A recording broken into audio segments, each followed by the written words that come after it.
clothes on tight, hold that line. God bless America, we looking fine. Cooters unite, cooters unite. Ride all night, ride all night. Cooter debut, that's the vibe. Cooters unite, cooters unite. Cooters unite.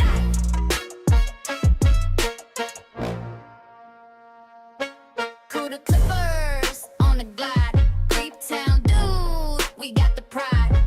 Cooter clippers on the glide. Creep town, we got the pride. God bless What? America. Hey, everyone.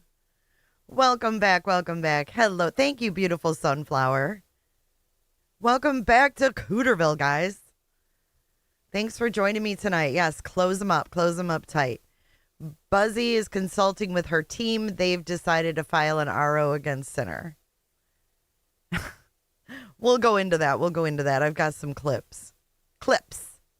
Hey, Llama. Good to see you. Southern Ishii, I'm glad you're here. Hey, Chris McLaughlin. Hey, Evelyn. Sparks, good to see you. Hi, Dental. Hey, Glass. I want to thank Glass for all their help over on the Lindsay Clancy trial. It's been interesting, to say the least. We'll get into the whole RO thing, though. But thanks for being here, guys. The bee is buzzing, but the hive is still on fire. Unfortunately. Hey, Deborah. Thank you, Cindy, for the sparkles. The sparkles. Hey, Leanne, how you doing? Well, you guys come on in, get comfortable. We got a few things to go over tonight. Great town, dude. Did you guys happen to catch Turtleboy host Christina last night? Put a 1 in chat if you saw it. Put a 2 if you didn't. We're going to go over a little bit of that. We're going to go over Buzzy and her stupid threats, which in my opinion is probably going to turn into another grift. And then we're going to go over some Woolwin stuff. So it's a mixed crowd, 1s and 2s. We're not going to watch all of it because I do want you guys to go over and watch it yourselves and show Christina some love. Hey, Noto. Hey, old woman. Hey, sweets. Here is the link to the video. We'll go ahead and get that out of the way. But yeah, tonight I'm trying to keep a good attitude. I had a horrible afternoon, actually. On the way I streamed, sure, my email. The mods can put it in. Thank you, mods. No, I just wanted to tell really quick. Proud Mimi. Thank you for being UJ. Thank you, Proud Mimi. That was really sweet of you. Thanks for the Cooter chat. Cooter chats. The treasury is open. The Cooter chat is pinned. If you would like to send a tip tonight. But yeah, so I ended my stream. Luckily, the trial, it all kind of matched up okay, right? Like the timing. It ended. I'm like, okay, I have to drive, go get my daughter, then take her to the car dealership. So it was going to be a couple hours of driving. Anyways, long story short, I'm driving. Hey, Noto. And I'm driving, and all of a sudden, I feel like like my thing like went like that, whatever. And I was like, what the fuck? I just immediately, thank God I was in the far right lane. So I immediately got over into the shoulder thingy. Thank God I wasn't going that fast. Thanks, Sarah Crossbody. Good to see you tonight. Cyber Saddle became a Cooter today. Thank you, Cyber Saddle. Let's get you a welcome in. She says, welcome to Cooterville. Everybody close your legs. Everybody coming in, close your legs. Oh, an ARC gifted one to Heather L. Welcome to Cooterville. Come on in. Yeah, and hit the like button, you guys. I know, I'm glad I'm okay, too. It was just scary.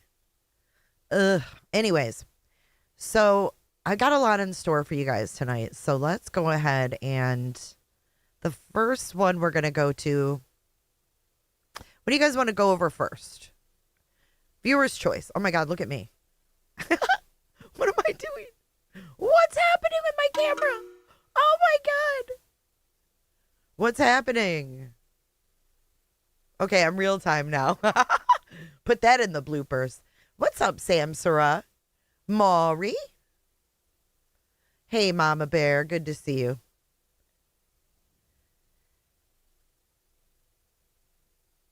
Leanne, yeah, the Lauren story lives on. She continues her bullshit.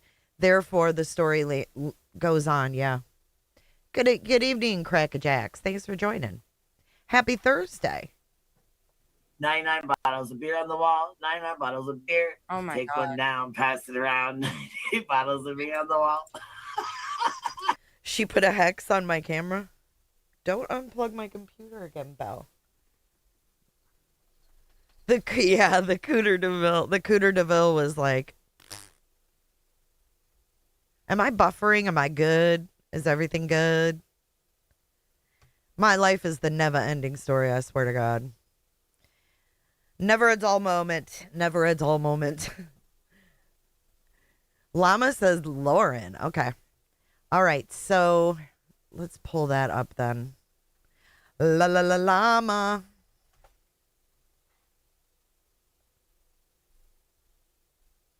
Okay, good. New buffering. That's a good thing. Let me get the screen up here, guys. Just give me 1 second.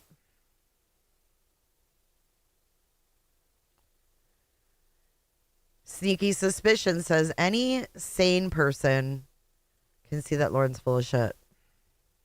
You think?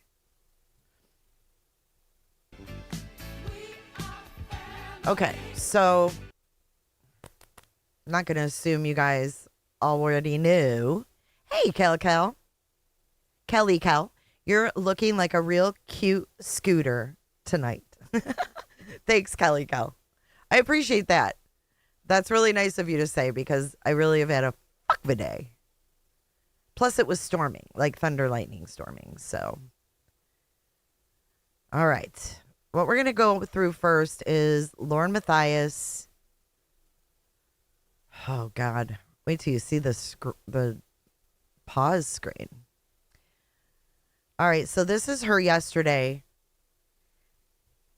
And most of you already know all of this. Thank you, Mr. Shine. But we're going to go over it anyway because some people may not know. I can't assume everybody knows what's going on with Lauren, Grayson, and the hidden true crime team, as she's going to call it. The lawn crime. But this is yesterday's live.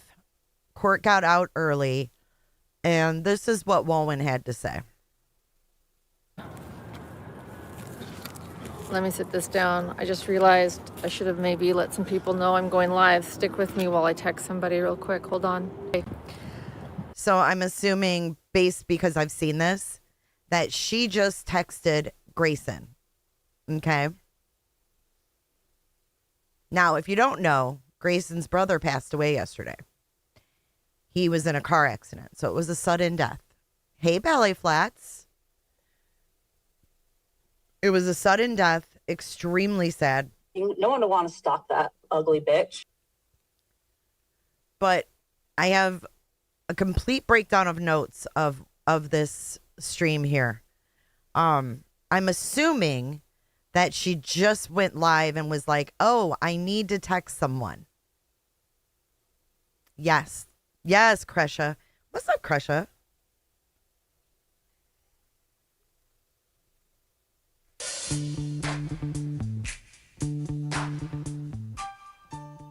All right, so let's watch that again because now that I've seen this more than once, I'm like, she got out of court, hit the live button immediately, knowing that her brother passed away. They got woken up early in the morning, and the first thing this lady thinks to do when she leaves the courthouse is go live. Leanne, I'm really sorry for your loss. Tempest, someone is going around in chats sticking up for Lauren and Grayson and saying that her phone was on silent, so she didn't hear it. That's why they called Wowen. No one would want to stalk that ugly bitch. Let me sit this down. I just realized I should have maybe let some people know I'm going live. Stick with me while I text somebody real quick. Hold on. Okay. That was really sad. We just heard Nanny Elaine Rossi on the stand. I'm outside the Plymouth County Courthouse in Plymouth, Massachusetts. It's day 7 of the Lindsay Clancy trial. I am in the courtroom. Oh, good. Okay, I see somebody here. I realize that I haven't done a live in a couple of days. Forgive me. It's been so busy. Hey, what's up, Sinner? But today was it was very sad in there. And then I want to share something personal going on too. Of course, so everybody's you do. up to date Of with course what's you do. happening. Because oversharing is the name of the game. Show is. Hey, Carolina Hurtado. Hey, Basia. Oh, I know, Maitland. It's absolutely, it's so sad. I lost my sister to a car accident. So I feel for Grayson. I mean, I was a different age, but still, I mean, that's your brother, dude. Like, that's a huge motherfucking deal. Like, that is a huge deal. Hey, at the end of the day. Hey, Melissa Hart. Everybody come on in. Get comfy. The nanny was actually, it was a prosecution witness, but it was clear that she loved Lindsay. She did use the word, I loved her, not current, but loved. That she was a wonderful mother. That was a quote. She was a wonderful mother. You could tell that she loved the children very much. She explained each one's dynamic personality. Cora, a girly girl. Dawson, rambunctious. Got angry once and hit his little brother, Callan. I mean, really, Lauren? Your employee and your quote-unquote daughter just lost her brother, dude. And she's sitting out here reporting on dead children. How Callan hit Dawson or whatever she just said. No one needs to know this. This isn't newsworthy. None of this matters. You know what does matter? Getting out of court and getting your employee to their family in their time of grief. Weird. And Lindsay took him out and helped the children appropriately with some of their emotions, regulating their emotions. She cared about what they ate. You need to regulate your emotions. Thank you, Heather. I'm just the reporter with the cough. Always. And it gets worse when stressed. So just a second. Sorry. Oh, she's stressed. So now we've immediately now framed it around her. She didn't suffer the loss. Same with the Clancy trial. She's not traumatized by someone else's tragedy. Okay? She's not. She's fucking not.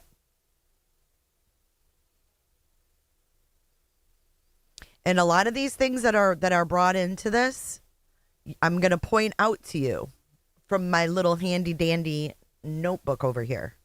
It's not really a notebook, but my notes. But she's framed it. I'm stressed. I only get this cough when I'm stressed. We all know the fucking routine. They also had the DNA samples, explaining who the blood... Ski Utah. That it was Lindsay's blood.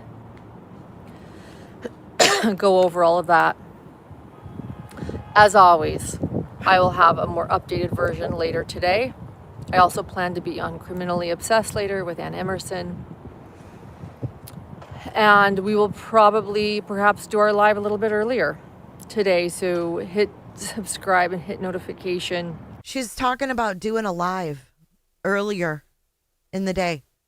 No intentions of what's going to happen with Grayson. I mean, literally on the heels of Grayson's brother dying. Fucked up. Fucked up. So that you'll know when we decide to go live, because there is stuff going on. I do have permission to share this. But, you know, the Hidden True Crime team is experiencing a bit of a tragedy. Not a bit. The Hidden True Crime team. A bit of a tragedy. This woman is something else, dude. Hey, Trisha. But, you know, the Hidden True Crime team is experiencing a bit of a tragedy. Not a bit. A tragedy. So I'll just tell you, I can share this. I'm allowed to share this. She said I could. Grayson, I saw that you're in chat. So, Grayson's in the chat, okay? Grayson is in the car because this biatch right here, had Grayson drive her to court. Now, mind you, here's the timeline, according to Lauren. 5 a.m., Grayson gets a call that her brother got in a car accident and he's gone. Court starts at 9 a.m.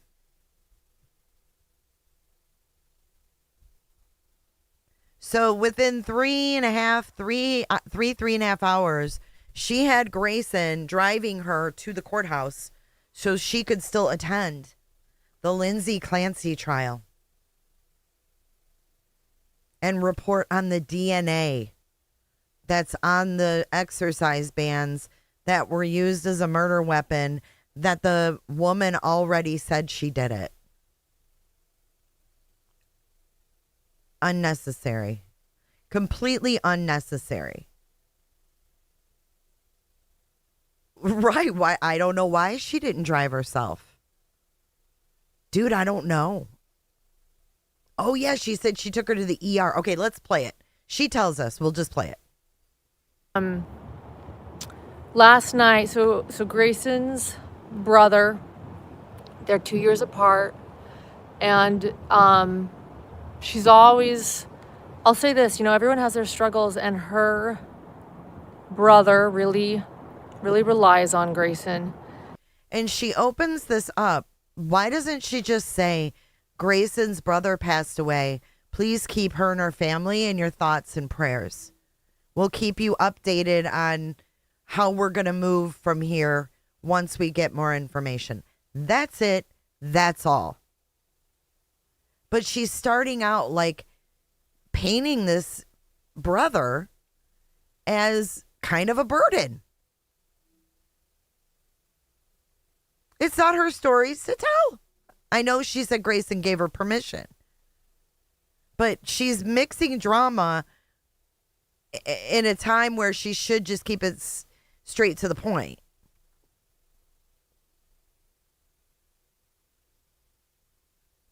Her brother really relies on Grayson, and I've noticed this reaches out to her, even though she is his little sister and he is the older brother. He reaches out to her whenever he needs help, and she is always willing to help him. And last night he called her looking for that help. He was on his way somewhere and all of a sudden realized that I don't think that we need to know the story of the last time Grayson spoke to her brother. This is so uncomfortable. I am very uncomfortable sitting here. Yeah, she delivers the story with a smile too. help. He was on his way somewhere and all of a sudden realized that where he was going was 90 degrees. And he realized he couldn't leave their family dog, Chesney, in the car, and asked Grayson what he should do. I mean, just little things like that, you know, just help me. little sister. And Grayson whipped out her credit card and bought a daycare for the family dog where he was going. Why do we need to know this? And was taking care of it and taking care of him and taking care of their family dog and doing what she always does. And then we went to bed, and what was a dream at first, or I felt like it was alarm, I realized was my phone.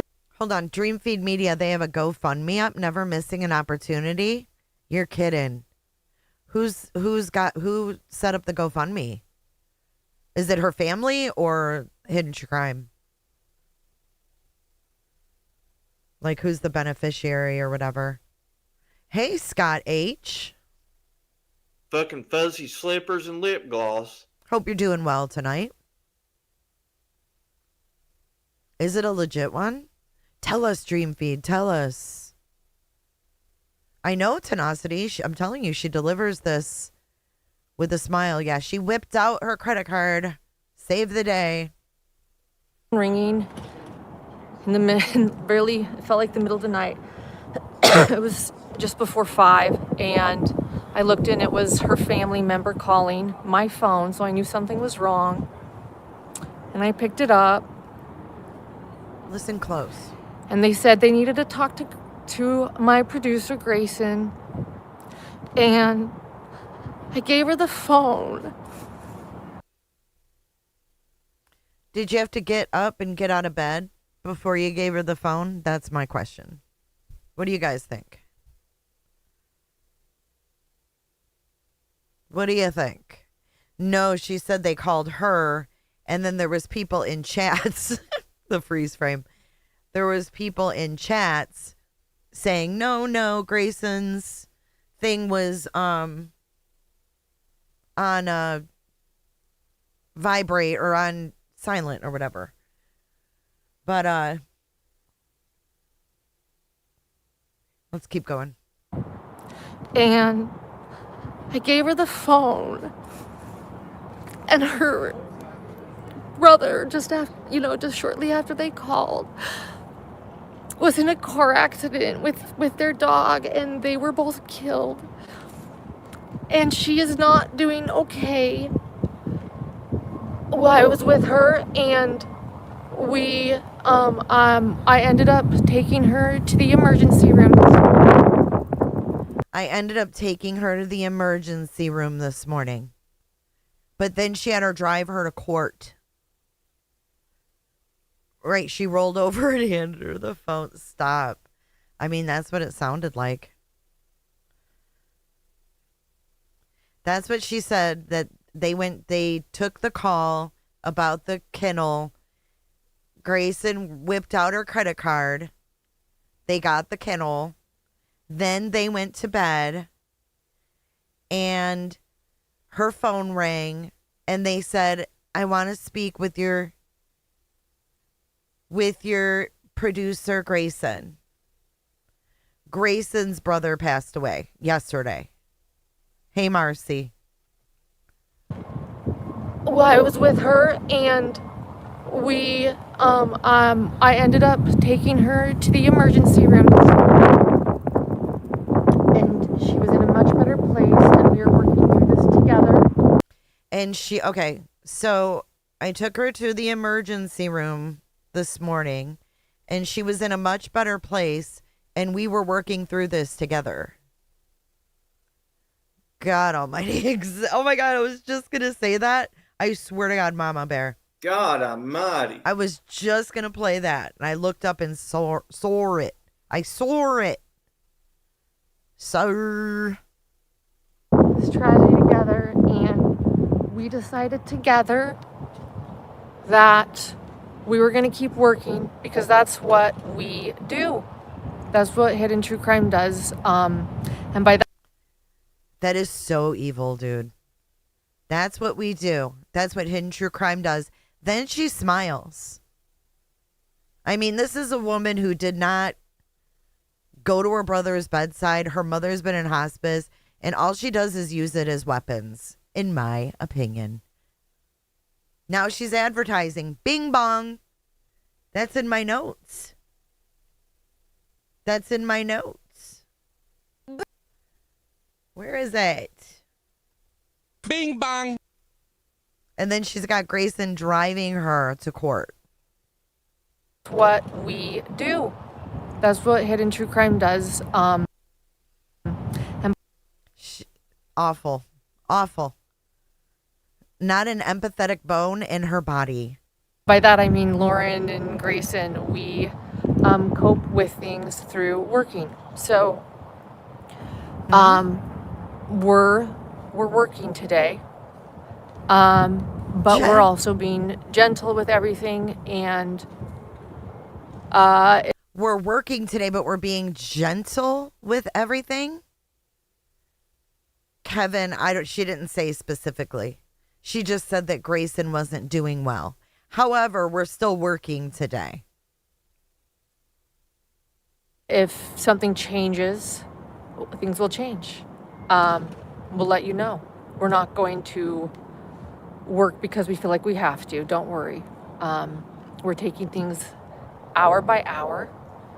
We. And whatever needs to happen, needs to happen. And I just wanted everyone to know that. Grayson is an incredible human being and woman. And she has been through a lot, more than... She's an incredible human and woman. Sometimes she says, you know, they're like besties. They're like mother-daughter. Today, she's the producer. And she's an incredible human being and woman. And you need to send her home for bereavement time, bitch. And this trial is being streamed everywhere. She doesn't need to sit in there, dude. There's nothing going on that we can't see.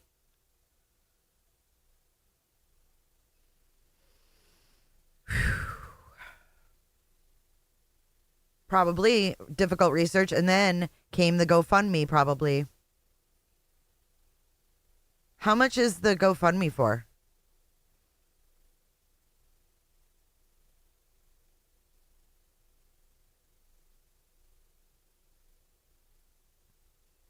You're right, Ashley Higgins. People know.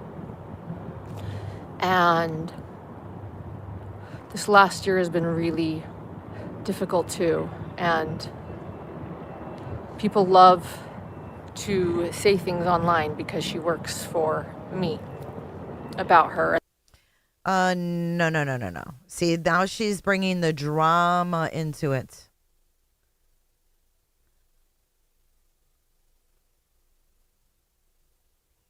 She's bringing drama into it. Hold on, let me look at my notes.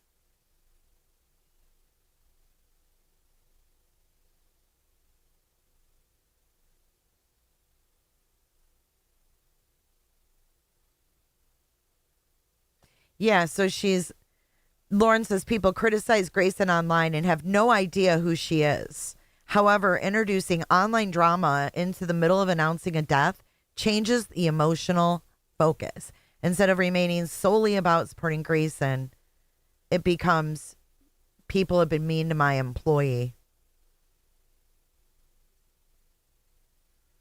And they have no idea who she is and what she has accomplished and what she has been through and her strength. So I have a request for everyone. They're live right now, y'all. They're live right now. They didn't post anything earlier, but they're live now. I think they're sharing a GoFundMe too. I think we all know a little bit about what happened to a well-known influencer last night too. Perez Hilton, that affected me. I learned about that before I went to bed. Oh, that affected her too. 3255 of 7K. Who's the beneficiary? I missed it. Must be for a funeral, y'all. Oh, boy. Now we're talking about Perez Hilton and it affected her. Me. So do you want to hear my notes on that part? The story is about her experience. I got the phone call. I handed her the phone. I took her to the emergency room. We decided we're working. Lauren's narrative, or the narrative centers Lauren's role as much as Grayson's loss. Oversharing specific details, the phone conversation the night before, why the brother called, the daycare story, the exact timing, the emergency room visit, details of how the accident happened. Even with permission, a boss must ask themselves, does the audience need to know all this? Usually the answer is no. Many employers would intentionally keep those details private unless the employee specifically wanted them all public. And you got to give this person time to absorb what just happened. You know what I mean? You keep it short and sweet until things have settled and Grayson's thinking a little clearly. You know, yeah, she's the worst, of course.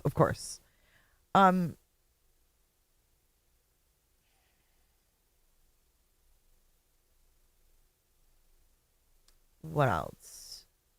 One thing that stands out is how often Lauren returns to, we're working, we're going to keep working, we'll have an update, hit subscribe, we'll probably go live.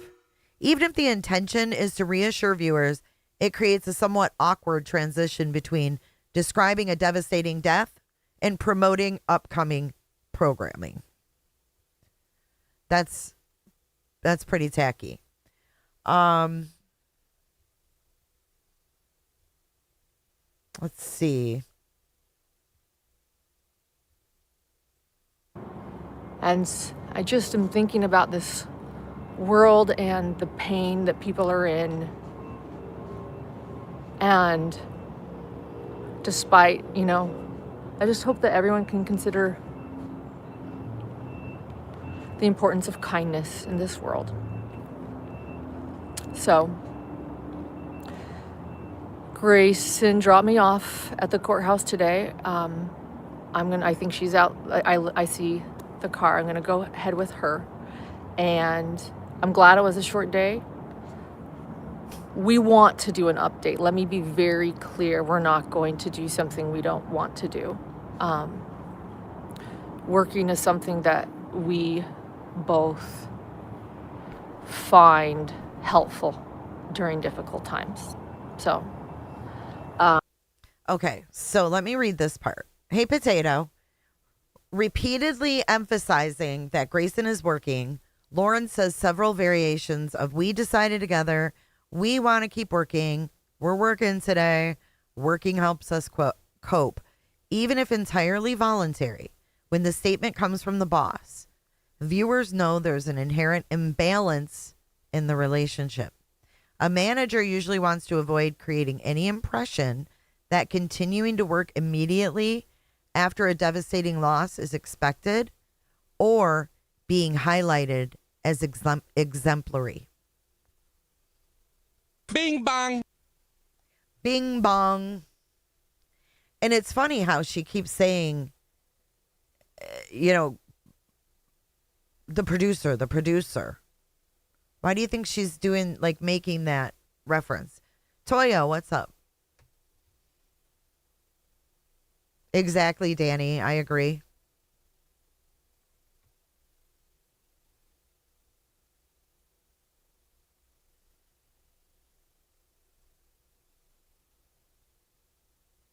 So, okay, Marty says, so the brother mid-July filed an RO against a Cecilia woman in San Bernardino court.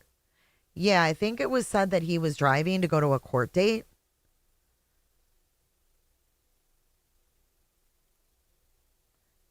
Oh, Tato is Toyo Toys. I'm confused. So it says here, employee-employer power dynamic. Lauren repeatedly says, my producer Grayson. That phrasing emphasizes ownership or hierarchy. While common in media and a sensitive announcement, language like our producer or simply Grayson may come across as more personal and less positional. I'm so lost right now. All right, let's keep going. Oops. But if things change, we'll let you know. And please consider the importance of kindness in this online world. So, anyway, Lindsay was in the courtroom crying. And that was So then we just go back to Lindsay Clancy. really hard to see. You know, my heart is, Good you know, I'm call, feeling a Trisha. lot today and seeing Lindsay cry. Well, they showed a video of her little Callan taking a bottle for the nanny. Really did break my heart. Hearing the nanny, Elaine, say that she was a wonderful mother. You're and gross. that she confided in her about having This is postpartum gross. depression. It really broke my heart. There's just a lot of pain in this world, you know. So I'm thinking of everybody out there. Yeah. Anyway, I will go. Be in touch. Don't, you know, I always say it. I know I always say Be in touch? What? Lauren put Dr. Jean ahead of Grayson's family in the announcement. Oh my God. Dreamfeed Media. Are you kidding me? Is it in her YouTube community? stick with us. She's so worried about getting out of the algorithm, dude. Stick with us. Be in touch. She's so worried. I always say it. I know I always say this. Stick with us. It means a lot to us, and we will have an update for you, and we thank you. And then, and yeah, we want to keep working. We want to keep working. So, God almighty. We'll see you guys.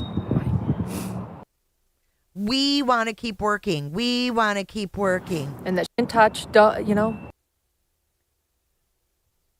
Stick with us. Stick with us.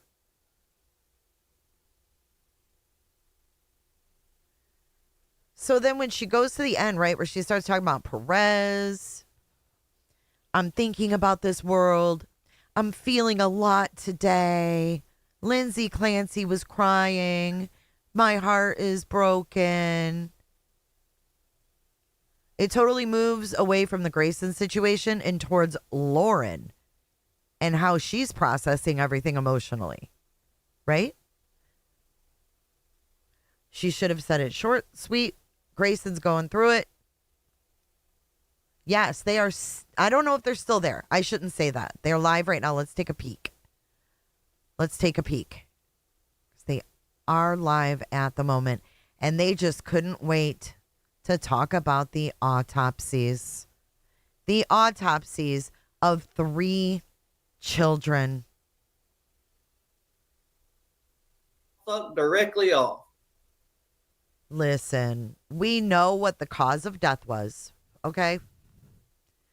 We know the mom said she did it. Why do we need to do an autopsy show? Lindsay Clancy sobs as, oh my God, they're still in their fucking hotel. Look. Her older daughter, and she remembered asking Lindsay, or Lindsay asking how her her again after that very difficult time. She's what still are you doing? They're in that hotel because there's the plant.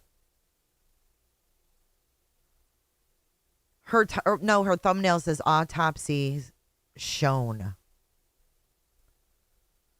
She's got her plant and her freaking blanket. Do you really think she stayed there by herself? And Grayson went home? Grumpy Frump, you're out? Okay.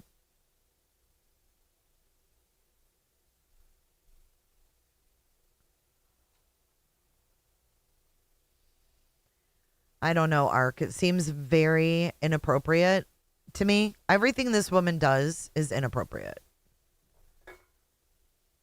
I don't think she'd stay by herself.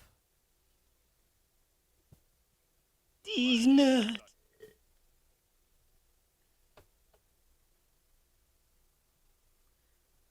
Wow. I'd like to say I'm shocked. I'm not completely shocked. So Grayson's got to be there because Grayson's the one that screen shares all this. Hey, Katie K, what's up?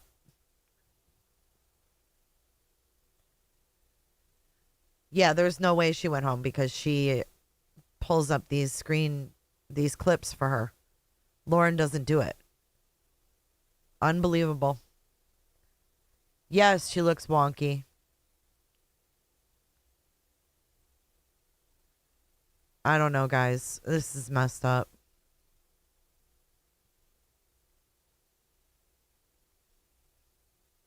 Yeah, this eye is like different than this eye.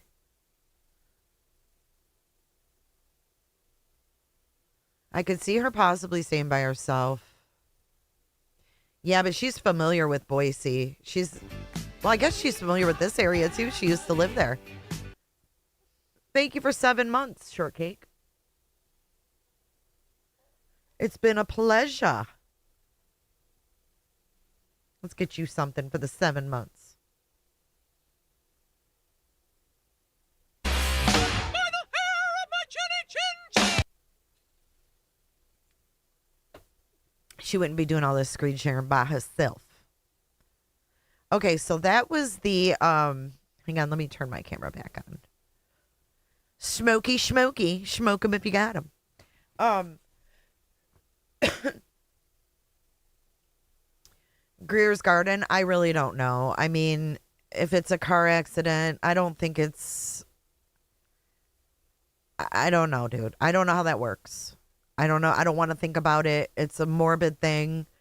My thoughts are with her, but I don't think that staying with Lauren is the most stable environment for someone who's going through something. Because the lady is just way too self-absorbed. Way too self-absorbed.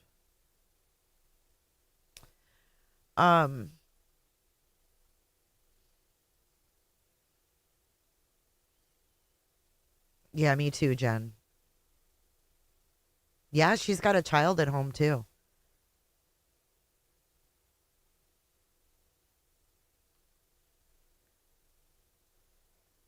So Gray Bay had to look at autopsy stuff after her brother just passed. I don't know if Grayson's going to the trial.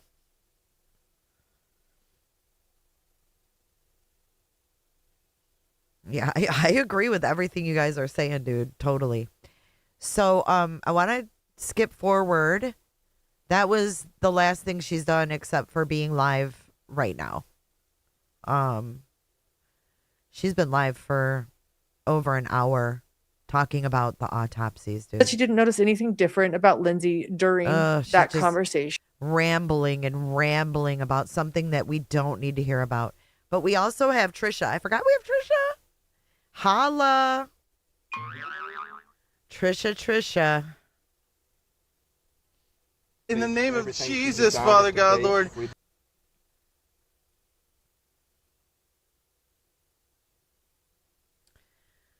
Okay. All right, so this is some of Christina on Turtleboy last night. And yes, that's the Sharpie. But what's really funny is that before the announcement that Turtleboy and Christina were going to do this live, Lauren actually texted Turtleboy because she was in town asking if he was going to be attending the Lindsay Clancy trial. So crazy. Yeah, he does a pretty good job, right? Need Trisha as a palate cleanser? Good idea, Rob. Oh, she's here. What's up? Speak of the devil.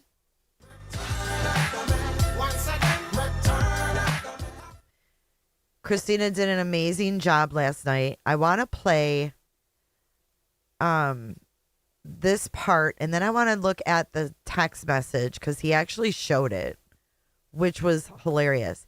And then someone told me that at the very end, because I tuned out after Christina left the panel. So I guess he called Lauren and left a voicemail or something. Dude, so cute. She had on her strawberry sweater, rocking it.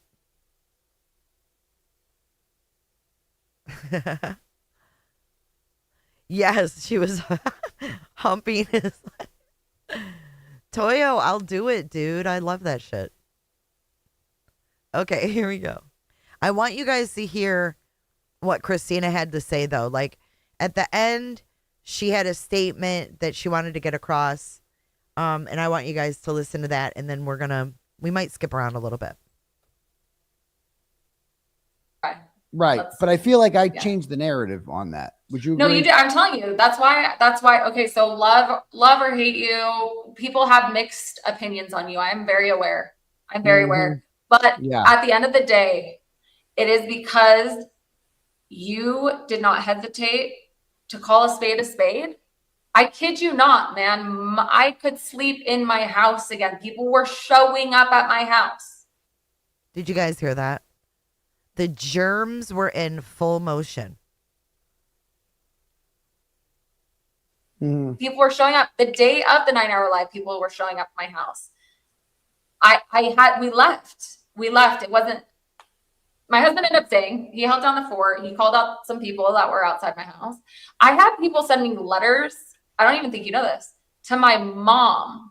They inundated my husband and his business and with emails telling him how terrible his wife is and how much of a stalker she is and how he needs to get me in line. The letter to my mom, what told my mother that she needed to get her child in line. Like, it was really wild what happened. And yeah. I mean, I'm sorry you had to deal with this. All based on this woman's lie. I mean, it's not okay, obviously, but like, look, I wasn't framed for murder. I wasn't there's a lot. I know that's maybe gaslighting myself, and there has been an impact. I don't personalize it as like from them. What they said is it's like them telling me I have blue hair. It's like, okay, I don't have blue hair, so whatever. But in a sense of a traffic sense, I should read one of my posts because that's how I felt about it. I put it in a statement because I finally put to words how I felt about it. Okay, here it is. Yeah. The first time I ever named her publicly was on May 24th, 2026. So this year, I said, Lauren Mathias of Hidden True Crime went live on YouTube for 9 hours straight to try and convince the world I was a stalker. I ended my friendship with her and she freaked out, in my opinion. I had to grieve the life I had before that 9-hour live and her media tour that followed. Compliments of Duty Ron, websleuths, Megan Connor, etc., with millions of people watching. Can we pause right there? A, you look gorgeous. B, Duty Ron. Duty Ron owes Christina an apology. A friend of mine compared it to a car accident, and it made me realize something I had been trying to put into words for a long time. A car accident can injure someone without the road winning. A storm can devastate a town without the town being weak. Human nervous systems can respond to prolonged stress, fear, humiliation, uncertainty, conflict, social exposure, instability, etc. But that does not give Lauren the W. It's taken me a minute to come to the realization that I can acknowledge the depth of the wound that 9-hour live inflicted without concluding I'm permanently defined by who caused it. Because I actually don't hate her. I don't feel anything towards her. It's complete indifference. Literally, I just whatever. It's okay if you do. I mean, I know something I wish I did. I did. I feel like it'd be easier if I hated her. It's like, I don't think she's nothing to me. I showed you the messages she sent me. I'm going to text her.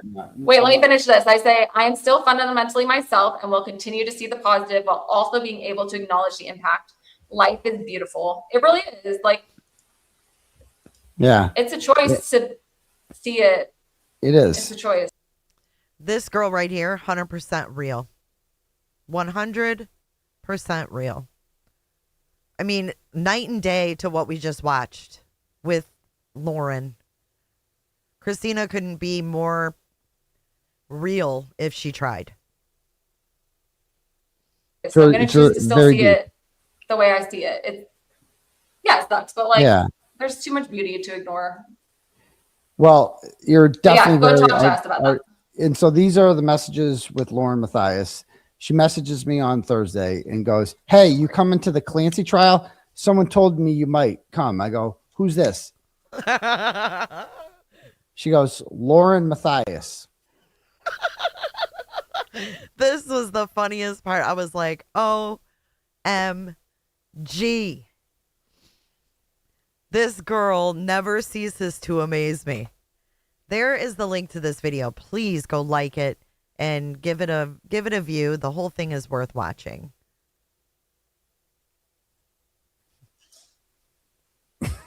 I'm like, okay, stop right there. I go, "I might." And then she says this: "If you come, can you bring the purple marker? Because I can't find anything like that at Sephora." So she's like making light of me mocking her and the eyebrow thing. Then she goes, "My brow gel has nothing on that marker, and the humidity here makes it worse. But for reals, maybe I'll see." You're being a Karen. Christina, your face was priceless, dude. Priceless.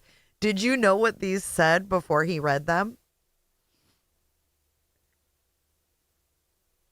Did you know what these said? I agree, Inez. I totally agree. They both have priorities that should overcome this trial that's on TV. Like, go home and stream it from your channel. It's not that big of a deal, dude.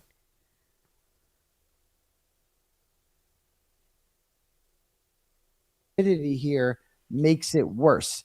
But for reals, maybe I'll see you here, just connecting and saying hi. I'm actually quite nice and pro free speech, she said. And then she goes, "Tell me how." And she goes, "Courtroom." Then the next day she texts, I don't respond. She goes, "Court later this afternoon with witnesses."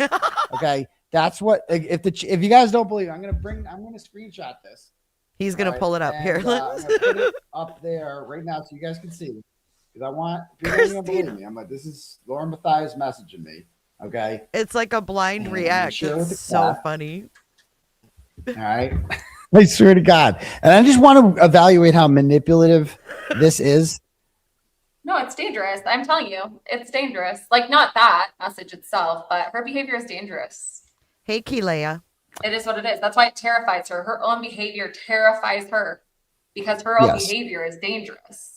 Yeah. So she goes, so this is her message to me. I should have put her in his eyebrows, but she goes, "Can you come?" Yeah. And how about this? This whole thing about like making light of the thing, that's her way of like trying to sound like, "Oh, see, I have personality. I can laugh at myself." You know what I mean? I can be self-deprecating. I'm funny and I have a personality. And then she goes, "But for reals, maybe I'll see you here, just connecting to say hi." But for reals. She's trying to be so cool. Actually quite nice. Okay, this is Lauren, the gray. He's the blue. He says, "Who's this?" She says, "Lauren Matthias." He says, "I might." She goes, "If you come, can you bring the purple marker? Because I can't find anything like that at Sephora. My brow gel has nothing on that marker, and the humidity here makes it worse. But for reals, maybe I'll see you here, just connecting and saying hi. I'm actually quite nice and pro free speech." So this is like, and then on another day, she's like, "Court later this afternoon with witnesses, ...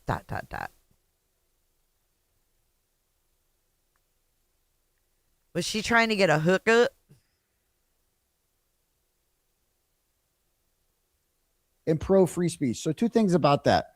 if you're nice, if you're quite nice, you don't need to tell me you're quite nice. I'll just know it. Like you don't need anyone who says they're nice. They're not. And is like, I'm nice. Trust me. Probably. Yes. Same with I tell the truth. If you have to make your name on this platform, truth, more than likely they're not telling you the fucking truth. Okay. It's usually the opposite. Kind of like when someone tells you they're a queen and then they sound like this. They're not a queen. Thank you. Thank you, Shortcake. Nothing says you're trying to get in front of something like this did. Hashtag justice for Christina. Thank you, Shortcake. And I agree. Penny Farthing coming in hot with 10 little cooter ships for you guys. Coming in hot, just like the fajita. Welcome, Gen P Java Time, Trouble Mama, Gran, KDK, Stony Looney, Brooke, Brian, Jennifer Lynn, 31 Gen Boo. Welcome to Cooterville. Thank you so much. If you did receive a cootership, make sure you thank Penny. Thank you so much for the support. That's cool. Isn't very nice because they feel the need to tell you that. And number two, I'm pro free speech. I don't think I've ever heard you are, Lauren, if you're watching, because I know you're watching, you are the enemy of free speech. You stand against, you are a soldier against free speech. Somebody was using free speech, Christina, okay, on TikTok. She's an artist. She does these like artsy things. Clearly artsy with my captions too. Yeah, everything about you is artsy. The way you tell stories, it's artistic. Just your posts are artsy, and you know the way you talk is kind of artsy, and it's like harmless, right? And so she's like, you are expressing yourself artistically about her, not bad at all. Like you know, criticizing her, but not in a mean way or whatever. And then she saw that, and it's like, I have to shut that down by using the courts, and I have to go in front of a judge and use my 8-year-old as a prop, okay, and make him part of it. Remember she said the 8-year-old was crying all the time because the 8-year-old was crying because he sees mommy crying all the time. First of all, I don't believe that, but if that is true, that's even worse. You know what else the 8-year-old said? Is Chad Daybell coming for Thanksgiving? They wanted Christina in jail. They wanted her in fucking prison. John Matthias wanted her charged with a federal crime of terrorism. Unbelievable. Can we just call her Lauren McVeigh? Because that means that you are bringing you have such psychological issues that you're bringing your own bullshit and letting it affect your 8-year-old. I got an 8-year-old. I would never think about bringing my problems around him and like letting him see me like that. Are you okay, daddy? Are you okay? No, son. There's people making memes about me and people are being mean to me on the internet. And she cut me off. I didn't. She cut me off. Sad about it and blah, blah, blah. And then my son starts crying. Why are people being mean to you, daddy? I don't know. They hate you. Probably because they hate you. I don't know why. It's just like these people that do that shit. It's just like, he's so funny. For her to sit there and tell me I'm pro free speech. You're the exact opposite of pro free speech. And you know what's really funny are the two attributes she told him. I'm nice and pro free speech. 2 lies. What we call this? Diarrhea of the mouth. You're the enemy. You have declared war on free speech. But it also shows that she recognizes the fact that I can sway public opinion against her. You know what I mean? So this is her trying to kind of win me over, I think. Mm-hmm. You agree? Did it work? No, it didn't work. Like, I'm not stupid. Like, I know, but because I think she's followed me and she's like, oh, I've seen this guy before. He takes people back. He forgives, you know. I'm curious when you I wonder if she saw this as an opportunity, A, because she was there, and B, she hadn't seen Christina do the live yet. And it had been, I think, like 9 months or something. Welcome to Cooterville, Leanne. Thank you for becoming a member tonight. Appreciate your support. Let's give you an official welcome in. She says, welcome to Cooterville. Everybody close your legs. Everybody coming in, close your legs. Close your legs. Read that. What, Oh, I immediately knew what she was doing. Like, why do you think I don't reply? I'm like, I see what she's doing. For sure. Yeah, at no point I'm like, oh, really? That's great. Or she wants me to be like, haha, like, oh yeah, you like, oh, look at Lauren Matthias. Yep, she wanted him to say LOL, da da da da da, you know, make a joke back about the Sharpie, and then it would all be water under the bridge. She could meet him and get on his side before Christina sat down for an interview, because they hadn't announced it yet. Sneaky. And you know what you call this? The fucking reverse Uno was used on her. Oof.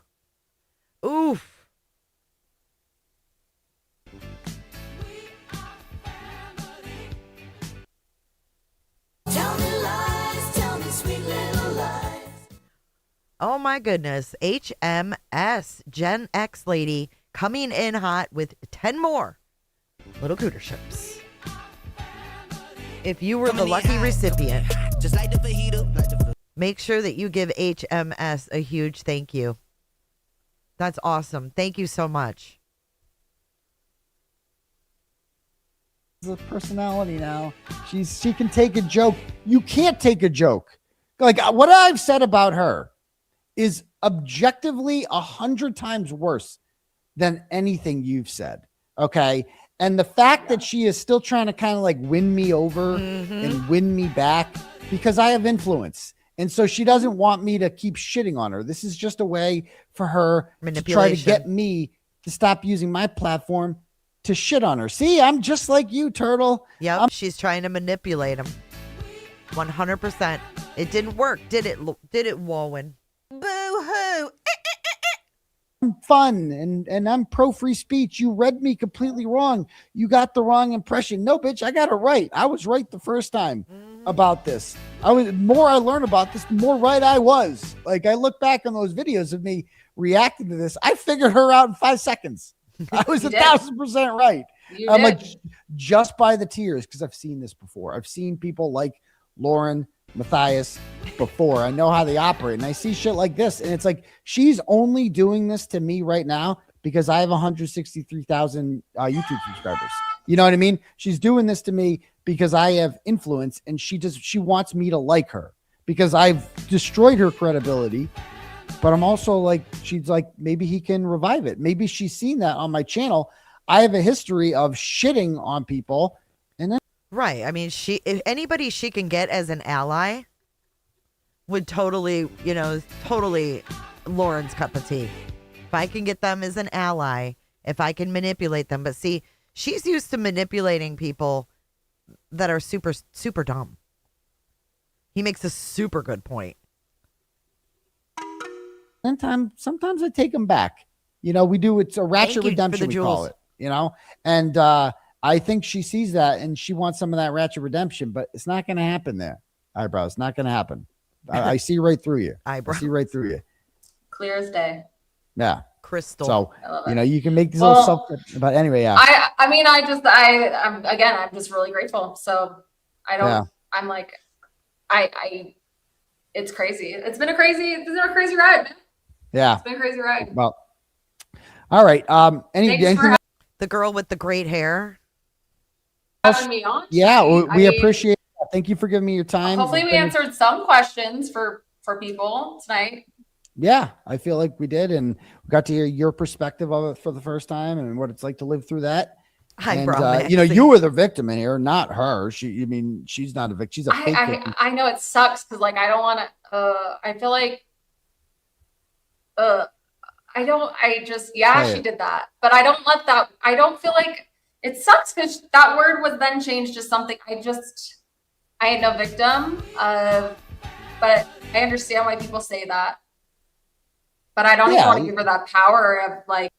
I get what Christina's saying here, but you are a victim of Lauren Matthias, unfortunately. And thank you, Shirley, for dropping 5 on us, Jack. That's a goddamn fat Jack. Welcome in, new cooters. Come on in and close your legs. She doesn't see herself as irredeemable, though. She doesn't. She's Delulu about it.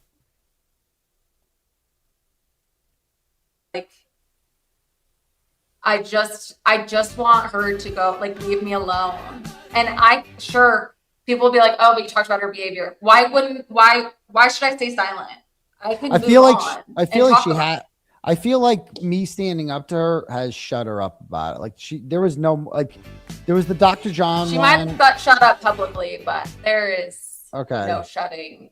She could, like, I killed her ability to go on YouTube and pull that shit again. Like that shit ended like right away. Like no, if she tried, because it worked the first time. The duty rounds of the world. Well, thankfully it was like, I mean, you went on there, and then we had Jolene, who is Jolene, God bless her. Yeah, every day with Jay, Andy Copsa, like. Yeah, I mean, she interviewed you last week, right? Yeah, I went on. I was like, I gave Turtleboy first dibs. No, it's fine. I don't care about that shit. But our schedules wasn't aligning. I know, but I went on Andy's channel, so if some of your chat haven't seen that, we didn't talk about the same things we did here today. We talked about other things. But I mean, it's you definitely got. Christina's like, well, there was others. Thanks for the shout out, Christina. That ball rolling, and it happened so much faster than it ever would have. And that's why I didn't speak up. I didn't come in chats. I stayed silent because I knew the truth would speak for itself. I knew you were, sure, on paper you're defending me, but no, you were defending truth. Yes. There's no my narrative, her narrative. There's no, like, dude, you wouldn't have known me from a random person on the street. It was about the truth of the situation, and it had nothing to do with me. And even this stuff, it's like, how, like, you're not, there's no team. I mean, sure, there's the people who support the truth, but in reality, dude, it wasn't, you didn't defend me for being me, okay? You defended the truth. Right. I hate the people in the comments that at the time were like, oh, it's just because, they're being. And, that goes for me, too, because I didn't know Christina from fucking Adam. And as a matter of fact, when I first went to her TikToks, I was like, this is some petty shit. Like, I can't remember what I said, but I wasn't pro Christina. I literally went into this. Now, granted, I didn't like Lauren, but I still was like shook that Lauren did this 9-hour live. I was like, what the fuck? This must be, for her to go to these lengths, this must be, real. And I think it took me about 10 minutes into the 9-hour. I would like to go back and see how long it took me, to be honest. I felt bad for it at first. Being swayed by Christina. It's like, well, it's the TikToks, Christina. It really wasn't you. I was just like, these TikToks are dumb. Like, I don't understand why anyone is fucking threatened by these. Right, not a name mentioned. Yeah, it wasn't long. And I was like, oh, fuck, this is not going to be the popular opinion here. But I thought, well, the truth is the truth. Saw right through it. Mari, I don't know what that means. Disability community. I still think that, Christina, that video that we made, oh my God, I look so stupid. Like, awkward. I'm not a shorts TikTok creator. I wish I could. I think I'm too old. I'm too damn old. All right, let's keep going. It's like, I am not reaching out to people. They're not. What? No, you this didn't. This is because of truth. This is truth. I reached out to Lori Hellis. Yes, I did. But No, I did not reach out to professional I contact. reached out to you early on about this, and you were very. Yeah, you reached out to me. You were very like you didn't want her to be able to be like she's pulling the strings. You know what I mean? Exactly. Yeah. Yes. No. I was. Yeah. I wanted no interest. I was not playing into their. I had no playing into their narrative. They said I was doing all that stuff. It's like no, I wasn't, and I'm not going to. Like the truth will speak for itself. There's no reason. I was offended. I was offended by what she was doing, like her use of the courts. Like by me? No. I was offended by her attack on the First Amendment and her victimization. Like I've seen it before. Think about it. How long has it taken? And I'm sorry to interrupt you. How long has it taken this long for me to show up on this channel? It still impacts my speech and the way I can talk about it. Well, I'm glad you're speaking out. It still does. Well, I appreciate. I appreciate you. Thank you. Keep speaking your truth, and no, it's not my truth. It's not my truth. The truth. Correct. The truth. So, and that's why I didn't need to speak it in the first place. So, yeah, the truth is the truth. So, well, thank you for coming on. I appreciate it. Do it, lady. You rock, man. We'll talk soon. I Thanks. appreciate you. All right, we'll talk later. Peace and bumpers Bye. out. Yeah, that was cool. So there we go. Okay, so now I want to play the part where he leaves a voice. Where does he call her? Let's see. Let's turn on captions. It's getting out there of her talking shit. That's all this was. She was talking shit about, I don't know if it was the Vallow family. She was talking shit about some victim's family. And she was going to share Christina was going to share screenshots of that. And she didn't want to get it out. That's why she called the cops in the first place. That's all it was. It was just like a gigantic censorship campaign. And that's it. So he does a little break. So, okay. Be right back. 2 seconds, 2 minutes. I'll be right back. Okay. So he does his break.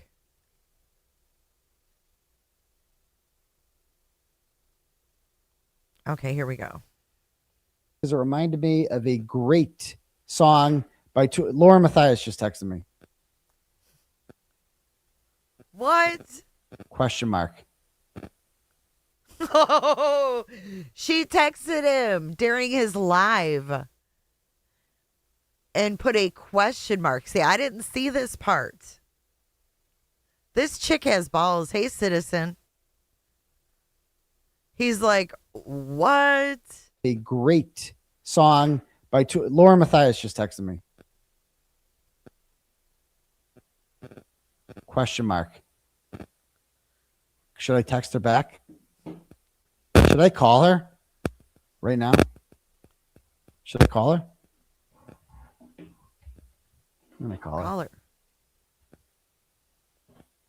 Did she text? Which phone did she call? Oh, she called her. I'm gonna call her back right now. Should I call her? Yes, call her. I should call her. Let's call her. Oh, she was watching. Your call has been forwarded to voicemail. The person you're trying to reach is not available. At the tone, please record your message. Yeah, when you have finished recording, you may hang up.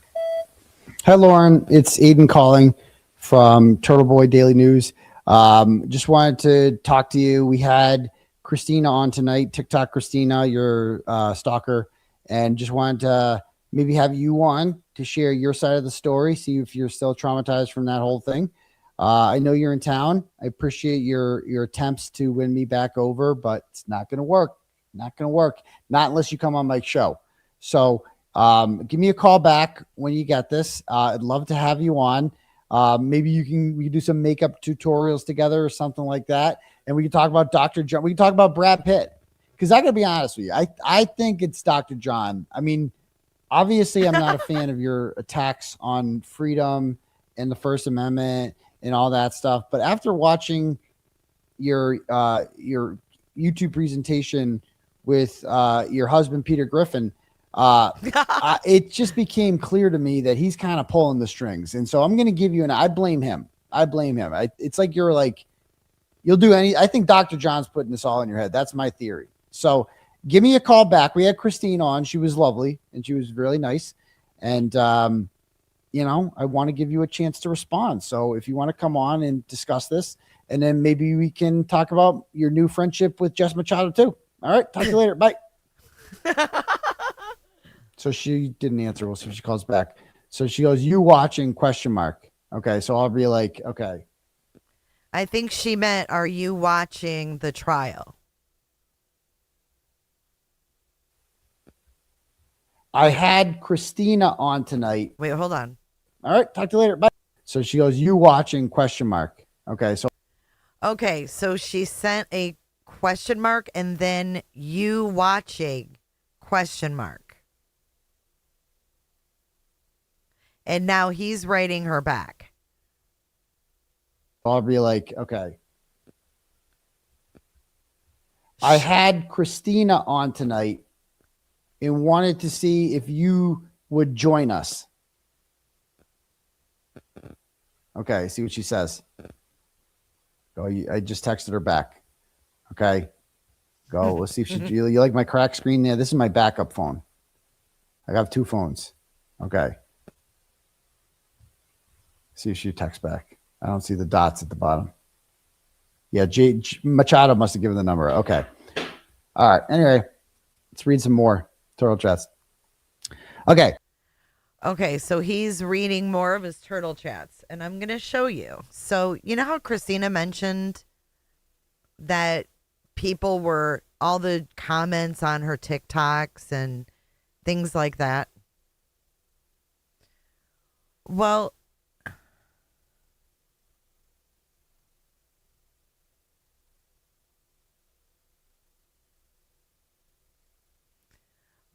listen to this, guys.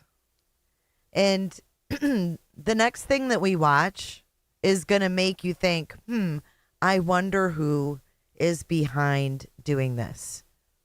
You guys ready? A concerned viewer sends $10, goes, "Don't platform Jay for justice. She's a racist who used the hard R. Look for clips on YouTube. Who's Jay for justice? What's that have to do with anything? Can you say petty? Who does that? Don't platform her.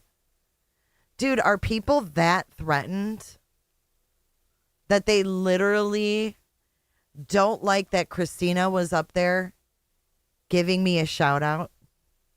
It couldn't be the lady who calls me Jay is for racist, is it? Yeah, you heard it. $10 to get Turtleboy to read that. You think it's funny? $10 goes, "Don't platform Jay for justice. She's a racist who used the hard R. Look for clips on YouTube. Who's Look for clips on YouTube." No, the person was a concerned viewer. Fuck directly off. Never have I ever done anything to someone on YouTube like that. That is like the lowest of the low. But anyways, I thought that Christina did a wonderful job. And I would love if you guys went over there and watched the whole thing and gave it a thumbs up. I mean, he's just like, what does this have to do with anything? He doesn't give a fuck.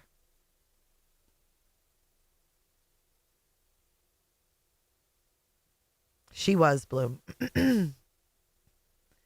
Well, it's because, we saw his moderator, Glare, make a comment about you saying that Jay is scum. Do you know him? Yeah, I know who he is. He tried to build his channel off of me. Sure do.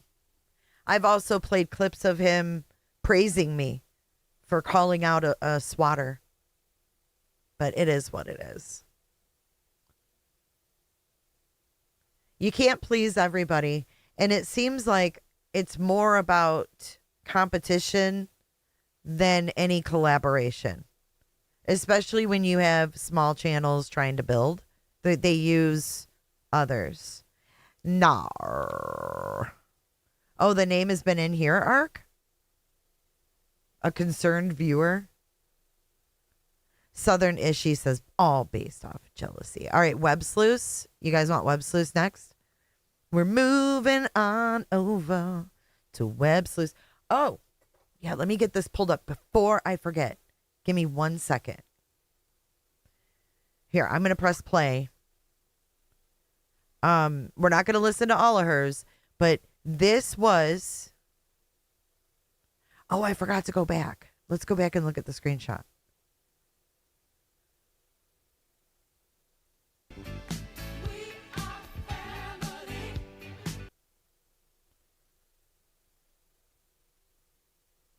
Oh, he said you watching. I see it now. I see it at the very bottom. Oh my goodness, who's that? Southern-ish. Thank you. Coming in hot. Thank you. Coming in hot, just like the fajita. If you received a membership from Ishy, make sure you thank her and keep your legs closed. Thank you, Vut. Danny, are you okay? Are you okay, Danny? Yep, exactly. So yeah, I do see where he says, you watching? Thank you so much. Okay, so now this is Web Sleuths from last night, okay? And she's only been live for 1 minute. So it's 1 minute of her fuckery. Now she's going to tell us more info about Grayson. You guys ready? But first, I want to smoke them if you got give them. my heartfelt condolences, and I'm so sorry to Grayson, Lauren Matthias's producer. Early this morning, she received a phone call that her brother had been killed in a car accident. And this is the brother that she has talked about before on Lauren's live streams. It just an amazing man, and they were very close. She had just talked to him a few hours before.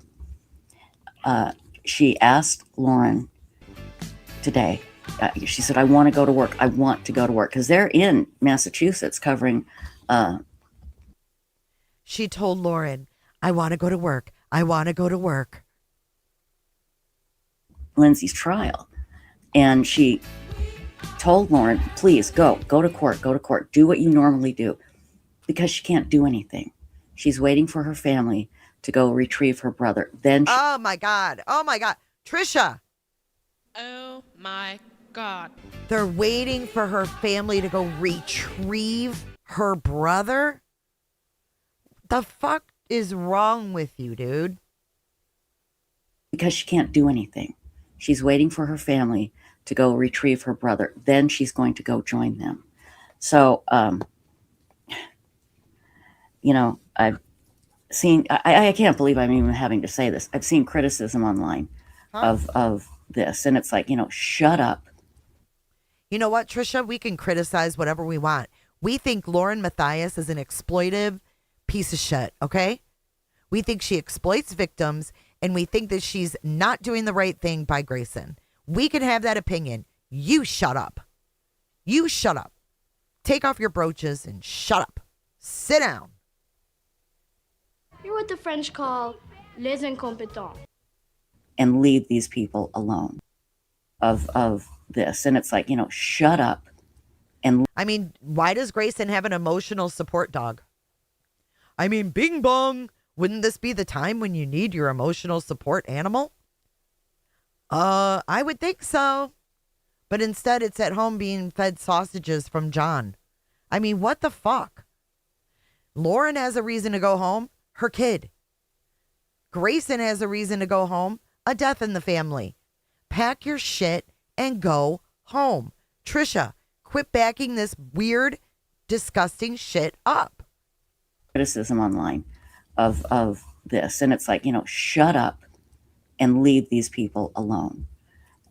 I'm just grateful that Grayson and Lauren were together. Oh my God. And Lauren and Grayson wasn't like alone in her apartment.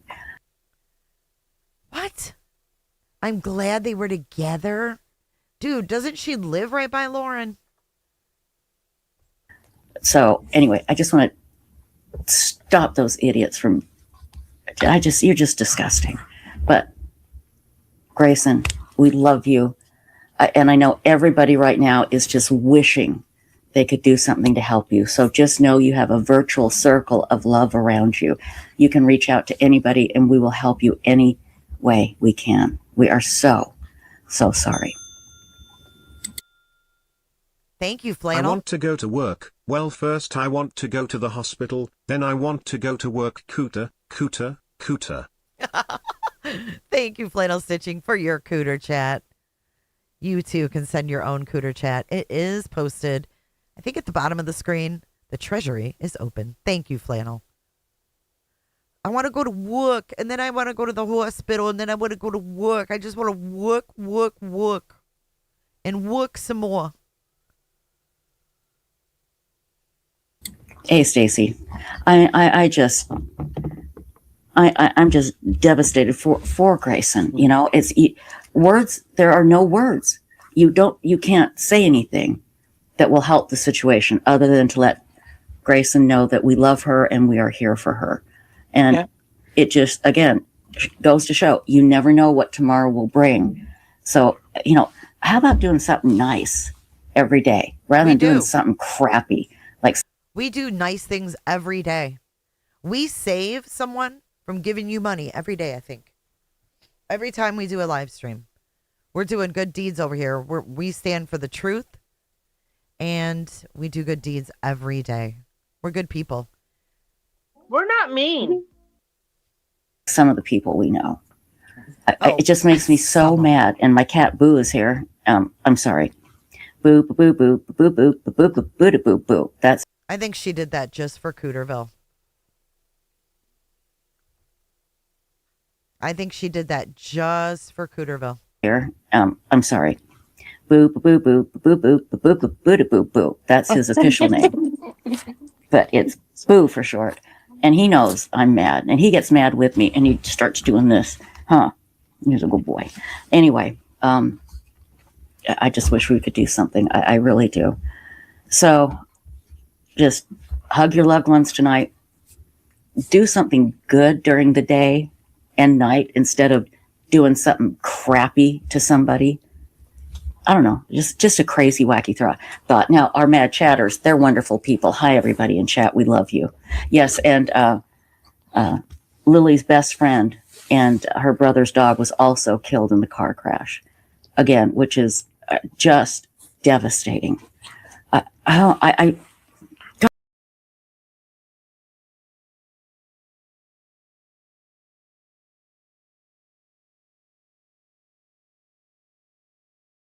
God almighty, why I wish I could do something. I just want to go protect her and take all that pain away. But again, it's just another moment when you really sit and reflect, and life is so short and you never know what tomorrow's going to bring. So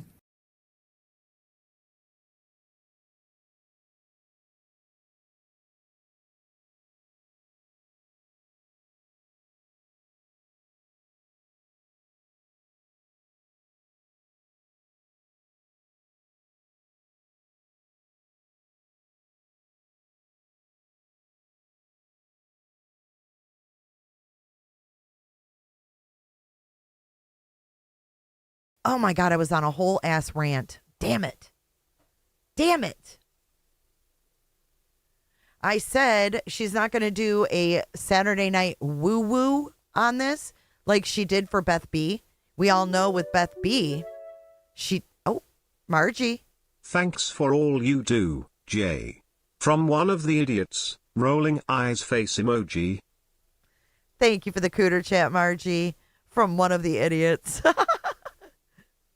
No, we're not idiots. We're not mean. Thank you so much. websleuths. Thank you, Margie. No, what I was saying is when Beth B died, she did a woo-woo, and all they talked about it was everything that Beth B bought. It was like, Beth B bought this. Beth B bought this. Oh, Beth B bought that. And she seems to have more sympathy for Grayson than she did when Beth B passed away. She had a damn woo-woo Saturday night. If you don't know what a woo-woo Saturday night is, it's when they do like a paranormal. A freaking paranormal. Who does a paranormal when someone close to you dies? That's weird. I mean, my chat has a woo-woo. Lauren's hoping for a woo-woo. Anyway, boy, it's been a wild couple of days. You know, we've been covering the Lindsay Clancy trial, and a big part of that trial is, did she have a psychotic break? Was it postpartum psychosis when she killed her 3 children? She's admitted to that. And there are people out there, and you are absolutely welcome in our chat to put your opinion. There is no problem with that. Okay, I'm going to skip forward because she's going to bring up Perez. And so we're talking about that, and we've been talking about it for a long time, for a week at least. And last night, Stacy says to me, "Have you heard about Perez Hilton?" And I'm like, "No, why?" And you sent me at the time a 2-second clip. And I looked at it and I thought, this has got to be AI. Hey, Cooter Clippers. So now she's going to claim that the clip that she was going to play was AI? Hold on. Let me show you what clip she's talking about.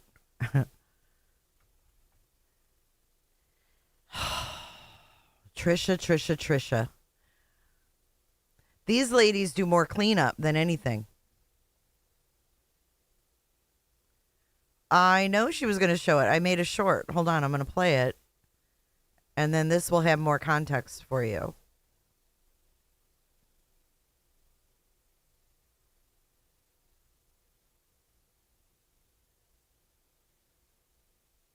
God, you know what? I bet he was completely drunk. We're talking about Perez Hilton.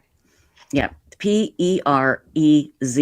Hilton. Again, I'm getting ready to show this picture, and it is really. So it's a video clip. It's 2 seconds long. Oh God, I don't know if I should show this. I don't know if you should or not. It's horrible. This looks horrible. It looks real. It looks legit. Guys, I really want to warn you right now. I mean, we discussed true crime, and if this is what has happened, if he has had some sort of horrific mental breakdown, it's awful. And this video is out there. I'm sure people have downloaded the actual video. Lindy 2 says, don't do it. How about if I put the link in chat? Yeah, that would be better, I think. Yeah, let me put the link in chat, and then you can look at it yourself, okay? But here's the thing, guys. You're going to see it everywhere, so get ready. No, you're not going to see it everywhere. They've blurred it. People are trying not to exploit it. But look at this. Warning, horrific picture of Perez Hilton. It's awful. Let me put the link in chat. Dude, she's disgusting, dude. Okay, it's going to be on thumbnails. It's going to be everywhere. No, it's not. It's not on any thumbnails. No, Perez is not related to Paris. No. He was naked. God, you know what? I bet he was completely drunk or something, I've never seen people that were just drunk do that. Well, or on drugs. Well, he could be on all kinds of drugs, But yeah, I know the couple are saying they think it's a psychotic break, but like we said, we don't know yet. We have to wait and see what comes out. Yeah. I'd much rather it be fake. Yeah, I hope so. Yeah, drugs and alcohol and medication mixed with it, prescription meds, alcohol mixed can absolutely cause chaos. So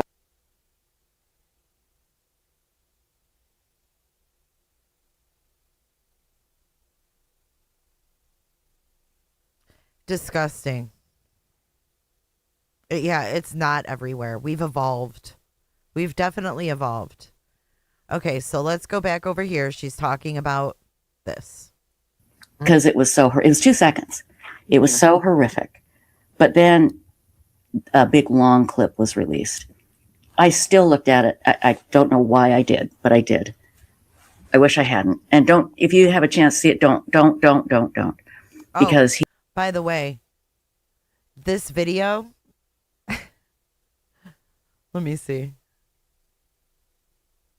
31,873 views on this. God, you know what? I bet I he don't was know. completely We're drunk. talking about Perez Hilton.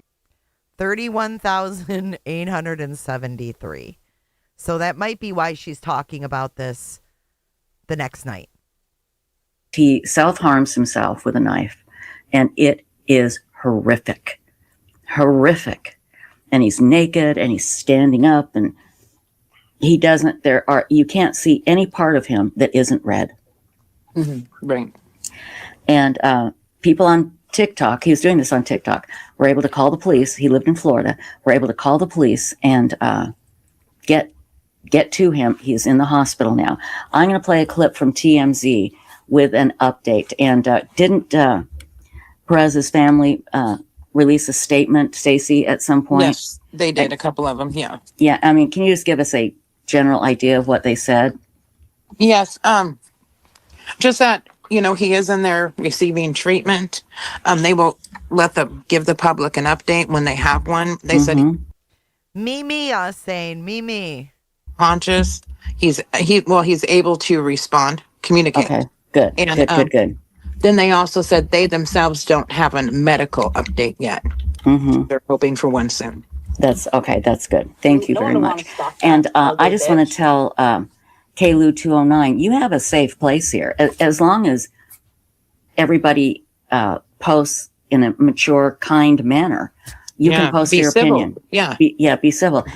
Be civil. And if somebody disagrees with you, they need to disagree with you in a civil manner. You can't do this attacking another poster. Basically, our number one rule at websleuths.com is don't be a jerk. So I hope everybody knows they have a safe place here to express your opinion as long as you're not a jerk about it. Okay, I'm going to play this clip from TMZ, and then we'll come back, and then we will have a young man named, where did it go? Here it is. Okay, so we're not going to play that. From TMZ, everybody. We're going to count the money. So we're not going to play that. I think that's pretty much it from her. Oh, wait, hold on. No, here we go. I'm for sure. Yep, and actually, obviously, she's still playing it. We know what the status is with the kids because she just plays all of this. Okay. No, dude, don't go seeking it out, please. We're gonna go somewhere else after this, but don't seek it out if you haven't. I watched some of it and I had to turn it off. She deleted your cartwheels one night. You can express your opinion, but you can't open your legs. You can have an opinion, but don't open your legs. Wee, Austin. She's a wackadoodle. A wackadoodle. All right, let's see. So don't forget about the turtle chat or whatever that Turtleboy got, right? When he was streaming on the internet. Don't platform Jay for justice. I think he knows me as Everyday with Jay, but regardless. Let's take a listen to this first clip. Now we're moving into Buzzy. Smoke him if you got him. Smoke him if you got him. Here's the first clip we're going to listen to. And this is from Kung Fu Ange. Okay? Kung Fu Ange. I guess you really don't need to see it. Okay, here we go. Let's go back to the beginning. Pineapple says, I think him bringing his sister on his panel so she can... So she's talking about Sinner. Welcome to Cooterville, Kathy. Hi, Jamie. Talk shit and address QB is a terrible fucking idea. Absolutely terrible. Why would you put any family member in the line of fire like that? Especially your blind, disabled sister. So right here, she's talking about Sinner's sister who's blind. But she's saying that He's putting his sister in the line of fire. The line of fire from what? This is just the internet. It's just the internet, Buzzy. We should make her a little bigger. Give her a spotlight. There you go, Buzzsters. There you go, Buzzsters.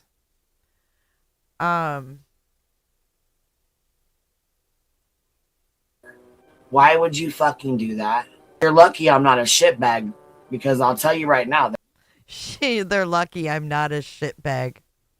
That's right, bitch. There's people out here that would annihilate the fuck out of her. This is who you support, Cooterville. Shout out, Cooterville. Cooter undercover. Cooter undercover. Cooters, unite. This is all because I was in a chat and Sinner is in my chat. Do you realize this? Do you realize this?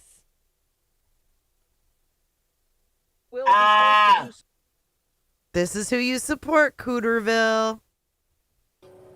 I'll be blasting that too. Every single motherfucker that's in that chat last night, today, that supported this shit, nobody should do that. Just fucking don't. They don't know how this place is. And just fucking don't. Just fucking don't. It's not fair to throw them to the wolves. Exactly, pineapple icicle tree. Exactly, pineapple icicle tree. Beth said, my sister is blind. Fuck Lemon for exploiting your blind sister. How do you exploit your blind sister? That is so fucking weird. Do you exploit Amy? Weirdo. That's some bullshit, isn't it? I fear for his sister.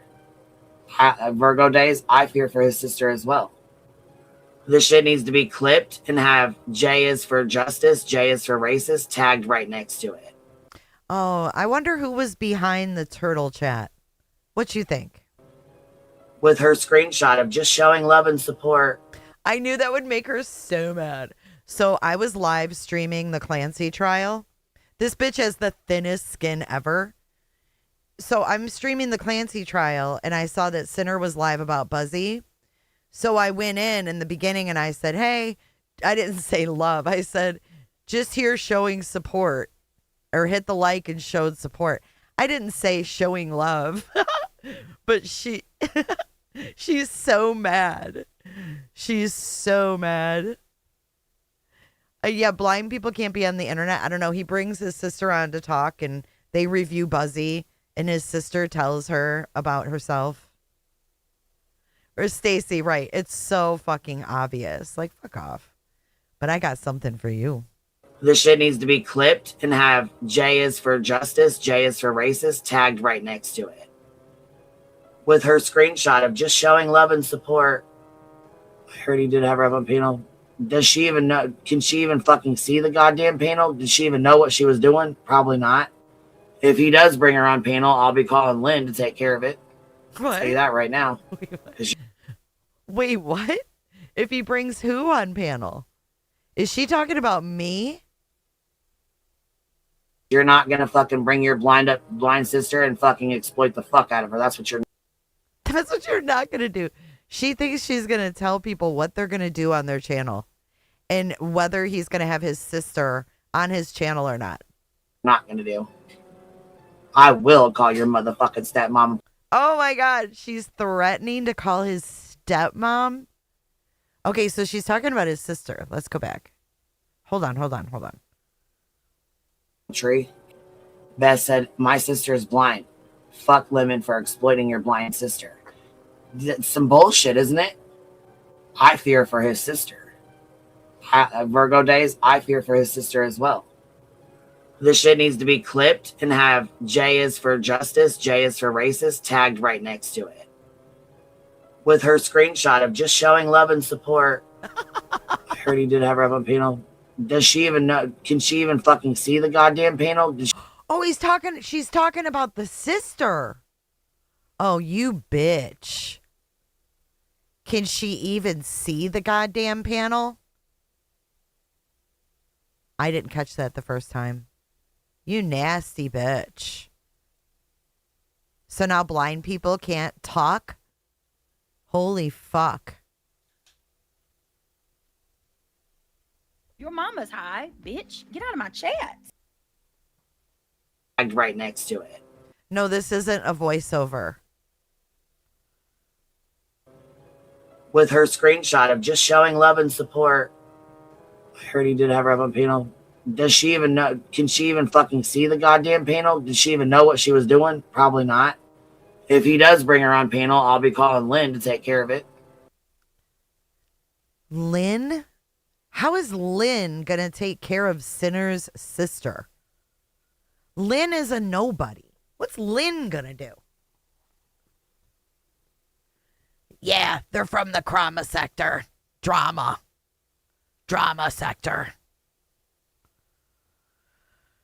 Oh, this is a real voice. That's a goddamn fact, Jack. I'll tell you that right now.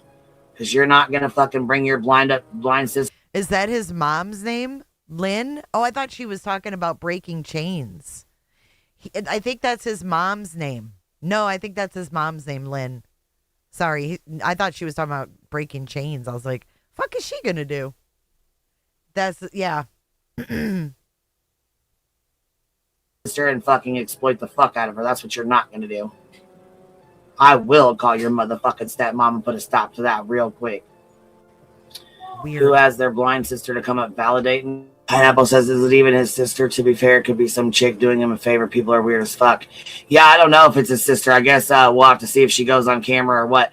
If anybody has the link where she came up on the panel, let me know because I want to play it and I want to review it. Send it on over because that's what I want to do. I want to review the fuck out of that.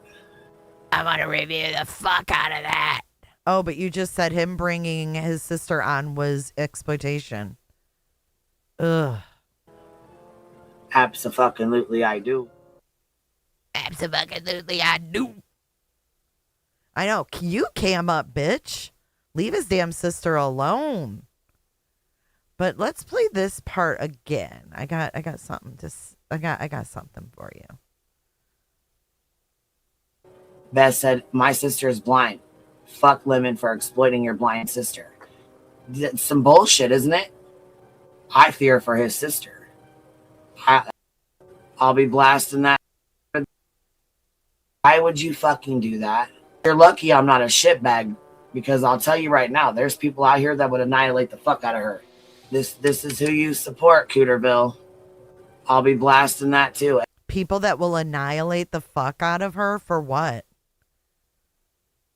She won't review shit, Nikki. You and I know it. Every single motherfucker that's in that chat last night, today, that supported this shit, nobody should do that. Just fucking don't.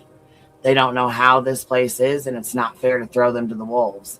Exactly, Pineapple Icicle Tree. Beth said, my sister is blind. Fuck Lemon for exploiting your blind sister. That's some bullshit, isn't it? I fear for his sister. Virgo Days, I fear for his sister as well. This shit needs to be clipped and have J is for justice, J is for racist tagged right next to it. With her screenshot of just showing love and support. Just showing love and support. Well, let's show you this. Let's talk about Buzzy for a minute. She wants to throw out that I'm a racist almost every day. Every fucking day. Hold on. Let's take a look at this email I received. Okay. Can you guys see that? So, this person named OG Coop DeVille at Proton wrote to Buzzy on August 2nd. And then I was forwarded this. Sinner was forwarded this. Other people got it too. But this person wrote to Buzzy on Sunday and said, hello, honey. Please do not take this wrong because it comes from a voice of love and concern. Honey, we are becoming worried. Lately, you are slurring your words so badly that it is hard to understand you. Is everything okay? I know that the hive is not doing well now. We can all see it. But honey, remember, we love and care about you. We can all see what is happening and how the hive is not what we have all grown to know and love. But you are what is more important. The slurring your words makes us all upset. Maybe reach out to B. Tim. He is trusted by you and a friend. Much love, dear. So then Buzzy writes back on the next day. On Monday, August 3rd at 6:03 a.m., Queen Bee OG 888 at proton.me wrote, laughing my ass off. This is Central, Comedy Central, bitch. Laughing my ass off as I slur as much as your mom does when she's choking a big black cock. I don't know who the fuck you're looking at, Buzzy. But you are fucking deplorable. We all know you're a lowlife. You're a fucking scum. Scum. Yeah. I slur as much as your mom does when she's choking a big black cock. And then this person wrote back and said, oh, black cock? Wow. That, my dear, was very, very racist. Wow. And this was sent to several people. That's pretty bad, Buzzy. So people need to look at themselves. Seriously. Like Buzzy, fuck directly off. So eloquent. I've always wondered, is Buzzy a dude? No, this normal Idaho mom. She's not. She's a 40-year-old female. And that's her email right there. QueenBeeOG888 at proton.me.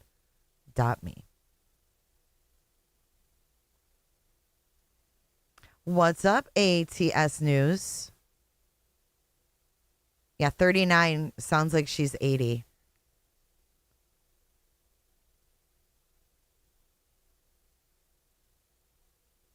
So, what do you guys think of that? These nuts. That's a goddamn fact, Jack. Leanne, have a great night. It was good to see you. All right, so we've got another Buzzy video. I know. Shocking, right? Hypocrite. That's what she is. Okay, here's another one. Kung Fu Ann. I will tell you guys this. Well, I was at the police station for over an hour. This is yesterday. I still got to call. Well, I got to call him back, I guess. But it's going to be a process, that's for sure. But I'm sticking to it this time. I got to go to the state police. And I still have to get some other stuff in order to go file the order of protection and all that. So it'll be a process, but I'm getting it done. Bitch, your ass will be served. The other one's outdated now, but this I'm getting. So I guess for a couple years, she said she had a lifetime RO on Sinner, and she said the other one's outdated now. The state police. Can you imagine? At the end of the day, there is night. Probably. I mean, she's been doing this for 6 years, and she's stuck at like 25,000 subs or something like that. But she's really angry that I have as many subs as I do. And they say, oh, it's because Jay got lucky. You're fucking damn right it is.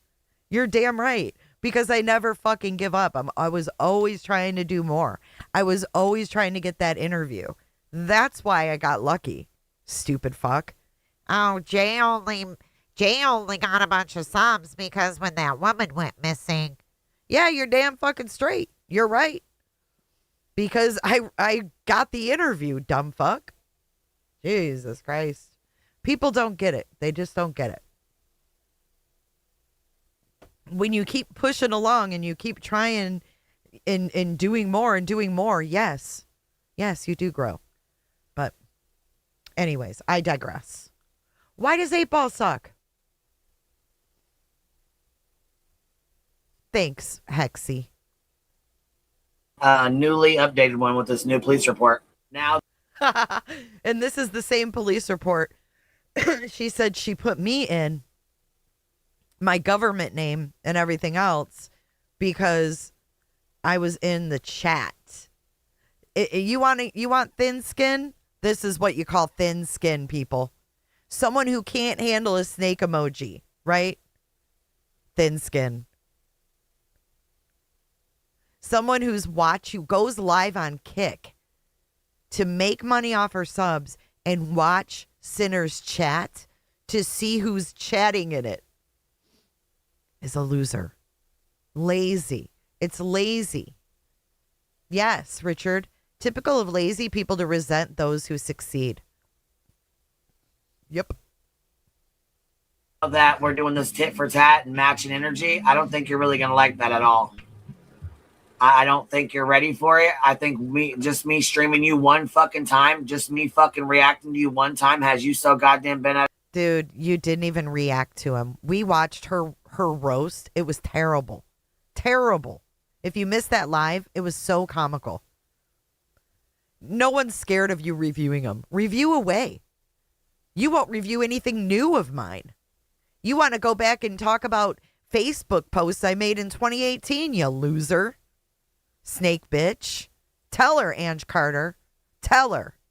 She treated you like dirt. 1-800-FRAUDBUSTERS. Thank you for the high five. Right back at you. Out of shape, you can't handle yourself. I think this is going to be quite interesting, and I think I'm probably going to make you spurg the fuck out to the point of a mental fucking breakdown. I'm going to make you have a mental fucking breakdown. That's something I'd be proud of. Now can we get her a round of applause? Where's my little box? There it is. Can we get this trash bag a round of applause? She wants to send someone to a mental breakdown. Who says this? She doesn't roast me. Cheryl and Amanda, when has she roasted me? She can't roast me. She brings up Facebook posts from 2018.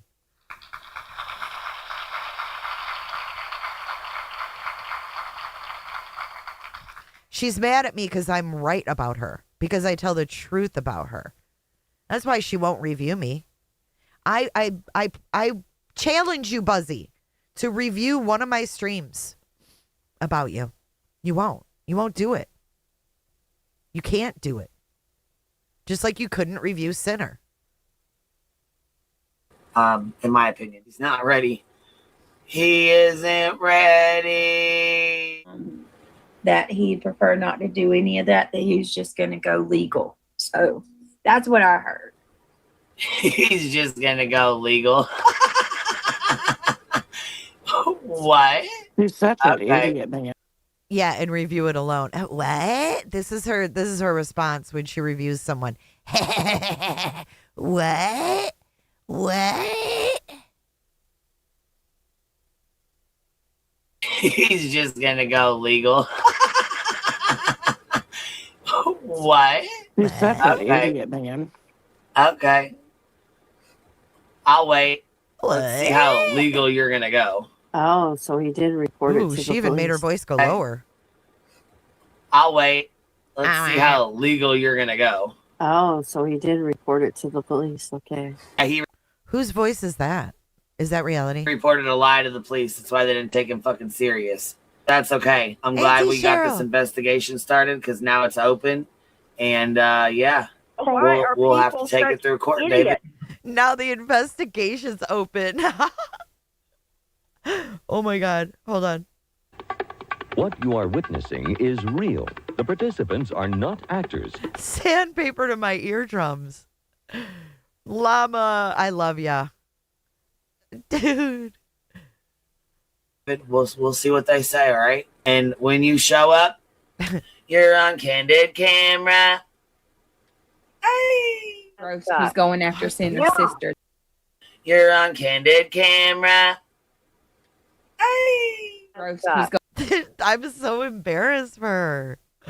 So embarrassed. It should, Tenacity. You're right. You're right. Especially after what just happened with Perez. Going after Cinder's sister. That really. You're on candid camera. Hey! He's going after Cinder's sister. That really pisses me off. He's blind. That's fake ass outrage. That's you trying to find something to get mad about. No one's going after his fucking blind ass goddamn sister. His fucking blind ass goddamn sister. Fucking trash. Trash. Ugh. After we just heard her say, you don't want to put her in the line of fire. The only motherfucker going after her is this parasite right here on the fucking screen. Stankin' booty ass bitch. Stop. Ugh. What? Dude, this lady? After her is this parasite right here on the fucking screen. Stankin' booty ass bitch. Stop fucking goddamn leeching off your sister, little bitch. And stop using her to threaten folks, because you know she's fucking blind. So she's blind and he's dumb. Is there a third? Yeah, she's a whore.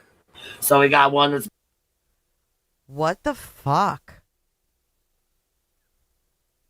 So she just called, she's talking about Sinner's blind sister, and then she called his other sister a whore. Blind and he's dumb. Is there a third? Yeah, she's a whore. So we got one that's blind, one that's dumb, and one that lays on her fucking back. Dude, people actually watch this. Are you describing your family, Buzzy?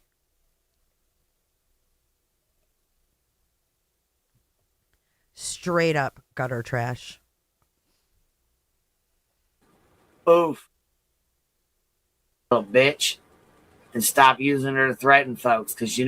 No, she doesn't show her face. Ever. Cam up, Buzzy. Cam up or shut the fuck up. know she's fucking blind. So she's blind and he's dumb. Is there a third? Yeah, she's a whore. So we got one that's blind, one that's dumb, and one that lays on her fucking back. Oof. Yeah. Who's talking about her? Cheryl, I hope you're having a great time. You too, Kels. Could you imagine this woman making your peanut butter and jelly sandwiches? This is a woman. This is a woman who collected hundreds of thousands of dollars to sue another creator. Oh, it's terrible. I was going to play something else, and now I can't remember what it was. Hold on a second. Let me take that down. But I thought that email was interesting, as much as she likes to throw around that J is for racist and all of this stuff. Oh, she is, Kels. The hive is on fire.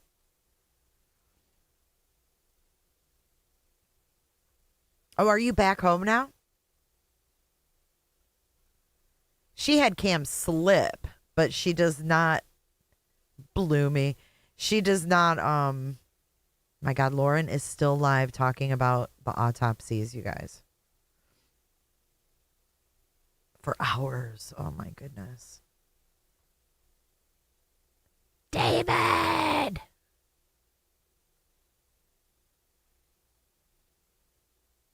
Hey, monkey. Jay, I almost choked him having toast with peanut butter. Well, I'm glad you guys made it home safe.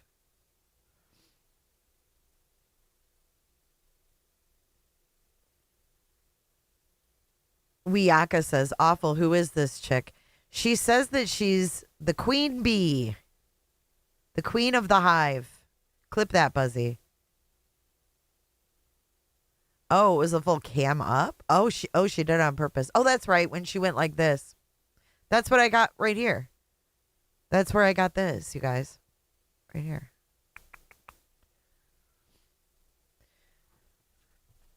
Hundreds of thousands, Richard. Hundreds of thousands. I bet you didn't want to leave. A Fallon. Damn it. I thought there was one more thing I wanted to show you guys, and now I can't remember what the fuck it was. I'm not ready to be done yet. How long have we been live? We've only been live 2 hours. Yeah, that's where I got the pink shirt. Show was.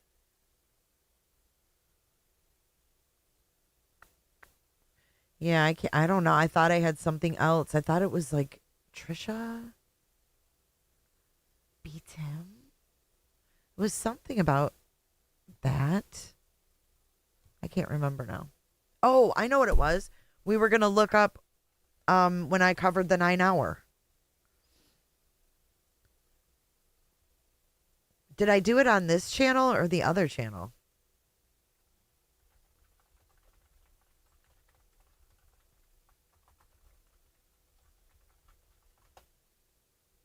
Remember, we were gonna look. I should make shirts like that. She'd probably buy one.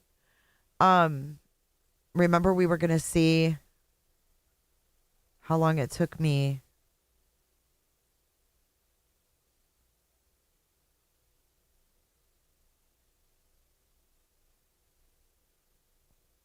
But I don't remember what live it was. The hive is burning down, girl. The hive is burning down. She says that she's and she's pissed off at me because I said that she's probably going to start a fund.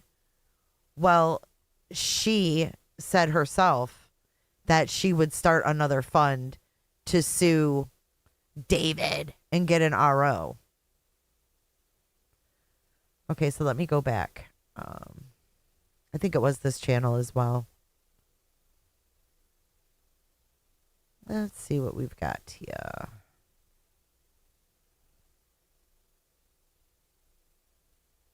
It'd be like 10 months ago.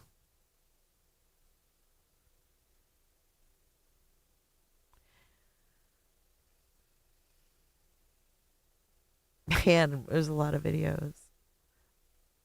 Here, I'll show you what I'm looking at.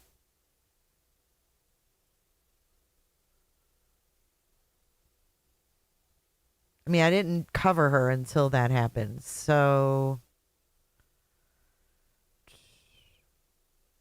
Oh, here it is. Here it is. I found it. And I become very concerned for her and her safety as the stalking and harassment continues. All right. Okay, so here I am. Let's go back to the beginning.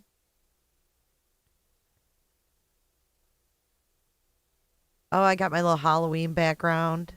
Okay, here we go.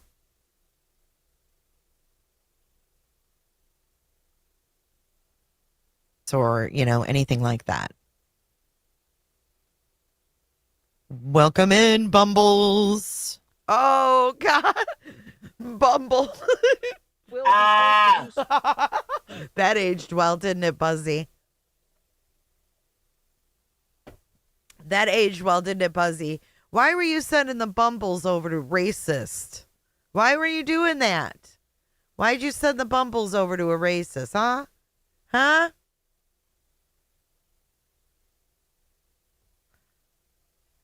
Nash Native is in this chat.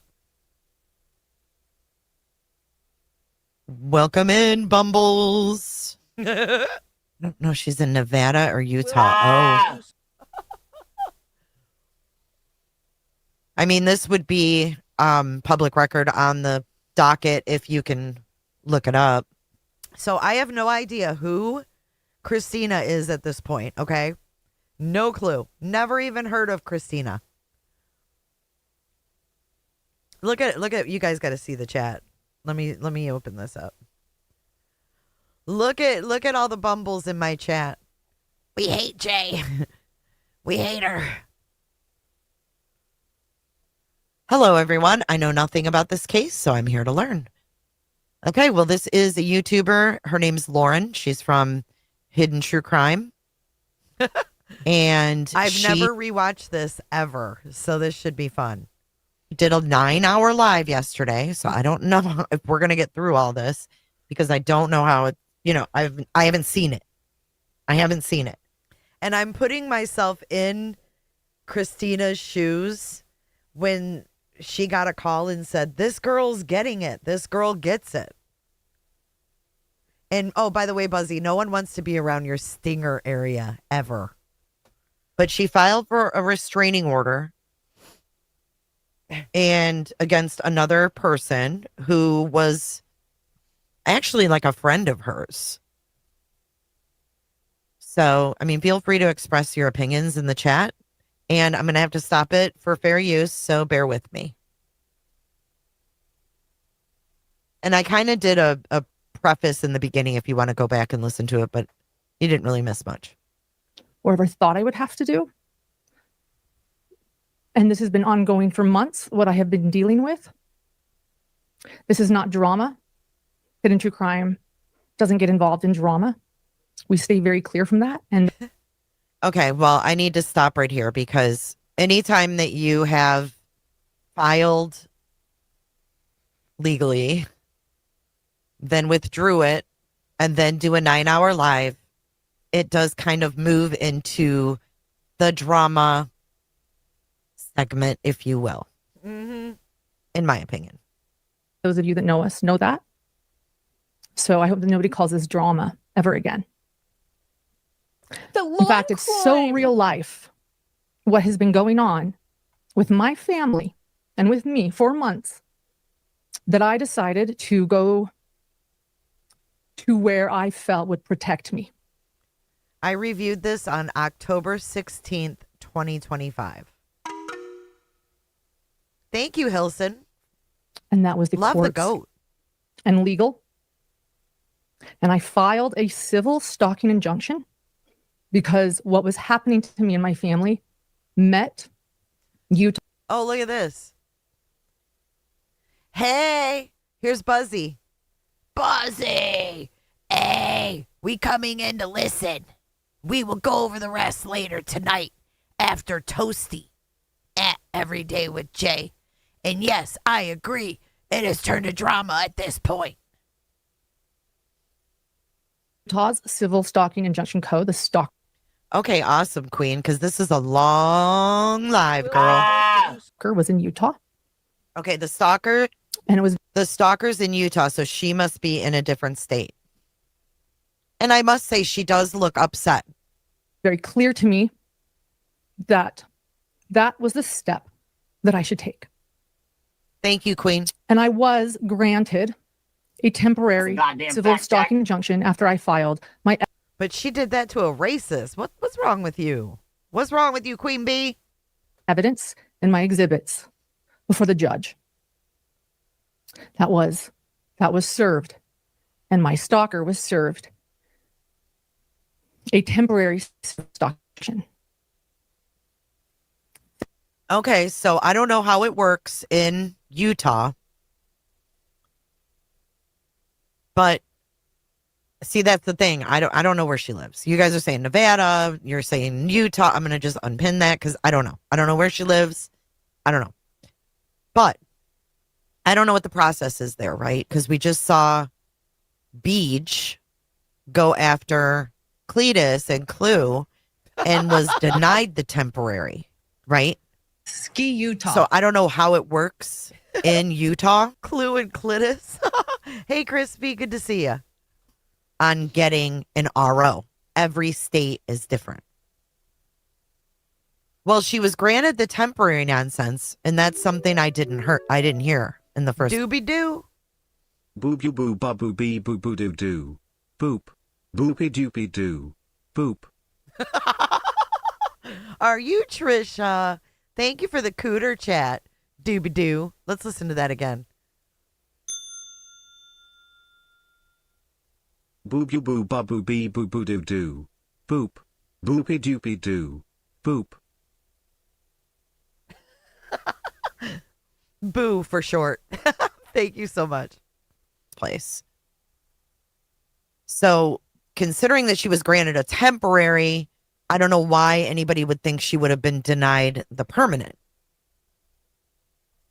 So let's keep going. I know. I'm just discussing it. I had no idea. I knew nothing about Lauren at this time. I didn't know anything about the RO, about the stalking injunction. I didn't know anything. I was kind of figuring it out as we were listening. Thank God.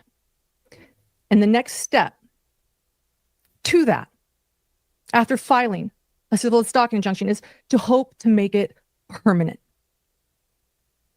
I'm not comparing it to BJ's situation. I'm comparing it to the filing of the RO and the process. That's all. I know how it works in Florida. I now know how it works in North Carolina, but I don't know how it works in Utah. Hey, B. Tim. Oh, look who's there. I am very uncomfortable sitting here.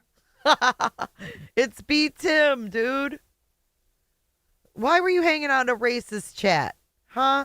Someone who does, she does horrible true crime. This is B. Tim, dude. He's a virgin. Good morning, Gypsy. And that was going to be on Thursday.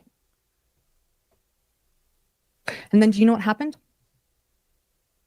Somehow, someone decided to let Law and Crime know about my civil stalking injunction. The Law and Crime decided that they deserved to have cameras in the courtroom.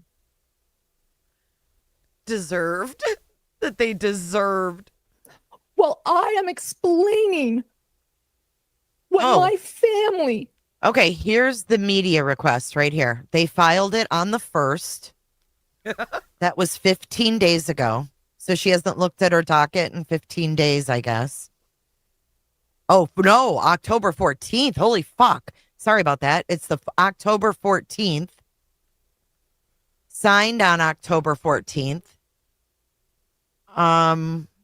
They wanted to do TV, newspaper, video, and the judge granted it. Wow. I would maybe take it up with the judge because the judge allowed it. That's crazy, though. For an RO hearing? No, it says the 14th. It's 1-4. And then down at the bottom, it's written 1-4. It said, Judge Wright.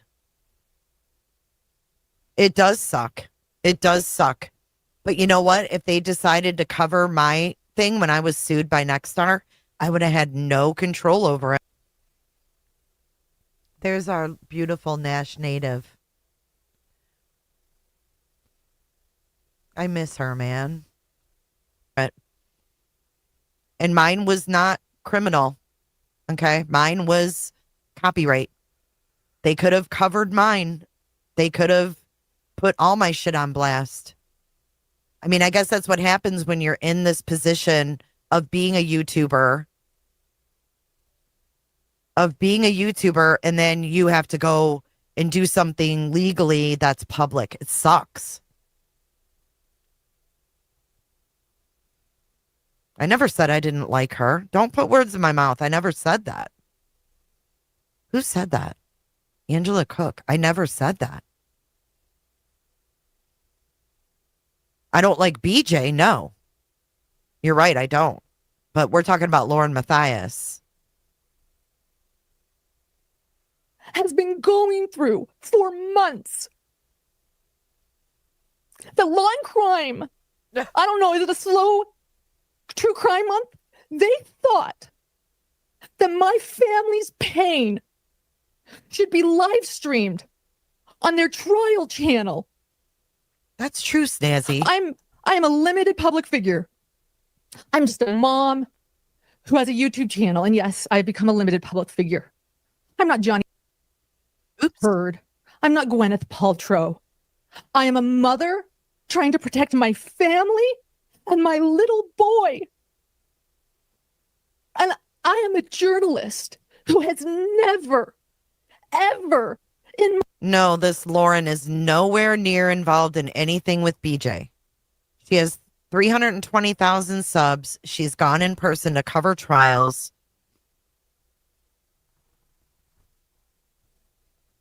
And I'm not saying this isn't true. I'm just, I wouldn't want it on Law and Crime either.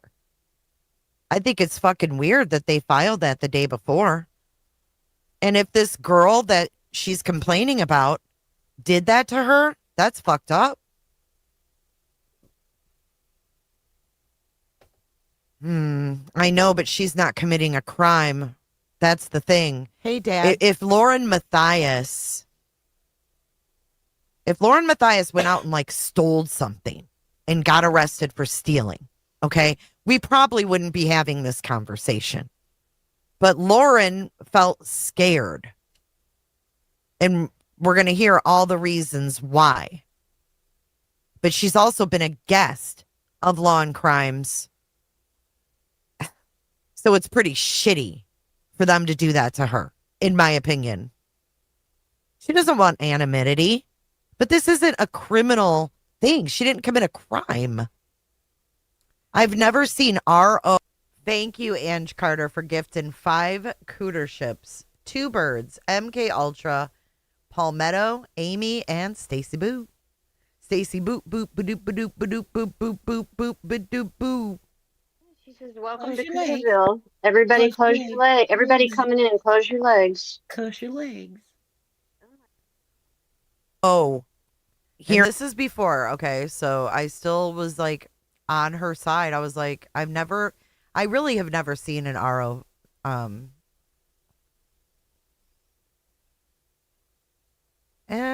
daily, I don't think I've ever seen one except for Bullhorn Betty's in Tennessee.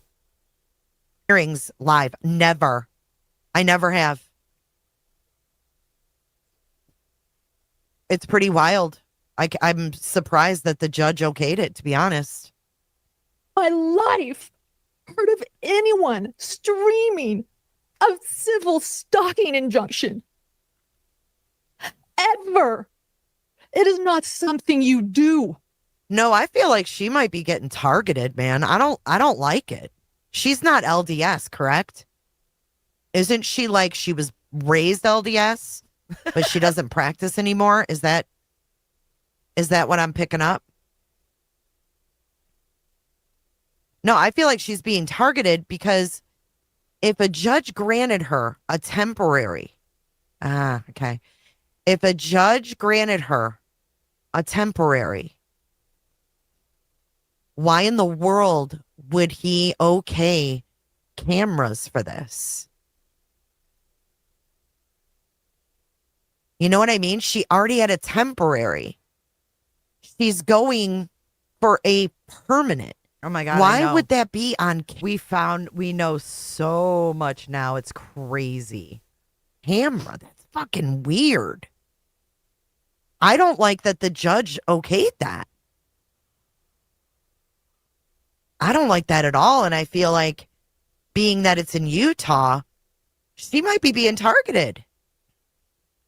And that too, Ostrich, that's scary. Ostrich. I'm going to tell you right now, the 7 women that call themselves the same thing as Lori and her friends, that's scary. Because you know what? Lori Vallow's friends knew about JJ and did nothing. They lied to the police. Like it makes me feel scared for her, to be honest. And why? Because it's someone that is being abused, that is attempting to escape something dangerous. But think about it. We knew nothing. I knew nothing. All I knew was this. I never wanted to do this live. I can't wait for the moment when I start to see through it. But because of what Law and Crime did, I had to dismiss my civil stalking injunction. No, I don't like this. Because I am never, ever going to let my child's mental health be live streamed for entertainment. I agree with this. We know. And I find it we know now that it was based on lies. At the time, I didn't know. disgusting that anyone would want to do that to me or my family, a civil stalking injunction. You know what? I'm already kind of viewing this differently, being able to talk it through with you guys. At first, I was like, I would have went through with the injunction and said, screw it. Hey, Cheesy, and said, screw it. My safety is more important. But then again, I wouldn't want this shit on Law and Crime either. And I don't like that Law and Crime did this to her. I agree, Lovey. Wow. I mean, 5 minutes in and I'm already like, my mind is whirling. My 8-year-old mental health is not your entertainment. I wanted to keep this private. I wanted to keep my pain and the bullying and the abuse and the harassment and the defamation and the pain that I have been dealing with behind the scenes for months. I wanted to keep it private. Oh my God. Not live stream to millions of people watching Law and Crime. Smoke 'em if you got 'em.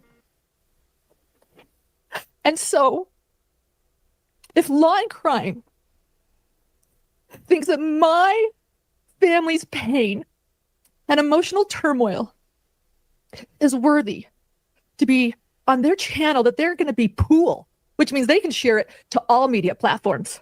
This is just for everybody. Yeah, she didn't need, she didn't need to bring her kid into this at all. Don't blame her for not giving them that content. You know what, Robat? Same. Like, I haven't really invested a whole lot of time into watching her, except when Delphi was going on. Like, I watched her religiously, but I don't have a lot of time. You know what I mean? But this, I have chills. It's like, I'm disgusted with Law and Crime. I'm disgusted with Law and Crime.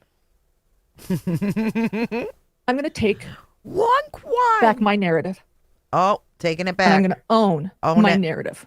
No, you're not. And I'm going to tell you everything. No, you're not. Tonight. Seize the drama. We're going to go through every filing. We're going to go through a lot. Yes. So good for her. So in other Okay. words, instead of... So yeah, we're reviewing my review because I want to see the moment that I started to turn and see this through a different lens. And thank you again, Ange Carter, for gifting 5. Dropping 5 on us. Jack.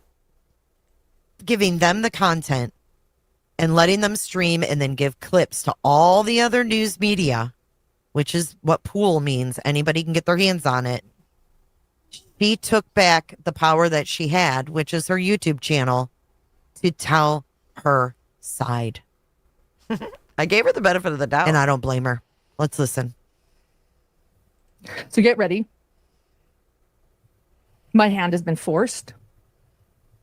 I am very uncomfortable sitting here.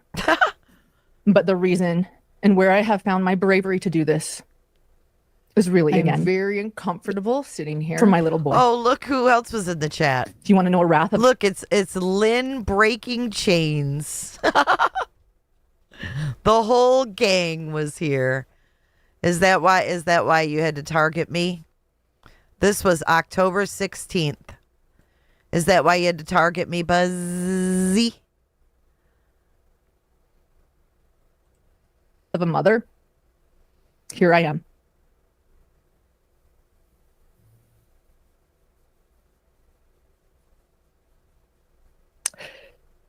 Okay. And so we're going to begin. I need to collect my thoughts. I know what's next, but really quickly, I have my producer Grayson here with me, helping me. Let me just ask you, it's going to be a long live, so sit in. I might need a bathroom break at some point. I haven't been able to eat. I'm not eating. So I have root beer here for sugar high. I have my water.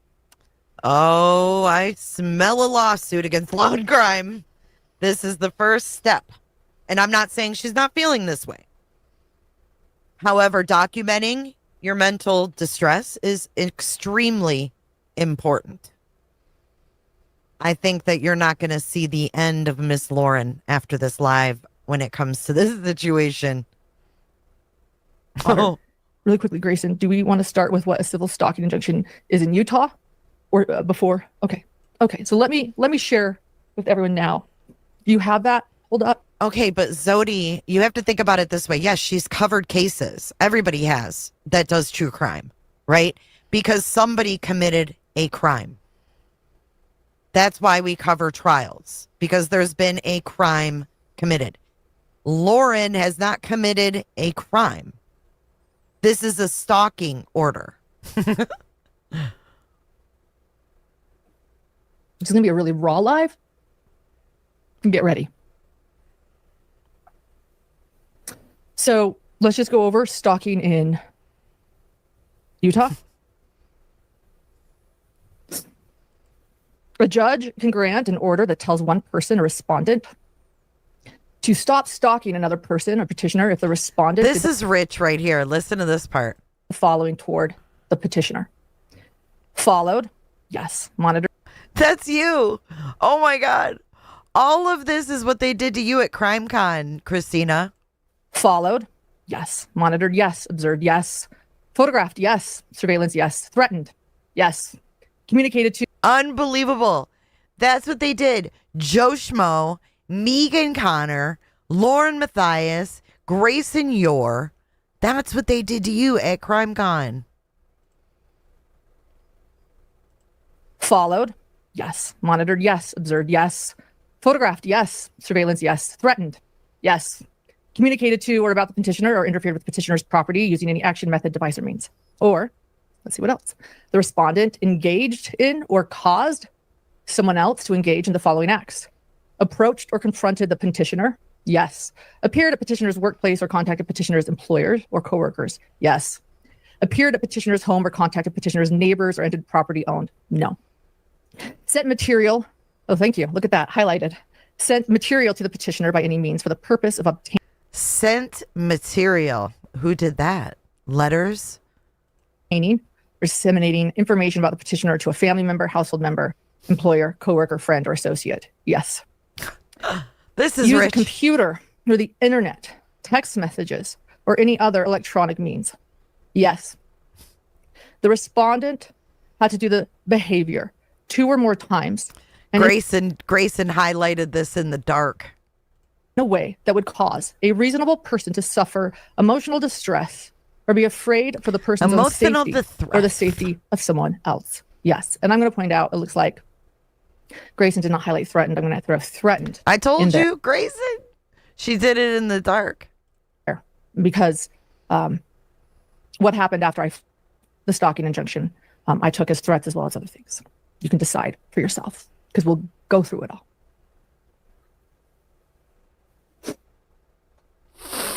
Okay. Let's start with this.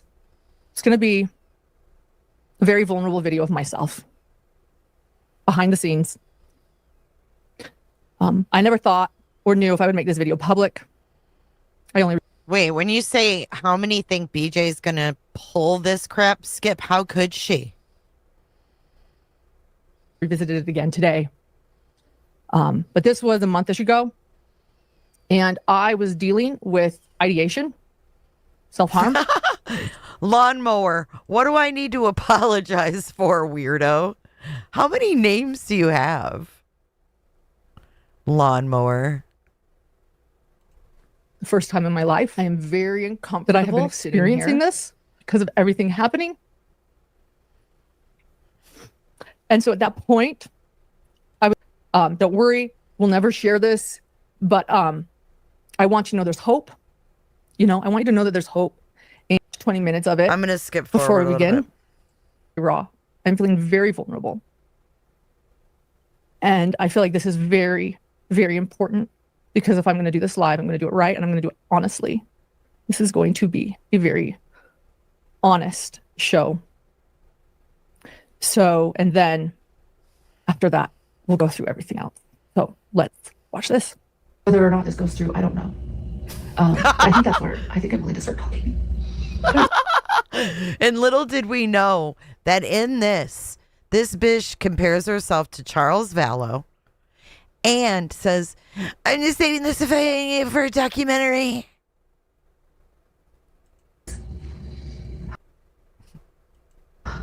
I always just want to do things right. You know, when they go low, you go high, and just do things right and rely on maybe responsible people to help. But I don't know if that's going to happen in this situation, and that's okay. Where did she post this video? Because it seems like she's on a tripod filming herself. Okay, wait a minute. This is good.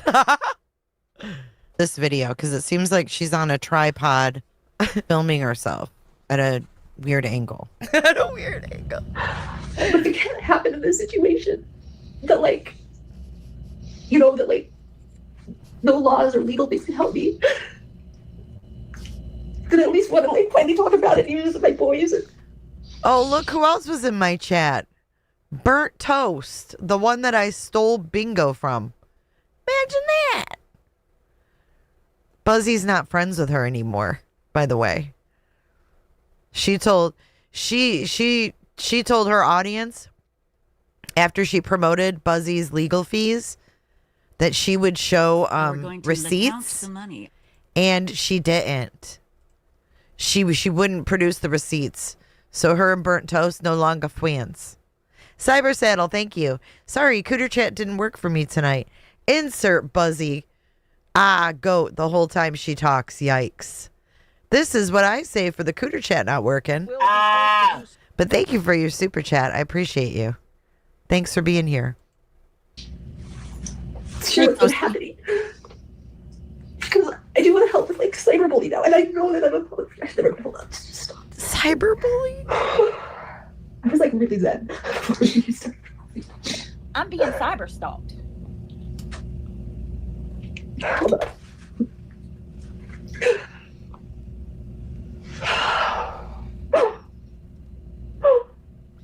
Did she have to travel to Utah for this hearing?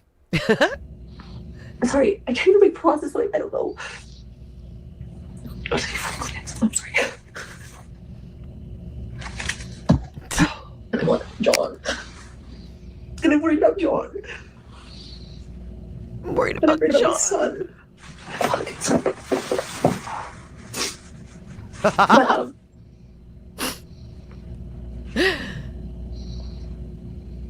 I just think, sorry.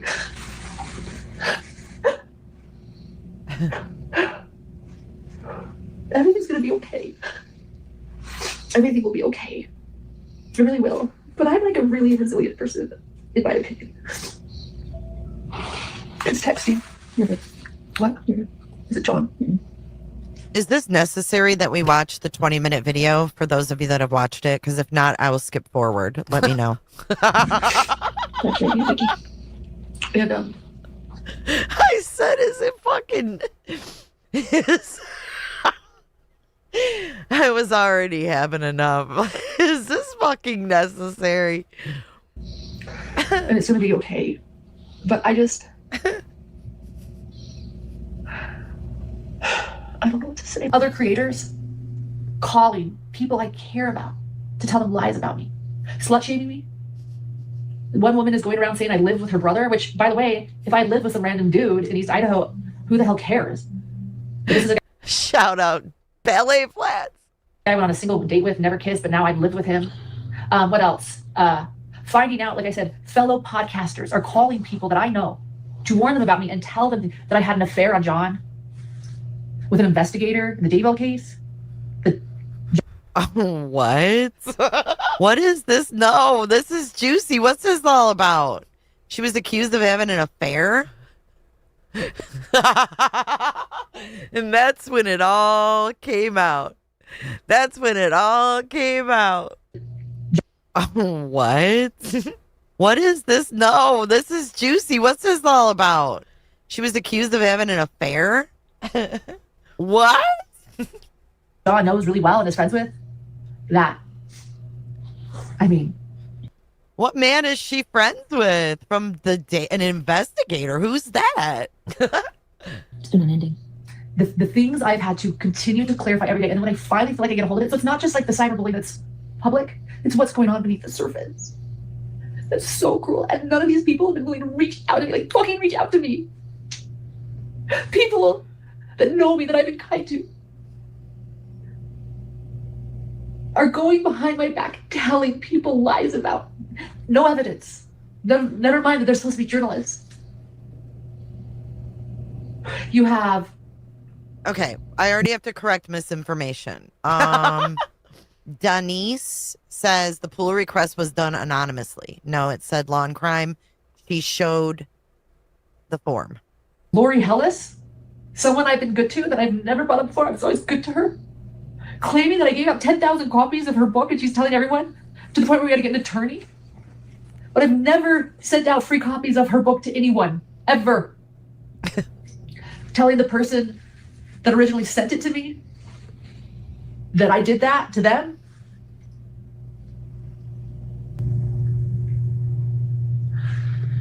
And then, of course, the background when she accuses noise of that, I then send it to our attorney. I guarantee you none of you received a book copy of Lori Hellis's book from me, despite allegedly 10,000 people. We didn't know that her attorney was her brother at this time either. The idea that we were purposely changing our time, by the way, too. No, we had to get a babysitter. I don't know why. Doesn't matter. Doesn't matter. But it's like what this group mob mentality has been doing is taking all these old beefs and they're reaching out to them. And there was a whisper campaign is the best way to say it. It's adult bullying, it's group bullying. It's believing without seeing. Screenshots of mine have been shared. Some when I've been angry at other creators, got over it later. Those have been being shared. I'm ashamed of that. Maybe you can edit that later, but I'll just share everything right now. But I've owned it. I've owned that. You said sorry to the people that needed it. I said sorry to them.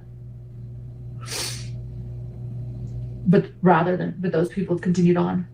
Nobody again reaching out to me. Hey, Rollins. And I have to be honest. Entire rooms shutting me where I belong, where I've helped, where I've given my entire heart to and soul. I'm being cyber stalked. Good night, SC girl. Hey, Ferrero. Because of lies and of a whisper campaign and of adults who can't come to me and ask me what's true and what isn't. Whisper campaign. But rather go and start a cyberbullying campaign and join it and follow it as the lies continue, as they talk about my dead brother and my husband. Okay, we'll skip this. And you know what it is? We're gonna skip the emotions. We're gonna go to facts.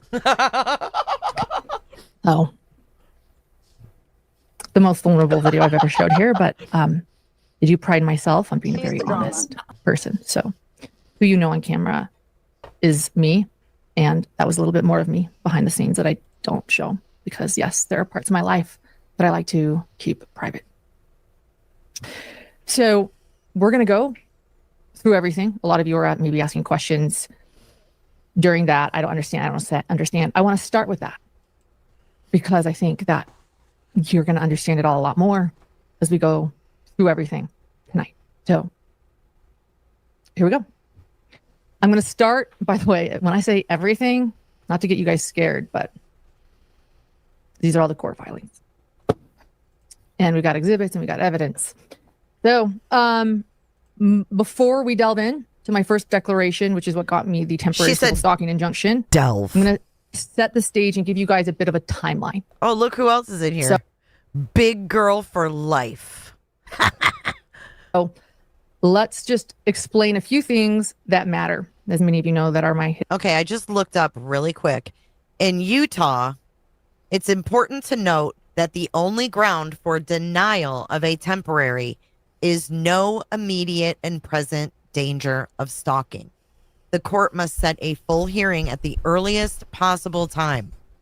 Okay, so she demonstrated. So I realize that it's pretty much granted all the time. Isn't danger of stalking to get that temporary. And Gems, I call this setting the stage. Let's set the stage. Setting the stage. All these documents. And that takes us to April of 2024. I also want to point something out. I am not going to use my stalker's name during this video. So I am going to reference. That is when I meet my stalker in Boise, Idaho, at the Chad Daybell trial. When she shows up for a few days attending as public. She's public. She's interested in the case she's watching. She introduces herself as a fan of my podcast, and she gifts me a cell phone microphone and a tripod. I also meet another fan of the podcast at this trial named Lori, also attending as the public. So not to be confused with Lori Daybell or Lori Shout Hullis. out dental. This is Lori. Someone attending as public named Lori. Then there's Lindsay. Lindsay is a podcast producer, and Lindsay starts doing part-time production work for me at this trial. She's quite good. She's very talented. And then there is my stalker. And my stalker also befriends Lindsay and Lori. And Lindsay, the producer that is there, starts doing part-time production work for me during this trial. And my stalker and Lori become friends with Lindsay, along with another woman named Janice. Now, a few things to know about Janice. Janice, I don't know her very well. This is our history, though. She was noticed by me in Daybell Facebook groups early on, years ago. I was in a lot of the Daybell Facebook groups where a lot of information is. A lot of the insider her posts were very funny and witty, and I thought that at first, and then her posts turned into what I consider bullying. I know everyone has a different definition of that. It's what I consider bullying. Here are a couple of them posted. She's sharing a video titled "Let's Talk About Kay Woodcock," and Kay. This video, luckily, it is no. Unfortunately, this happens to victims in all cases, right? I mean, some just get nationwide, worldwide coverage, some don't. Like to advertise those videos, and she was a mod in those videos, a moderator, and okay, so that's good. So those are just a couple examples of why I didn't care for her.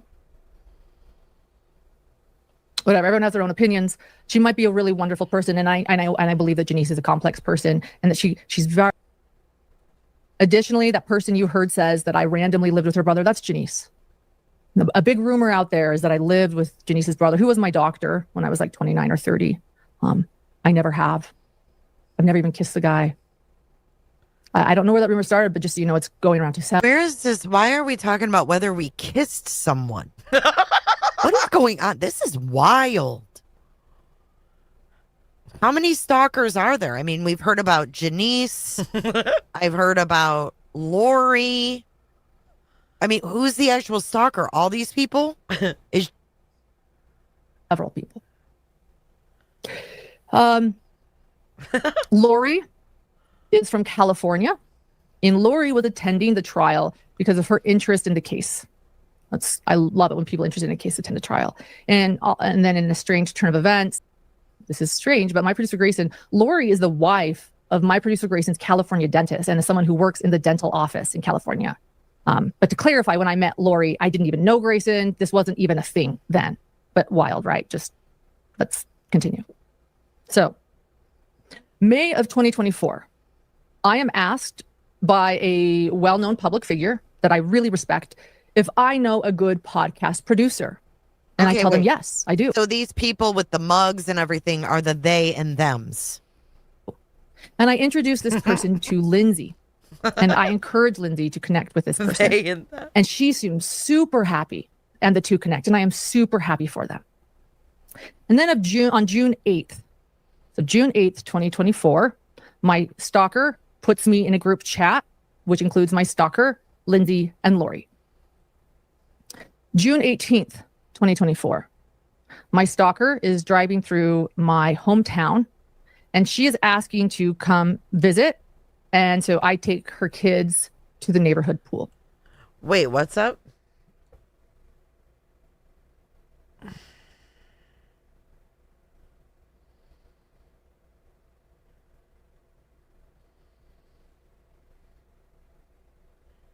I'm calling you back right now. Oh, here we go. Hey. Dude, do not disturb. I'm dying. I am always on Do Not Disturb. I love it. I love it. Okay, I'm going outside so I don't wake up my family. Am I on? Yeah, you're on. Okay, you guys. So on August 22nd, 2025, I had it. Okay, so the last time Lauren reached out to me was on April 21st. So then on August 22nd, 2025, I get an alert and it says Lauren Matthias has removed a like from a message. And so I'm like, okay, which one is that? And I look at the notification and it was one where she had previously liked. So that screenshot that was up about the Kay Woodcock episode that Annie Cushing did, I had sent her that screenshot. That's my screenshot. I sent her. And I had said, and Janice knows I said this because Janice was the one who shared that live, and I did not agree with that live. I mean, that Annie Cushing did. I did not agree with it at all. I do not think that was okay. And I said, F Janice for sharing it. Okay. And I immediately told Janice, I was like, oh my gosh, like, I mean, obviously I defended her at one time. Like, she's like, no, I don't care. It's fine. But, that I didn't realize. That's my screenshot. She was prepping this. She could have been prepping this all the way back August 22nd before she even filed the injunction. Like that summer. That summer, like that is, I'm just, anyway. Is that like that's the furthest date back that you've noticed like she saved shit from? No, well, that's just when I remember on August 22nd, I saw that she removed that like, and I thought, oh my gosh, she's up to something. What is she up to? And I was like, whatever. And I just took a screenshot of that notification and what it was. And then I put it in the back of my mind, obviously, until then later I was served. And when I brought that to my attorney, I brought that info to my attorney. But I did not, seeing that on your screen right there. Yeah. I don't know if I even realized. I mean, I saw it last night on Turtleboy. When I saw it, I was sitting at my computer this time, and it was on my monitor, full screen. I was watching with the chat next to it, and I literally was like, wait a second. That's my screenshot. That was a screenshot on August 22nd, 2025. She removed a like from. This one about Kay Woodcock? Yes, because I thought that episode that Annie Cushing did was just disgusting. Oh, I see. You got it from the Facebook group. Janice says, did you send her the mug one too? No, I did not send the mug one. I had never seen that until the 9-hour live. So someone else sent her that one. But that's crazy. I just realized that. So that's August 22nd. August 28th, 2025 is when, I don't know if she did it in Nevada or if she had to fly to Utah to file. This says January 27th on it. Yeah, but I didn't see that post until that time. I was recently in that Facebook group, and I think the notifications, you know how they... Oh, you didn't like Facebook. You didn't see it when it was posted, yeah. Most popular or whatever. I didn't have it. Yeah, it was like new to me. And yeah, I gotta write that down. Anyway, so I'll be back in chat. Okay. Wild. All right. Yeah. Thanks, Christina. See you. Bye. Bye. And the pieces continue to be put together, folks. Crazy. Crazy. Okay, let me skip forward.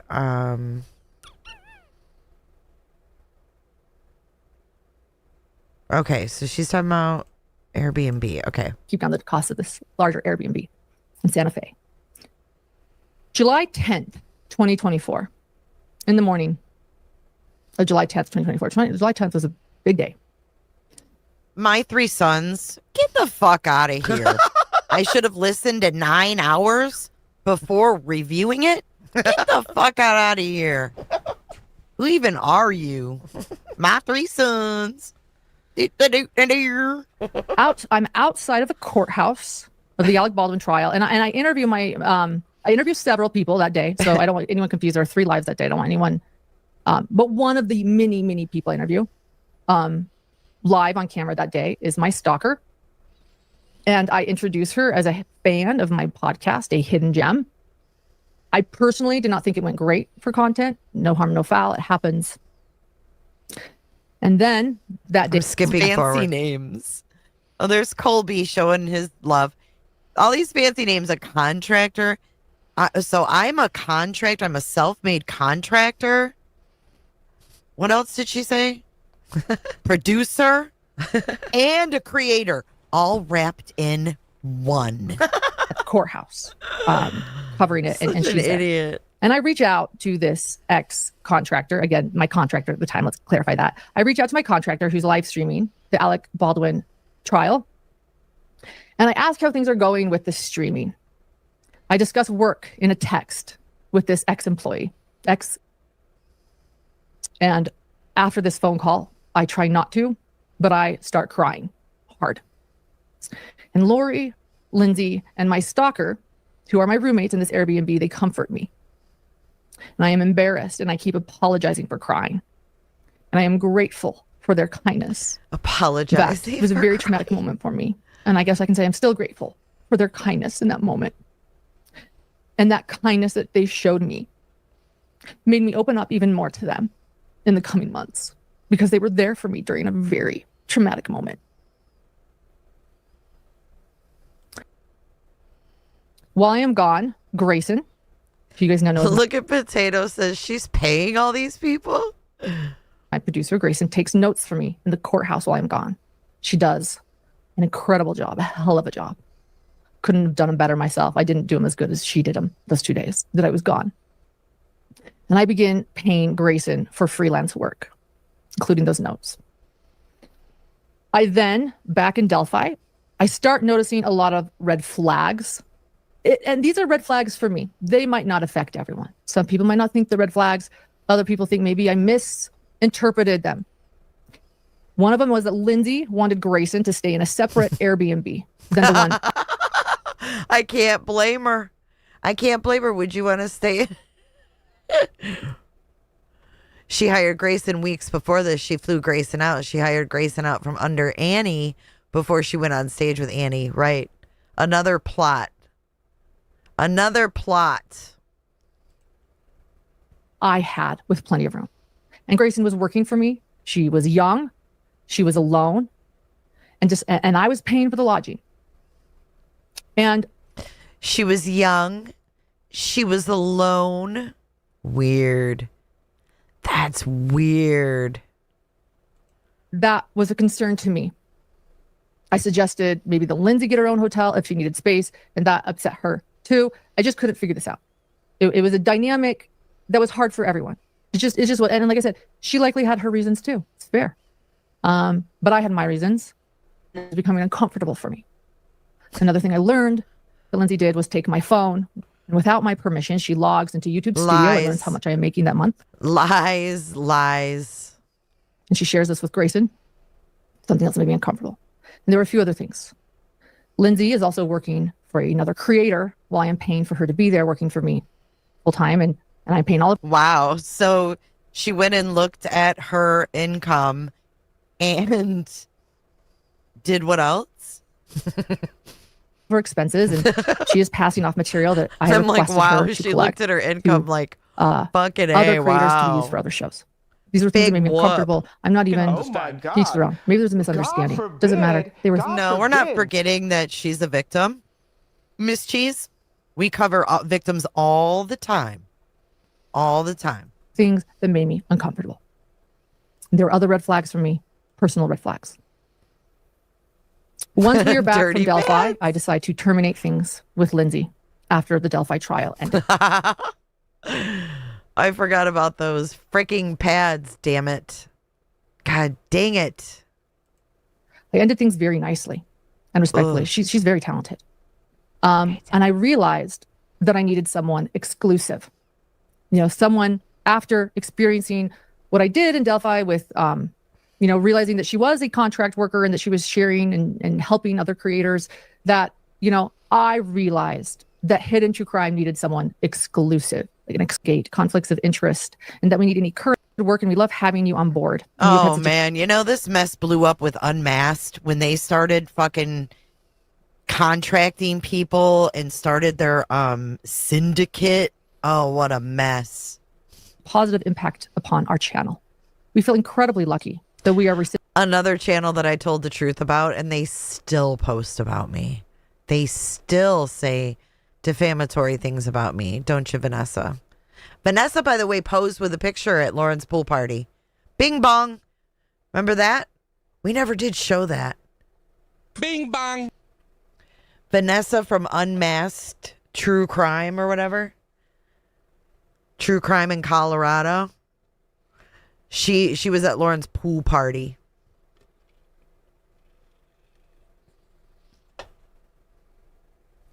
Wake up. the lawn crime. Another one that tried to build her channel off me during the Watts case. Horrible. Just horrible. She's also the one that told Dateline I was homophobic and racist. Recipients of your work during a transitional period of career where you have had so many options in the true crime arena. We are particularly impressed with your move into such an important role working for. Proud of you for this opportunity. Go show them how amazing you are. I'm sure we will see you on the... And so... There's Ryan. I later, just so you know, one other aspect of this, months and months later, I did send Lindsay a cease and desist. I had heard that she had been saying some things that I consider defamation to several of my professional contacts. One text that was sent to me stated that I went psycho on her. Wait, does she have a lawyer? Does she have a lawyer? Manic. And other things from another creator that... No, these are my comments. So these people are in my chat. Look at this person. YouTube Inspector Gadget says, Jay, it's a small world. It's a full circle. Trust me. The crazy thing is the names she brings up soon from the Delphi case connect back to people who are connected to Lana. Lindsay was saying about me. Things that were not true. I sent her that cease and desist and requested that simply she cease and desist about speaking about her time as my producer. I feel like this sets the stage for everything else to come. When my life then becomes a living hell for my entire family. So this is the first declaration I send out to receive my temporary stalking injunction. The reason why I'm just going to get into the declaration. So her lawyer thinks this is a good idea? Or lawyers? I'm going to stick to Wait a second. my temporary stalking injunction. The reason why I'm just going to get into the So declaration. her lawyer thinks this is a good idea? 4 lawyers? 4 lawyers. I'm going to stick to legal documents. I'll add anything extra. I think they tell the full story. There will be a few things I need to add. I hereby declare, under penalty of perjury, that the facts stated in this declaration are personally known to... Oh, that's right. Ryan did go to that trial because he's local there.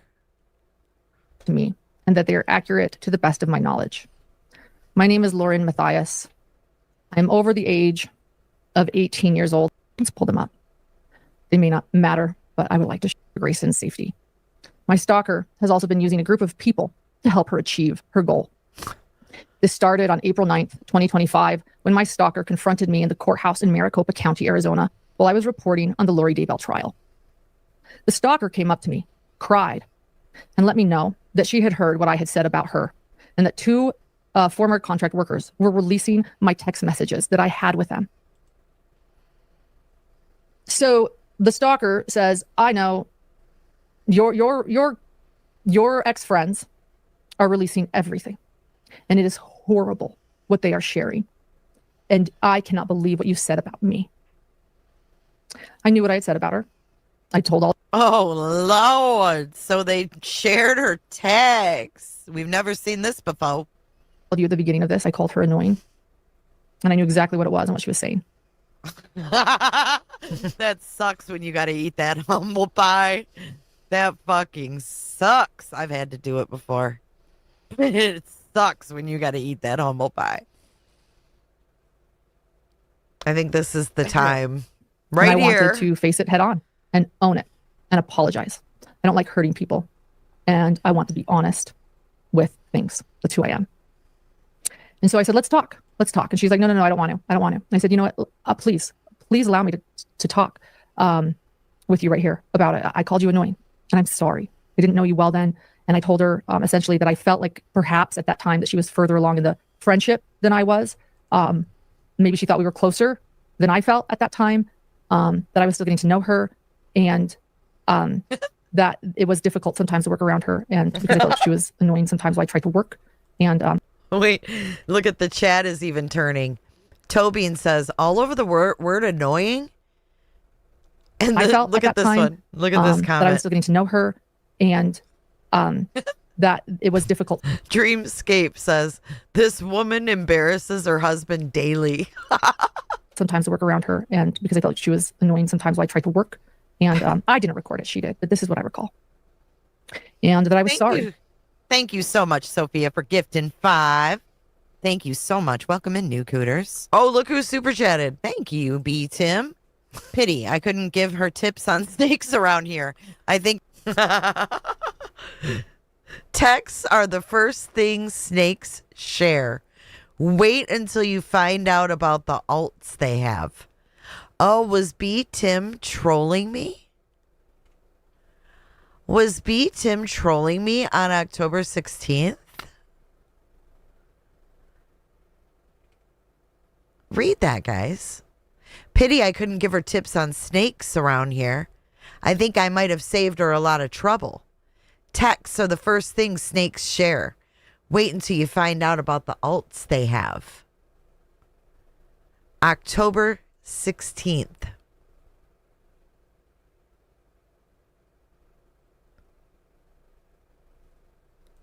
I might have saved her a lot of trouble.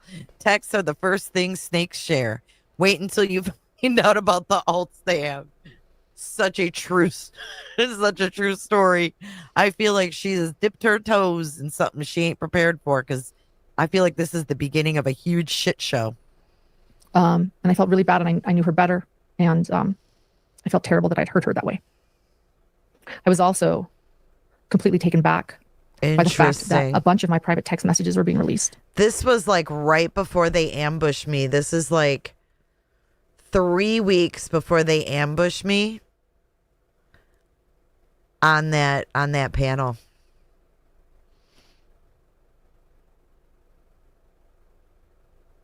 Mm-hmm. Scared the hell out of me. I didn't know what that meant. 6 years of messages. And her friends are horrible. They're cruel. I can't believe what they said. I can't believe what you said. She brought up poisonous donuts, Lauren. Poisonous donuts in Delphi. I was like, I don't know what you're talking about. What? She's like, you don't know what I'm talking about? Something about poisonous donuts? This is what I recall again. She's the one that recorded, not me. So, you know.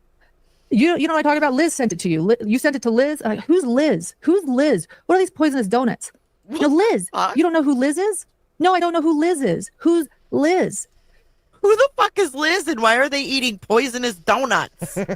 You said, Lauren, that somebody sent you, that somebody in Delphi tried to bring you poisonous donuts, and people were there, and they were trying to be kind to you. Wait a second. I'm still like, I don't get what she's talking about. Kresha, are you still here?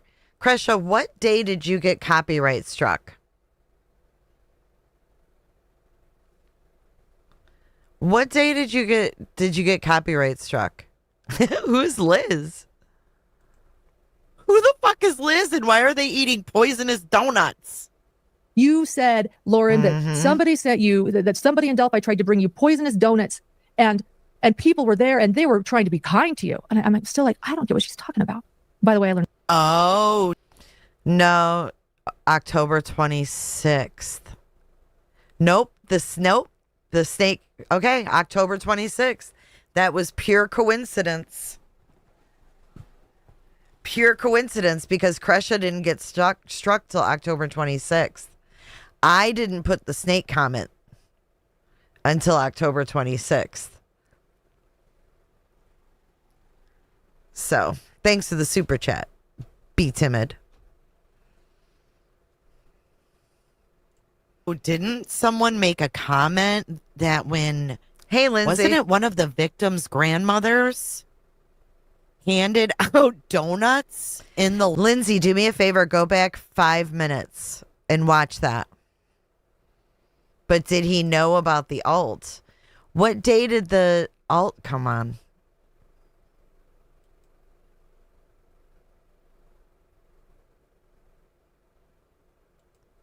What date? I don't even know what date that was. No, that was after. I don't think the 16th. I don't think so. Because she wouldn't have redirected to me. But Halloween, yeah, it was after the 26th. Line that someone made a comment. Oh, I hope she didn't poison those. Do you guys remember hearing that? I remember hearing about the donuts. For donuts. I'm telling you, I remember that. I think it was Patty. Do you remember that body? Yeah, it was Mrs. Patty. What's her name? And people were there and they were trying to be kind to you. And I'm still like, I don't get what she's talking about. By the way, I learned later, and both those stories are true. People in the Delphi trial brought me donuts and it was kind. And then there was another time when there were a couple of YouTubers, Susan Hendricks, we talked about it. Yeah, Becky Patty. Now she's saying that YouTubers did it too. Actually in a live, where they take them, they're poisonous. And that was the story I allegedly shared with Liz. I didn't know who Liz. Oh, shit. Oh, so you did talk about poisonous donuts and then you acted like you didn't know what poisonous donuts were? What? Liz. She kept trying to press me. Who's Liz? Who's Liz? And I said, oh, Liz. Remembered who Liz was. We concluded the conversation. I felt on a good note. I profusely apologized. I told her I was sorry for what I had said. True, Margie. Why is she act clueless about the donut? That comment is a little too coincidental, even for Be Timid. How would you forget the donuts? I even remembered the donuts and I wasn't even there. And for what many of the things perhaps that I had said to those ex-friends of mine. And then, so let me continue. That was okay. Continue. So wait, what I'm gathering is that it wasn't the alt or the snake emoji. They were already planning some shit. Oh. The text about the stalker stated that she was annoying. I apologized for hurting her feelings. So I'm going back to the declaration now. And I even followed up with text messages taking accountability. Exhibit the apology. Let's show that. Do you have that apology? Okay. We'll wait for this. Oh my God. I said, I love you and I'm sorry. Thank you for talking to me. I have a lot to process about myself and my actions. Oh. She thanked me for, and if I don't, I understand. I was so wrong. Okay.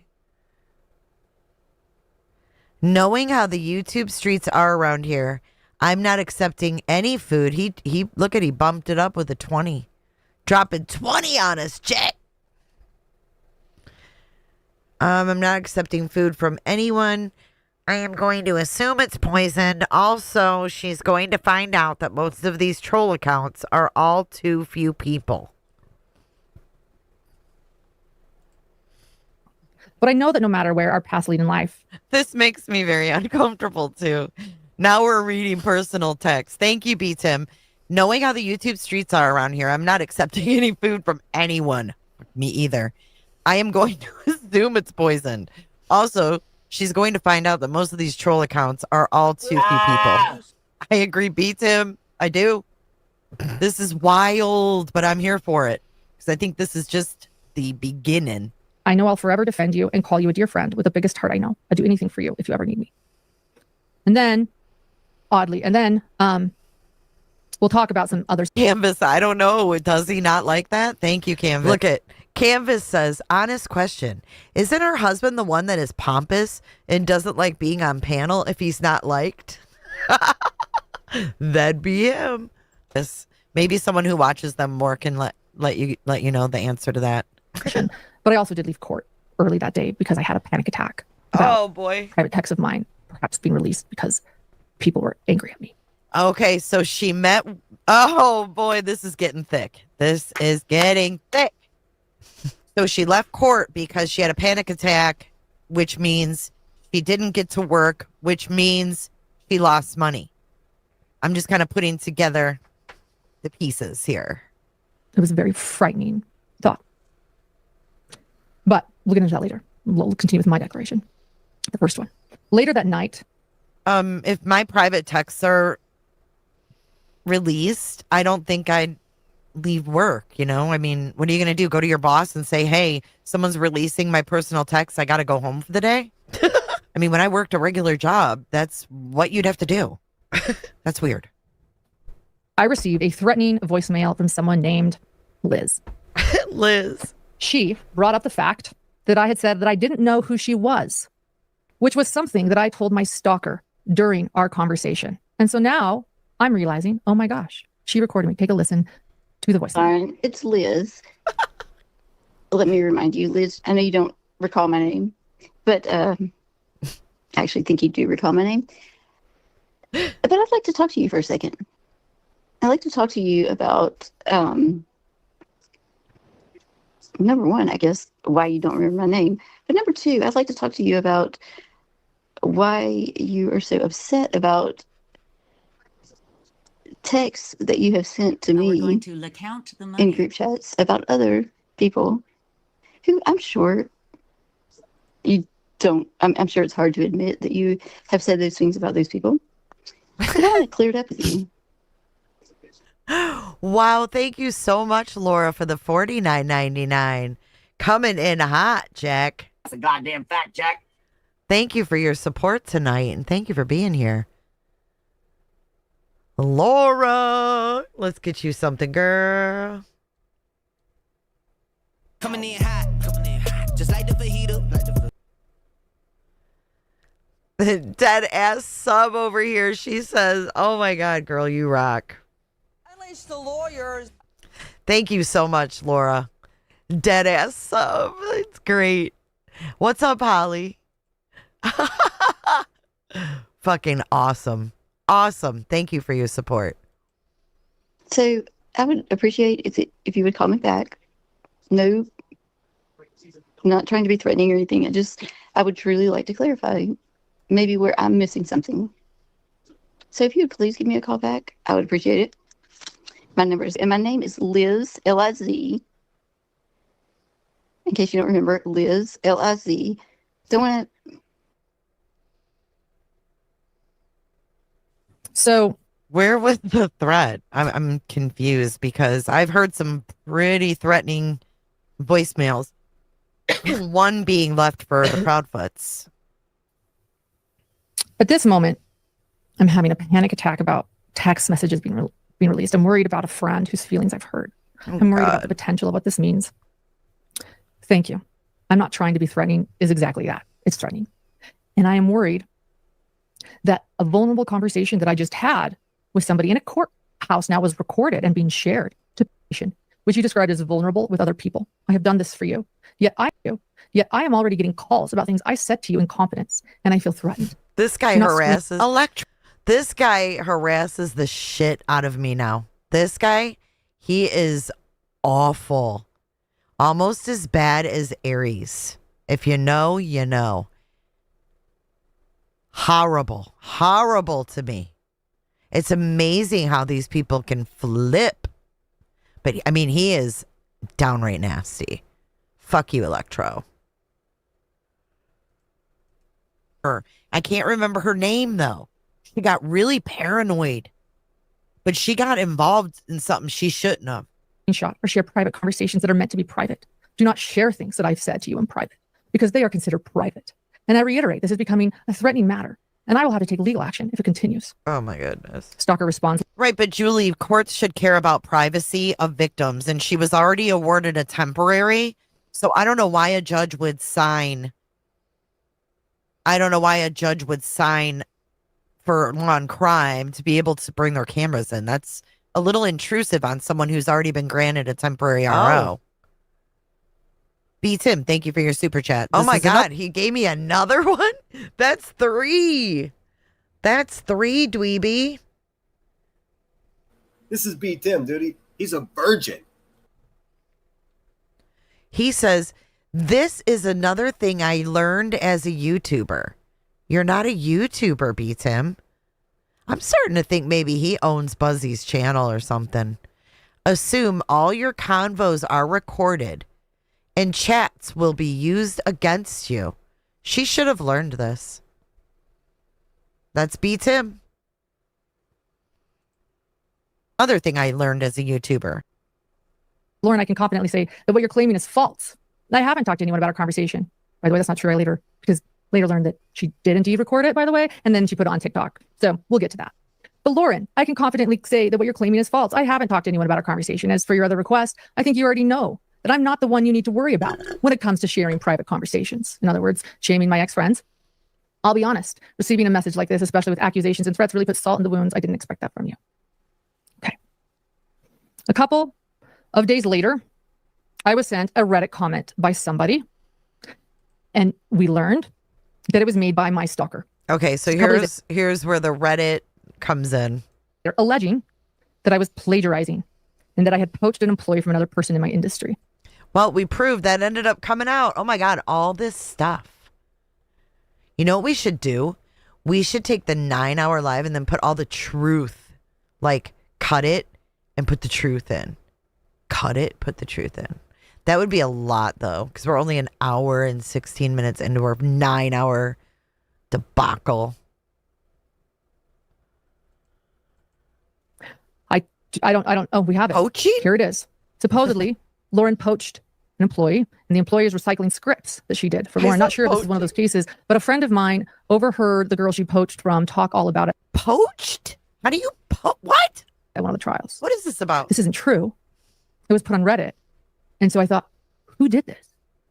Well, luckily, she left a lot of trails to confirm without doubt that it is my stalker.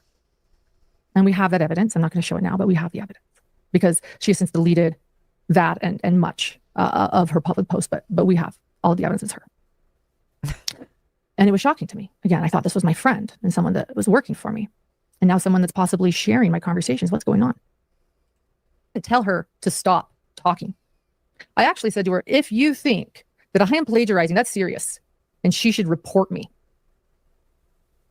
She denied they were her posts, despite evidence from her account, which I have again saved, showing it was her account. And after some back and forth, I blocked her as I began to feel unsafe. I am feeling very threatened. I block her.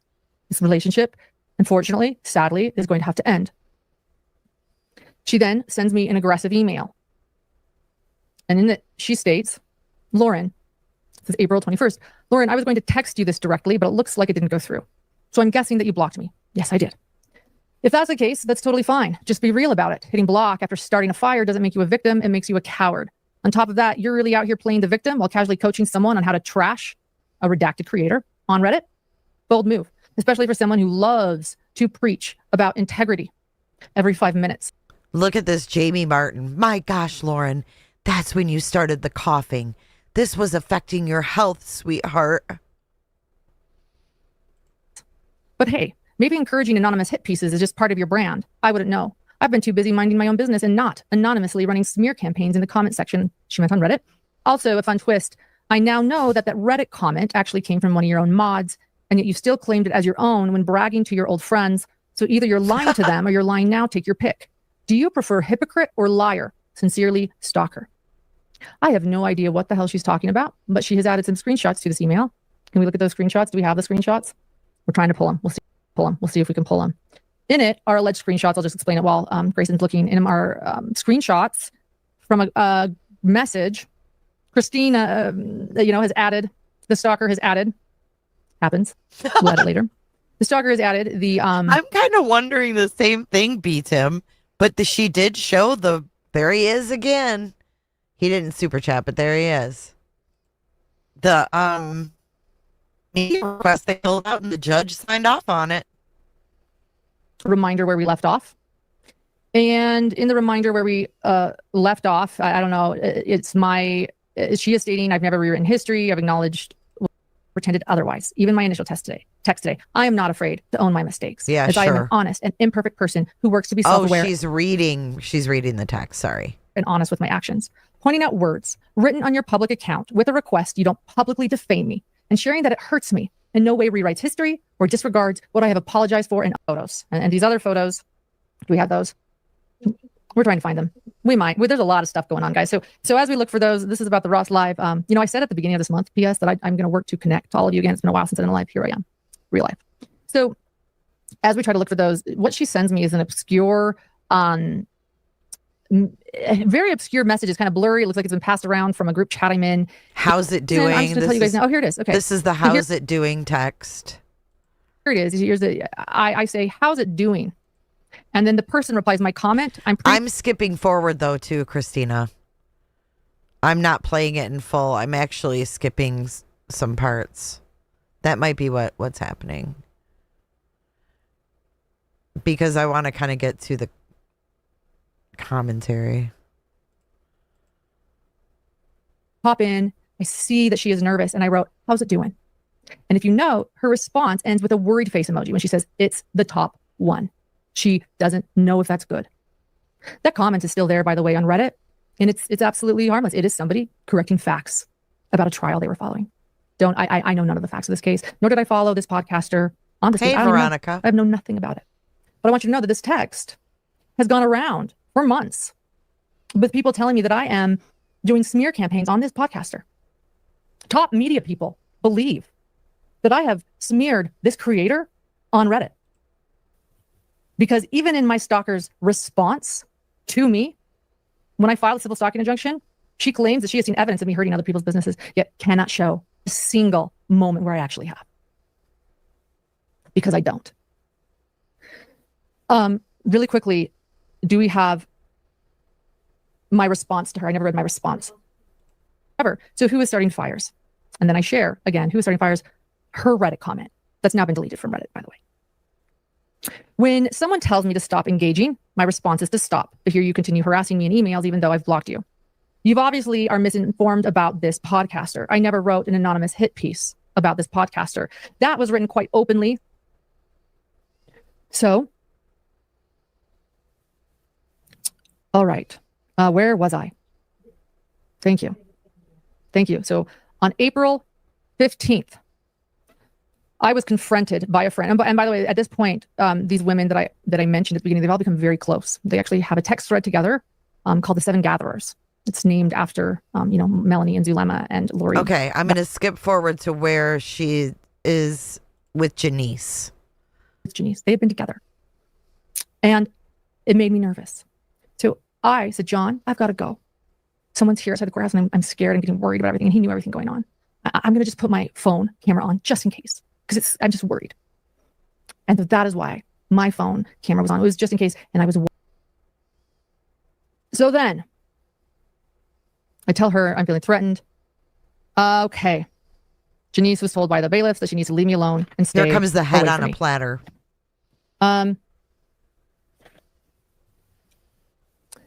Fast forward to, hold on. I've got some notes here. Okay. So a text from someone I don't know too regularly, and it's like, oh my God. I just think from the messages I've seen, I would prefer. Did she say head on a platter? Look, no one's debating whether this woman is a good woman or not, okay? We're not debating her life story. We're debating her claims of being stalked and harassed and listening to the exhibitees. Prepare for something publicly at this point. I don't know how or when. I just tell people I don't want to know what's happening. So that way I can truly say I have no clue. There are a lot of people that are really, really, really, really pissed off right now.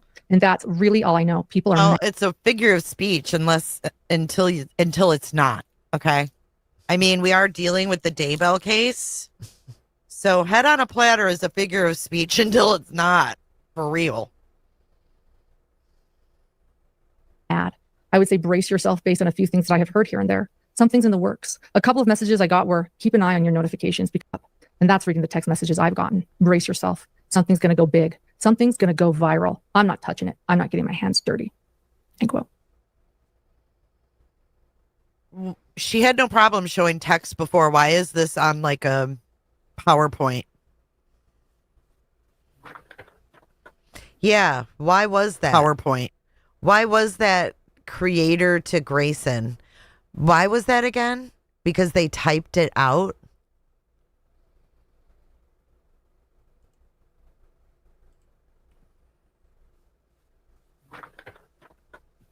So what did I do? That was absolutely devastatingly frightening to me. I had no idea what that meant. And so I decided to call the police because at that point, I am fearful for my safety with such a vague threat. Hey, Angela Lester. And the police, we're going to get to this later. Stick with me. Well, yeah, we're going to get to this later, but the police called my stalker and she recorded that phone call, but let's not play that yet. I'm going to go back a little bit. But let's fast forward. So let's go a little bit, let you know this. Expose me. And she uses that. They're going to expose me. Here's yet the 4th super chat from Be Timid. After this, I feel like what we do on this side of the streets is tame in comparison. Count the super chats from Be Timid. She posts like every other day. This has been going on for months. She's obsessed with me. Oh my God. The first TikTok about me posted on her personal page. So she started out on her art page, her regular Instagram page. The first TikTok about me on her personal page. And later she decided to post, she created a new page that was actually confirmed by Lindsay when she took the stand that this was created about me because she just didn't want it all on her art page. So they decided to start a separate page all about me. And the first TikTok about me posted on her personal page and later on her targeted page, so she posted it twice, is her telling her friends that I wanted to use my brother's sperm with an egg donor. What? So that I or a surrogate could carry his baby before. I said, what? Listen. My brother's sperm with an egg donor. What? So that I or a surrogate could carry his baby. Before you play this. What? She is referring to my brother that died in March.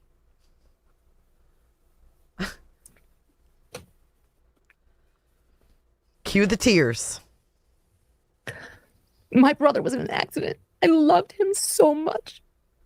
My heart is broken.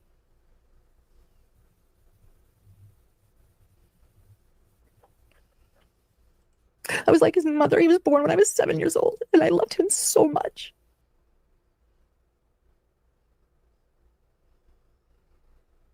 Sperm with an egg donor. So that I or a surrogate could carry his baby. Before you play this, she is referring to my brother that died in March.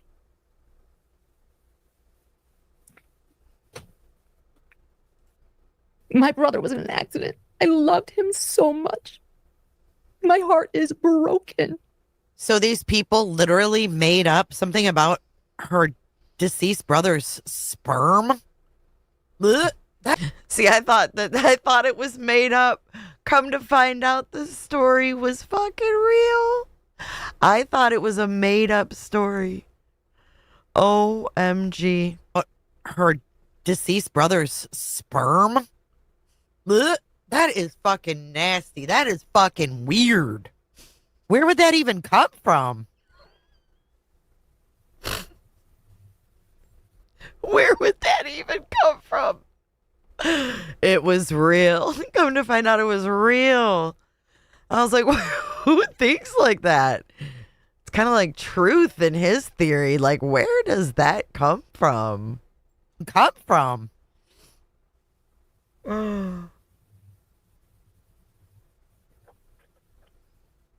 was like his mother. He was born when I was 7 years old, and I loved him so much. And I didn't have to be covering these trials, these Daybell trials. My brother needed me. But I went because I wanted justice for the Daybell victims, and I cared. Ugh. The first Daybell trial. Did I ask them to do that? That I ever covered. He had been in his accident just the week before. And my family rushed inside, and he was going to invest in hidden true crime. Oh my God. And I knew that he would want me to cover the trial. I knew he knew how much I cared about the victims in the Daybell case. And so instead of rushing to my brother's side in 2023, I went to the Lori Vallow trial instead. Okay, I'm just going to say, all of you people that are in here saying, she's a professional, something, she's different than the rest of us YouTubers. No, she's not. Because journalists don't get emotionally involved like this. Okay? This isn't what journalism is about. We're not supposed to be crying with the victims. We're not supposed to be doing that in journalism. Okay? She's on YouTube like everybody else. She ain't no different. She ain't no different. Because justice for JJ, Tylee, and Tammy. And this is the same thing as getting way too involved. Like I said, when Beej had Seth on, all of that stuff, you get too involved and you get to a point of no return. And it gets messy. You got to have limits. You got to have boundaries. I hope she learns boundaries because it's great to care for those people. But being like this, it's too much. It was so important to me, and I knew that my little brother would want me there. His funeral, he died in March. So she went to the Daybell trial instead of the funeral? Is that what I'm understanding? Hang on, I got to replay that. Instead of rushing to my brother's side in 2023, I went to the Lori Vallow trial instead. Okay, that's... Okay. This is weird to me. I'm sorry. She doesn't get emotionally involved when reporting. She seems pretty emotionally involved to me. And so instead of rushing to my brother's side in 2023, I went to the Lori Vallow trial instead. Because justice for JJ, Tylee, and Tammy was so important to me, and I knew that my little brother would want me there. His funeral, he died in March of this year. And his funeral was the end of March, just the week before I attended the Brandon Boudreaux trial. I was devastated. And I want everybody to know, by the way, at that Brandon Boudreaux trial, I was, at the end of it, shunned by everyone. And I didn't know what was going on. And I'm fast forwarding. Oh, my God. You're right. That's her decision. And it's our right to criticize if we don't agree with it. Everybody is free to have their own thoughts. Okay? I don't know this chick personally. Right? I'm not emotionally invested. And I suggest you guys not be either and look at it for what it is. We'll talk about that later. Jay with the bing bongs. My brother was never he was not in a coma. We had these conversations about what we should do. We were hoping that he would recover from a traumatic brain injury that he suffered. He was not recovering. We hoped and prayed. And the second year, we had to start talking about what do we do. We take his sperm. He didn't have kids. He wasn't married. That's what we do. Kids. We take his sperm. We're biased, but my brother is brilliant. And handsome. Beautiful. And kind. And has empathy. And is inclusive. He's everything that I want to be. Inclusive. And there are many, many people out there that have fertility issues, that need sperm donors. And we wondered, at some point, should we save my brother's sperm? No, don't. What? What? Okay. I'm sorry. I'm sorry. I'm not down with this. This is fucking weird. Abort mission. Nope. That's fucking weird. That would be like, my sister died. Oh, can I preserve her uterus so that I can make babies with her uterus? No. This is weird. No. Sorry. The heck that's fucking weird. No, you don't. No. Did he plan that before he died? You don't just do that. You don't just do that. No. I've lost many people close to me. Never once did my mind go there. But hey, okay. And is inclusive. He's everything that I want to be. And there are many, many people out there that have fertility issues, that need sperm donors. And we wondered, at some point, should we save my brother's sperm? What would he want? Would he want to be a donor? And let me be very... Okay, he wasn't in a coma. If he wanted that, wouldn't he have made that decision before he passed? I'm sorry, very Christina. clear. I'll turn it on. If one saves the sperm from someone that is recently deceased, they can do that. It's incredible. Medicine is amazing. Medical care is amazing. That they could retrieve sperm from a recently deceased person, even if. Oh my God! Like I could see if he had this in his last wishes, but okay, if he can't speak, then why would you even drum this up? This seems very intrusive. I'm sorry. Right. If I die, don't harvest my eggs. I don't have any eggs anyways, I don't think. But this is wild. This is wild. Tragedy happens. And people that are in comas or people that I see what you mean. that want to be donors. And the way that is medically. He wanted kids badly because he wanted to raise them. You can't tell me because someone wanted kids and passed away prematurely that they want their sperm saved. This is all old Jay. Kids that he never will meet and will never meet him. That's weird. I'm sorry, that's weird, and that's my fucking opinion. Done. Most people know this. Is through a very simple surgery. A very, very minimal surgery. Thank you, Laura. These are I would never wish any family to have the conversations that my family had about my brother. The Terry Shriver decisions that you make. I lost a sibling, so I understand grief perfectly fine. I understand it perfectly fine. My sister got in a car accident and died suddenly. I sure do understand grief of a sibling. I sure do. Love so much. Guess what? My sister was 23. She wanted fucking kids too and a husband. Right? But that wasn't in her cards. You know why? Because she died. Don't tell me I don't know grief of a sibling. I most certainly do. Someone weaponized this. I agree. I think someone in my chat came at me and said, "You don't know what it's like." The very next day, girl, the day of the evidentiary hearing. Right. It was supposed to be. Yes.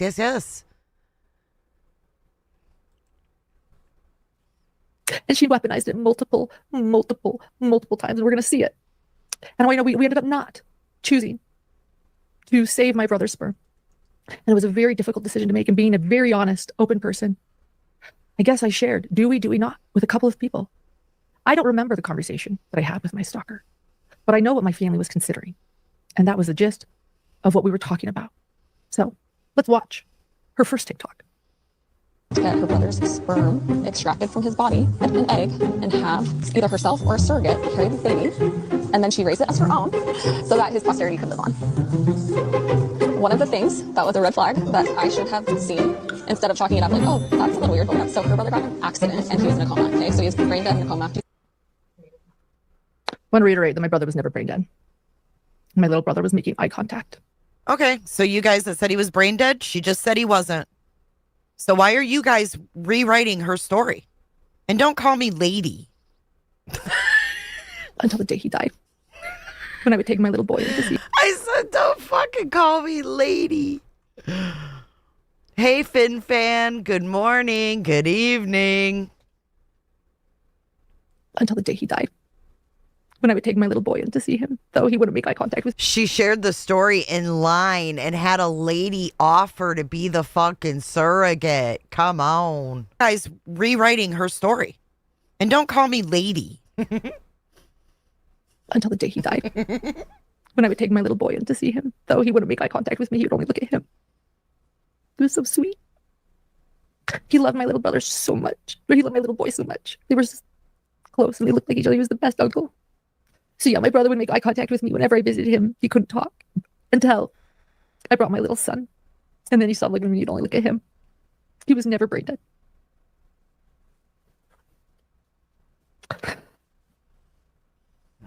So so what she is saying is my brother, so I'll go back. My brother passed away in March after being in a devastating ATV accident in 2023.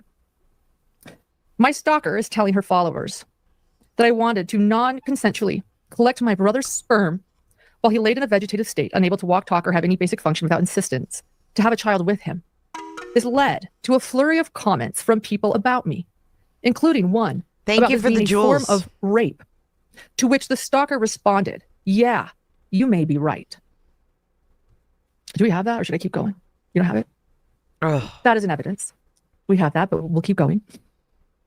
She has since made multiple TikToks talking about this so-called R word. This is YouTube, so I'll say it once and not again. She claims that I want to do this to my brother, which is simply untrue, completely malicious, and emotionally harmful. I want to watch a couple more of these videos now. Now I see why they were coming at me. My chat was rocking. We were doing good content, something no one else was doing. I pivoted from covering Brittany J, and I was doing great. Look, 19,000 views. Chat was rocking. They had to sabotage me. This is crazy, Christina, because your situation and my situation are colliding right now. They're colliding right now. It's so weird. Okay, this one isn't a video because it was too difficult to blur my stalker's face. Despite these videos being public, by the way, she actually wanted her face shown in these Hi, is she? cyberbullying campaigns. She's proud of them. Hey, Cotton Star in the house. Good to see you, my man. I am the one choosing to blur her face. But this one was too difficult to blur. So essentially, she, again, was enjoying letting everybody know all the red flags about me. And number 3 was the biggest one, that I wanted to get pregnant with my comatose brother's sperm. And then, were there comments under that? That's really, I mean, to each their own, but to me, that's a conversation that should stay within the family. You know what I mean? Like, that's too much. That one or anything, or should we read them? Or are we good? Especially people on TikTok. Ooh-wee. There's too many. Okay, so there are a bunch of comments, and we've saved them and shown the people implying, again, the R word or assault and the non-consent, and people just mocking this idea. Very painful. I mean, the lack of empathy that these cyber bullies have. I want you to know the people I have brought up, Lindsay and Janice and Lori, particularly Janice and Lori. Well, as a journalist, she needs to learn her boundaries, right? She's got to learn that everybody's not her fucking friend. Not everybody's going to keep your deep, dark secrets, especially when they're a little weird. And then you have a falling out. Guess what? All those weird things are going to come out and bite you. That's what happens. So as a journalist, she needs to go back to ethics and have boundaries, in my opinion. You can't trust everybody. Exactly, B. Tim. There's more assholes than not on the internet. Love to comment on these videos. Wow, that came true. Look at B. Tim. I'm sorry to say, but welcome to the internet. There are a lot of assholes online. Hey, Rach. This is B. Tim, dude. He's a virgin. They too say, wow, that was a red flag. That was crazy red flag. I don't know. I've never done anything to Lori, this woman who has only showed kindness to me. But she has now become a very, I don't know. No one said it justifies shit. But in order to not let this happen again, you have to learn from your mistakes. Just because this happened to her doesn't mean she didn't make any mistakes. If she wouldn't have given all this personal information, they would have had nothing to use against her. Ooh. And this is when I started to see the other side. And then, obviously, it's a deep, deep, dark secret because she's all upset about it. Right? You don't tell things that are going to make you upset if they get out to the public, to people that you meet online. You just don't. Trust me. I've been around these parts for 8 years. On June 19th, 2025, I received word. Oh, there was one other. If we don't have the exhibits, I want to say it because we're not going to show every TikTok because it's too hard to blur her face in all of them. But every other day, I mean, there's so many. Tobeans, did you know that Buzzy got an email asking if she was going to continue the Lauren coverage? And her response was no, because Jay's doing it. Thin skin Buzzy. Miss Tuffy over there. No, I'm not doing it because Jay's doing it. Ah. Many. She also, in a TikTok, says that I made concerning remarks, disturbing, a disturbing comment. So she put this in one of her posts that I made a disturbing comment about extracting my brother's sperm. In other words, implying that I was going to extract it. It's a surgery. I have made no disturbing comment about extracting my brother's sperm. That was never my job, nor would I talk about, nor have I ever talked about the extraction process with anyone, because if I actually had, they would realize that it was a little simple operation. And business should never go personal, right? If you're look at B. Tim's comment. I had to keep my mother dying a secret online for months because I knew how messed up people were. And to this day, I don't say the month, so they won't look up her info of when she died. Dude, are they the ones that requested a fucking death certificate? Hiring someone. Oh yeah, she goes on and on about it, Cotton Star. To do business work for your podcast and you're a professional, you don't share shit like this with them. On June 19th, 2025, I received word that things were going to go public and that people wanted my head on a platter. I also shared that by a creator in this industry. I was very, very scared. It was very threatening to me. I didn't know what it meant after everything. And so I called the police. And we're going to get to that police report later in the show because they got the police report and we're going to go over it, but that's not until later. And I am going really slow. I mean, I told you this would be a long live. But I was once again fearful of my safety. I called the police. Through that process, we don't call the police, by the way, for my stalker. The TikTok has yet to happen. We don't know about the TikTok. I don't know what she's about to do. What we heard is from this podcast creator and that everybody is shunning me at the Brandon Boudreaux trial. Damn straight, Trips True Talk. Everybody can be reviewed. And we don't have to agree with them because, for whatever reason, because they have 300,000 followers. We don't have to agree with them because of that. We can have our own thoughts and opinions. I have 115K. People talk shit about me all the time. I don't know why and all this other stuff. Look at that. I had 115K then. Now I'm at 130. You know what I call that? I call that growth. I call that growth. Wow, Buzzy beats him.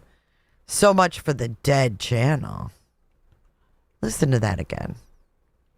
Followers. We don't have to agree with them because of that. We can have our own thoughts and opinions.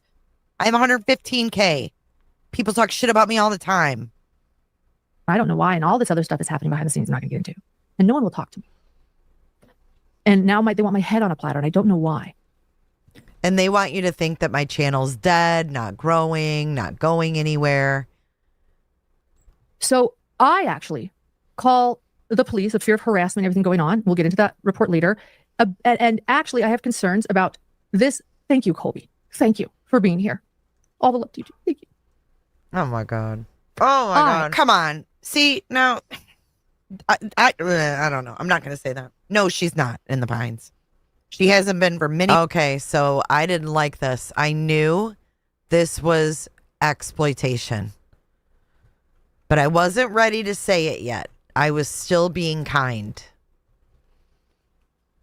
Come on. See, now, I don't know. I'm not going to say that. No, she's not in the Pines. She hasn't been for many, many years as far as I know. Thank you for being here. All the love to you. Thank you. Right, Shibby? It's effed up. Call the police concerned about my ex-contractor sharing my text messages because that's all I can think. It's about to go public. And this podcast creator, we had... Okay, wait. Did you see my comment above? December 15th is when you came on and Hella was wigging out about me possibly doxing the girls. No. Okay, so the snake comment. Crusha, I don't even know if you realize what happened.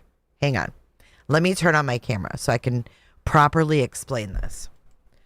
So what happened was you got struck by this one. And Buzzy had a copy of it. I'm not really even sure like how she got a copy, but she got a copy and she was live while you went live after being struck to like go on your channel to tell us about how you were struck, like what the fuck happened, to like talk that out. And I remember it was a big deal for you to go live after she struck you. And I was in your I was live, and then I redirected to you from my live because I saw you went live, and I knew that it was important that day because it was the day after she struck you. That was a huge deal. And I noticed that Buzzy was live at the same time playing your struck stream. And I thought, you know, that's a real snake move. So that's when I called her a snake. So you were live, and I said in your chats, and Buzzy's live over you, snake move. I put a snake emoji, snake move. And then literally, girl, I like immediately deleted it. But motherfucking Joneson and her nosy fucking ass with her nose in everybody's chat fucking screenshot it. Why does it seem more and more of these creators tend to work in lockstep? Is it just me? No, it's not just you. So that's exactly what happened. And she messaged me on Discord and she was like, hey, I got this screenshot. Da, da, da, da, da. And I was like, I did not want any more drama. And I had deleted it, and I thought, you know what, fuck that. And I was just like, no, I didn't do that. Well, I lied to her. And then she was really super mad.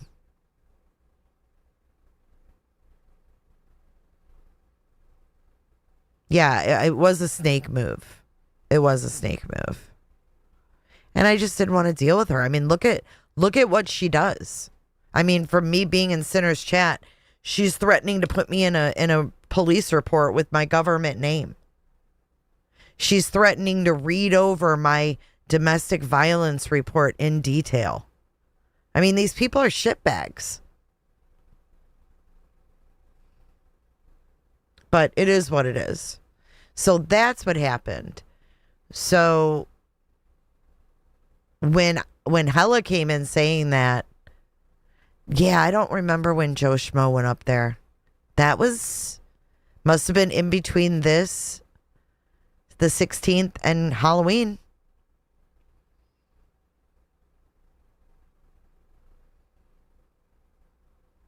You don't have to thank me, Christina. I did. I lied.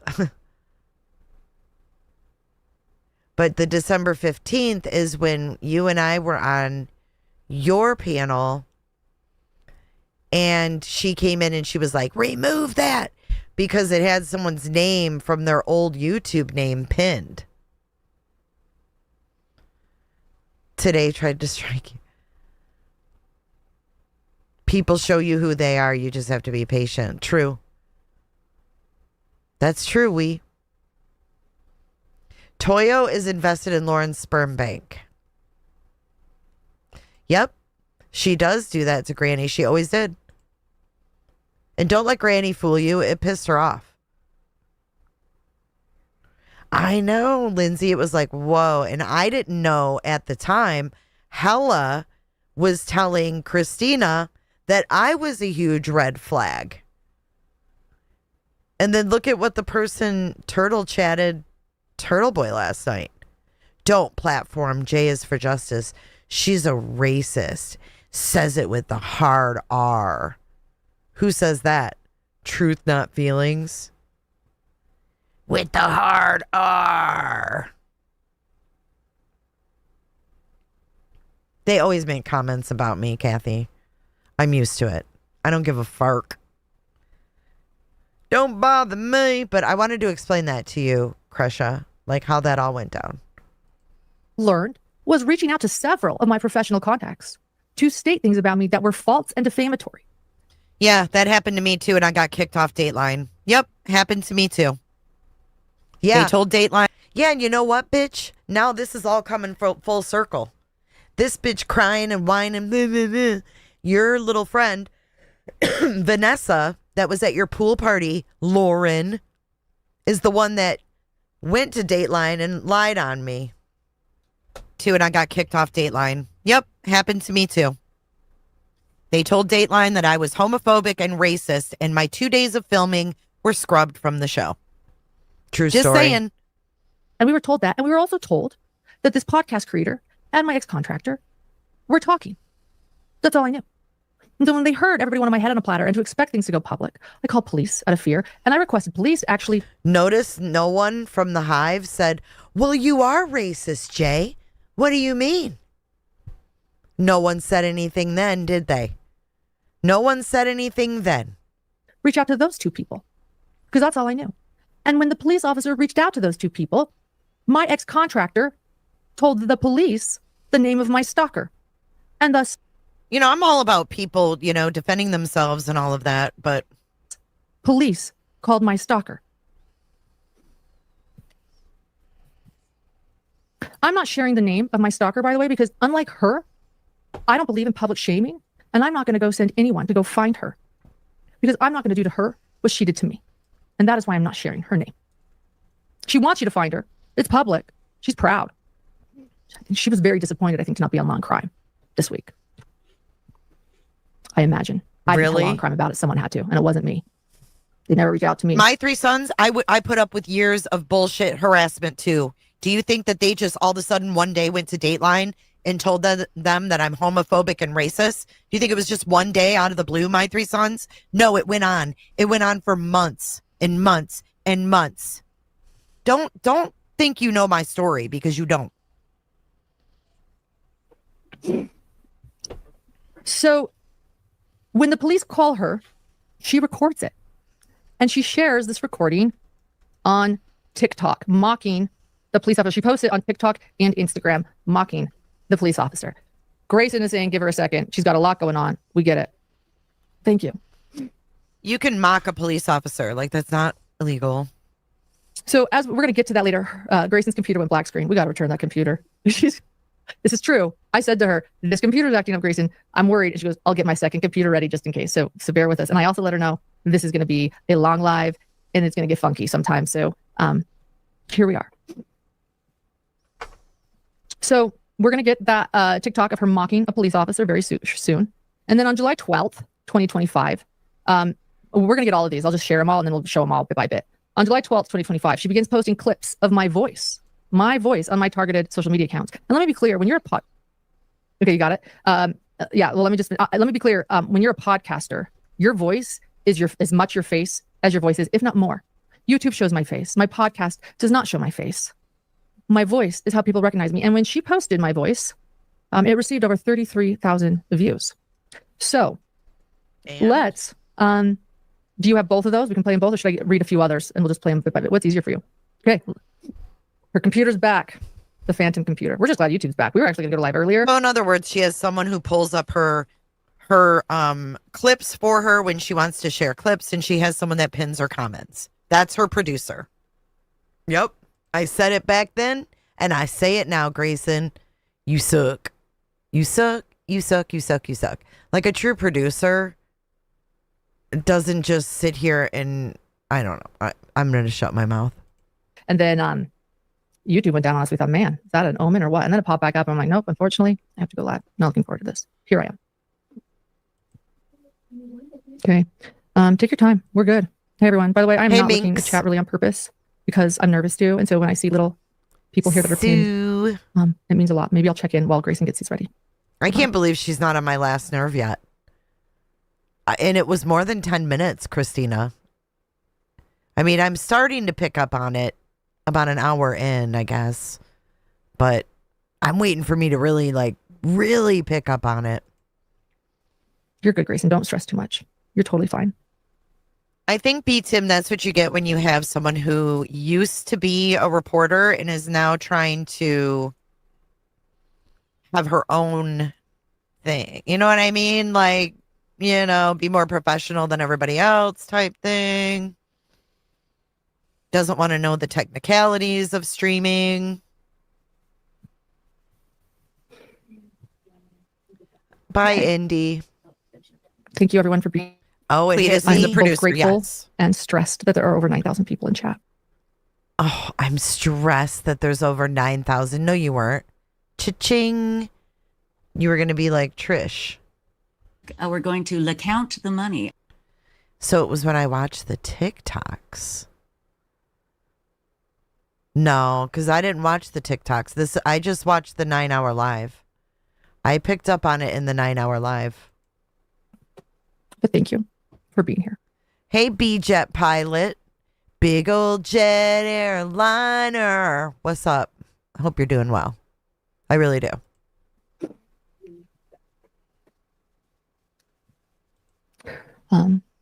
Okay.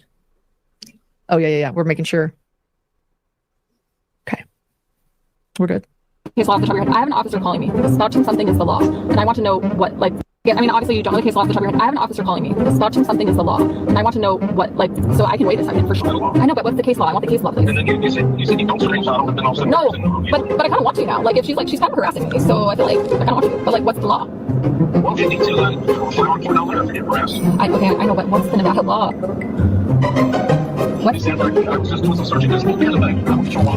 I can't with the background music on these TikToks. I can't even take this seriously with this music. It sounds like a fucking cartoon. So I had to do some searching as well. So I didn't copy everything because we don't, there's so many laws that we just don't know. Listen, Dreamscape, don't put that in the universe. That's not altogether true. Dreamscape said a TRO is a one-sided report.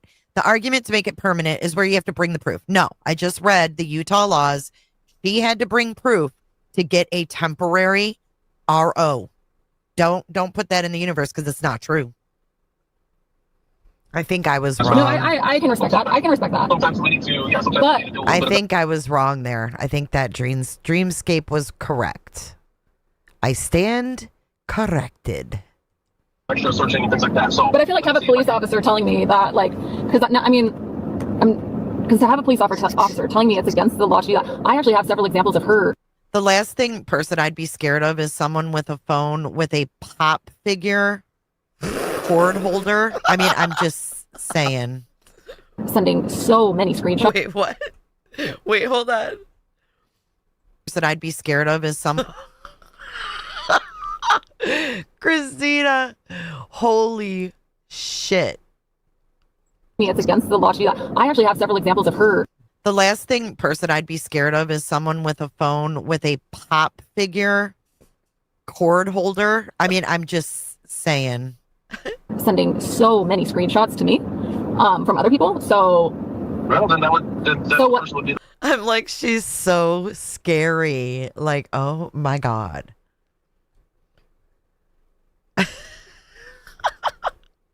Sent out cease and desist letters to. Holy shit, I'm cracking up. Yes, so I could also inform that person that she would be the victim of this. So, but my question is, like, I mean, obviously you don't know the case law off the top of your head. I have an officer calling me. Spouting something is the law, and I want to know what, like, so I can wait a second for sure. Like, I know, like, I'm giving you grace here. Like, I get it. You don't have all the, like, I can't even remember my kids' names in a row at sometimes. Like, I can't even imagine remembering all the laws. So I can wait a second for sure, but I definitely am curious. Yeah, let me see if I can find it. I mean, obviously. I mean, this girl seems very juvenile to me, the TikTok girl. She seems very immature. I was reading chat during that. Thank you, everyone. I've been trying to focus and not reading as much. You guys know me and my ADD. It is Superman. Kind of seems poetic with me doing this soup. It is. It's full circle, dude. Oh my God, this is hilarious. You know I love you. Strawberry sweater. But I hate fucking TikTok. Plus, in my defense, Christina, we had just had a slew of TikTok girls come over to Facebook or come over to YouTube in the Sebastian Rogers case and wreak havoc. So the TikToks, the tiki-talkies were a very sensitive topic. We didn't like tiki-talkies at all. So that was probably another trigger, if you will. So thank you. Thank you for believing me. So then Do you have the other one? I mentioned the other one as well. No stress. I can keep reading and we'll get to all of them. So I'll just explain. Was it the 2 a.m. girls or the 3 a.m. girls? This while you look for it, I'll keep going. Right. I don't think cops can really give you like law advice. Like if she wants to know the boundaries she can push, hire a fucking lawyer. So she starts posting clips of my voice in her targeted social media accounts. We're gonna look at a few of these. The first clip of my voice was part of the conversation we had in the courthouse on April 9th, 2025. So again, I was right. She wanted to talk then, which... That's okay. Go for it. Did you see the TikTok girl seems young, says Lazy Wolf. I thought Christina was like in her mid-20s. I thought she was my daughter's age. When I got up on Queen Bee's panel and Joe Schmo was there, dude thought she was my daughter's age. It stopped. Do you want to keep going? Okay. Oh, it's our computer again. So we're swapping again, guys. So the first part of, and we're good. We'll just keep reading. We'll get them one by one. The first part of my first clip of my voice was part of a conversation that we had in the courthouse on April 9th, 2025, despite the courthouse having a no recording policy. So yes, she did record me. And now I realize— I think that the stalker was probably jealous of her views and her connections. Something like that. That's all it takes for one bitch to go crazy on you. Oh my God. See, but I didn't know Christina. I didn't know if she was a creator. Excuse me. If she was a creator or what she was. It was all about the damn clicks and views, girl. Holy shit. It's a southern thing. Oh, shit. Listen. I think that the stalker was probably jealous of her views and her connections. Something like that. That's all it takes for one bitch to go crazy on you. It feels... Oh my God, this was totally day freaking one. Almost like a plot that she created. I go up to her. She says in tears, I know what you said about me. I acknowledge it. I apologize. Totally caught me off guard, but I thought, okay. And it's being weird. And the entire time I'm being recorded without my knowledge. That is very shocking to me. And as someone that is a limited public figure doing this, as my job, to think that a contract worker who, was an alleged friend, who actually still owed me work at the time, was waiting at. You know what I was just thinking that's so freaking interesting is that I'm looking at the chat over here and I see all these people that are in the hive. Katie Horton, or maybe not her, but Stitching with the Stitcherlies. That girl. NJ Robin. JR Remembers. All these people. B Tim is adding Black Hawk Down. I mean, what's going on here is the hive state of mind. All these people enjoyed my content. And all it took was for people to say something negative. Good night, Valhalla. Say something negative and they all believe it with no proof, no backing. They believe everything. It's wild to me. I just paid her a very large amount of money for a job she never did finish, would be recording me without my permission in a place that I assume no one would record. That is concerning to me. That is very concerning. Okay, you have a feel. Let's listen. That she wanted to... Look at Nash. She says, at Ishi, clowns came in. I forgot to say hi. Heart, kissy face emoji. That's so cute. Issues. To talk then, which totally caught me off guard, but I thought, okay, fine, let's see what she has to say. And what unfolded next was unreal. It was like watching someone trapped in their own maze of lies, spinning stories so fast she couldn't even keep up with herself. When one lie didn't land, she'd just pivot mid-sentence into a completely different one, like no shame, just constant spinning. And at one point, she literally started mumbling under her breath, having an entire conversation by herself while I was just standing there. You should at least done your makeup, Jody. Gosh. Yeah, because and by the way, that started, they were, and I was like, would they do that to me? Anyway, yeah, no, I know. So in many ways, I feel catfish. And then in 1 second, you know how many bitches like this though there are on TikTok? Not only on TikTok, on every platform. There's weird, crazy bitches like this everywhere that are relentless. She snapped and was like, oh, sorry, back to you. Like, did Lauren's fans see all this and go, oh my God, Lauren, like, we're concerned about you. Like, all this stuff is out about you. I'm wondering, because I'm not like one of her jewels. Back to you. And this is the part that killed me. She told me that we had to have that conversation right now because I kept repeating, you're in fight, flight, or freeze. Probably not the best time to talk. But she said, no, we have to talk now. My assistant is, quote, always with me. I'm never alone, unquote. Girl, no. I honestly think she just didn't want her assistant finding out what she'd done. Yeah, and by the way, I still don't even know what I've done. She didn't want her assistant to know what she's done. And by the way, you heard me already tell you, my assistant, who she's referring to as Grayson, has read all of my text messages. I have nothing to hide. Do I want the world to see them? No. Do you guys want the world to see your private text messages? No. Not particularly, but guess what? It's happened to me too. I had all my text messages, all my moderator messages. Yeah, and you know who else put out all my text messages with them? I'll tell you who's a real piece of shit. Her name's Lana Oriani. She runs the channel. What is it? What the fuck is her channel name? Truth and Transparency. She sued me just so she could put my private messages in the lawsuit and people could look up the docket and read them.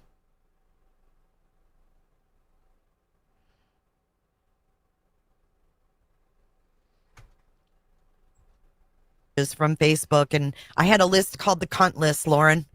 I didn't just say someone was annoying. I had a list of cunts from my chat. A list of whole cunts. And people were coming in my chat saying, thanks a lot, Jay. Didn't know I was a cunt. I was on the cunt list. So until you've had a cunt list released, you just don't know what that's like. Michelle. Those that I know care about me and love me and that I trust. Yeah, go for it. True story. No secrets that big. So a couple things with that. She gets me in a moment where I'm processing two things at once. And I'm actually, in my opinion, trying to be kind. She's come to me, she's crying about what I said. And she just told me that people that I thought were my friends in confidence and an ex-contract worker were releasing my text messages and they were terrible and they're everywhere. That was what? People I thought had my back. Like, what, I never do that to them. And then they're doing that to me. And at the same time, I have somebody who's very hurt at what they heard me say about them. And that felt really bad. And I did learn a lesson. You're damn straight I did. But I didn't need to sue anybody over it either. That's what I needed to address. And so as I was processing what she was saying, oh my gosh, I feel catfish. What? They're Look what Nash said. Glad I missed the cunt list and I'm just a cooter. Posting up, oh my gosh, like thinking about things that maybe they had baited me to say and like my mind. And then I go, wait a minute, but back to you. That's what I was doing in that moment. But back to you, because you in front of me is who matters to me right now. I have hurt you. And we need to address what I said that hurt you. But that makes me like Jodi Arias, according to this stalker. And also, again, the threat of now doing a public TikTok and Instagram account exposing. So they compared her to Jodi Arias. And happy birthday, Shell. Oh, it was Shell's birthday. And now they are starting to use my voice. How which about again that? is like there's no difference. That's my face in this industry. The threat is real. It's very, very real. And I still don't know what I've done. I do not know what I've done. I still don't know what. In what industry? YouTube? Girl, you ain't working for fucking ABC. You ain't Andrea Canning. This is a little much. The industry is you're a YouTube content creator like everybody else. Mm-hmm. Everybody's got their own mask. But you're a YouTube creator like everybody else. Yep. Yeah, please don't time people out. They're allowed to have their opinions. Please don't be petty. We're not petty. We can be adults. We can make comments about eyebrows and not get our panties in a bunch. This she's not my sister. She's not my friend. This isn't a Feely live. If you want a Feely live, you should probably just go watch it on her channel. Used to be. Blackhawk. Used to be is the key words in your sentence. Right now, she's a content creator on YouTube. That's the industry she's in. Of course I take my true crime channel seriously. Never said I didn't. Karma is a cat. Welcome in, by the way. Did you hit the like button today, babe? Put your paw on it. Starting to use my voice, which again is like there's no difference. That's my face in this industry. The threat is real. It's very, very real. And I still don't know what I've done. I was called a homophobic and a racist to Dateline NBC, and my fucking segment was pulled. Karma's the cat. Meow. Do not know what I've done. I still don't know what I've done. Meow. Fucking segment was pulled. And a racist to Dateline NBC. I've done. I was called a homophobic and a racist to Dateline NBC, and my fucking segment was pulled. Karma's the cat. Meow. Do not know what I've done. I still don't know what I've done. So then, the video, which she compared me to the infamous murderer, Jodi Arias, has garnered over 33,000 views on TikTok. Petty, you're still here. And we shared that on July 13th. She posted a video with a photo of me, which is a well-known photo with a clown emoji over my face, once again, trying to get people to identify who I am and to come after me. Day, they have to decide who they want to be. Of the day, I they can't have wait to decide see who what they I want to say be. about this. And this one decided to be a jackass. I decided to be a jackass while she puts the clown emoji over my head and points at me, calling me a jackass. You guys can decide who the jackass is. Maybe I've been a jackass. I don't know. I've definitely had my jackass moments. If people are going to get mad at me over comments on Lauren from Hidden True Crime, you may as well just kick rocks now. Kick rocks. I'm not saying her feelings aren't valid. There. God. On July 14th, 2025, happy birthday and to my babe. Many of you are asking where he is. He knows we're doing this tonight. My lovely soulmate, and he will be coming on later.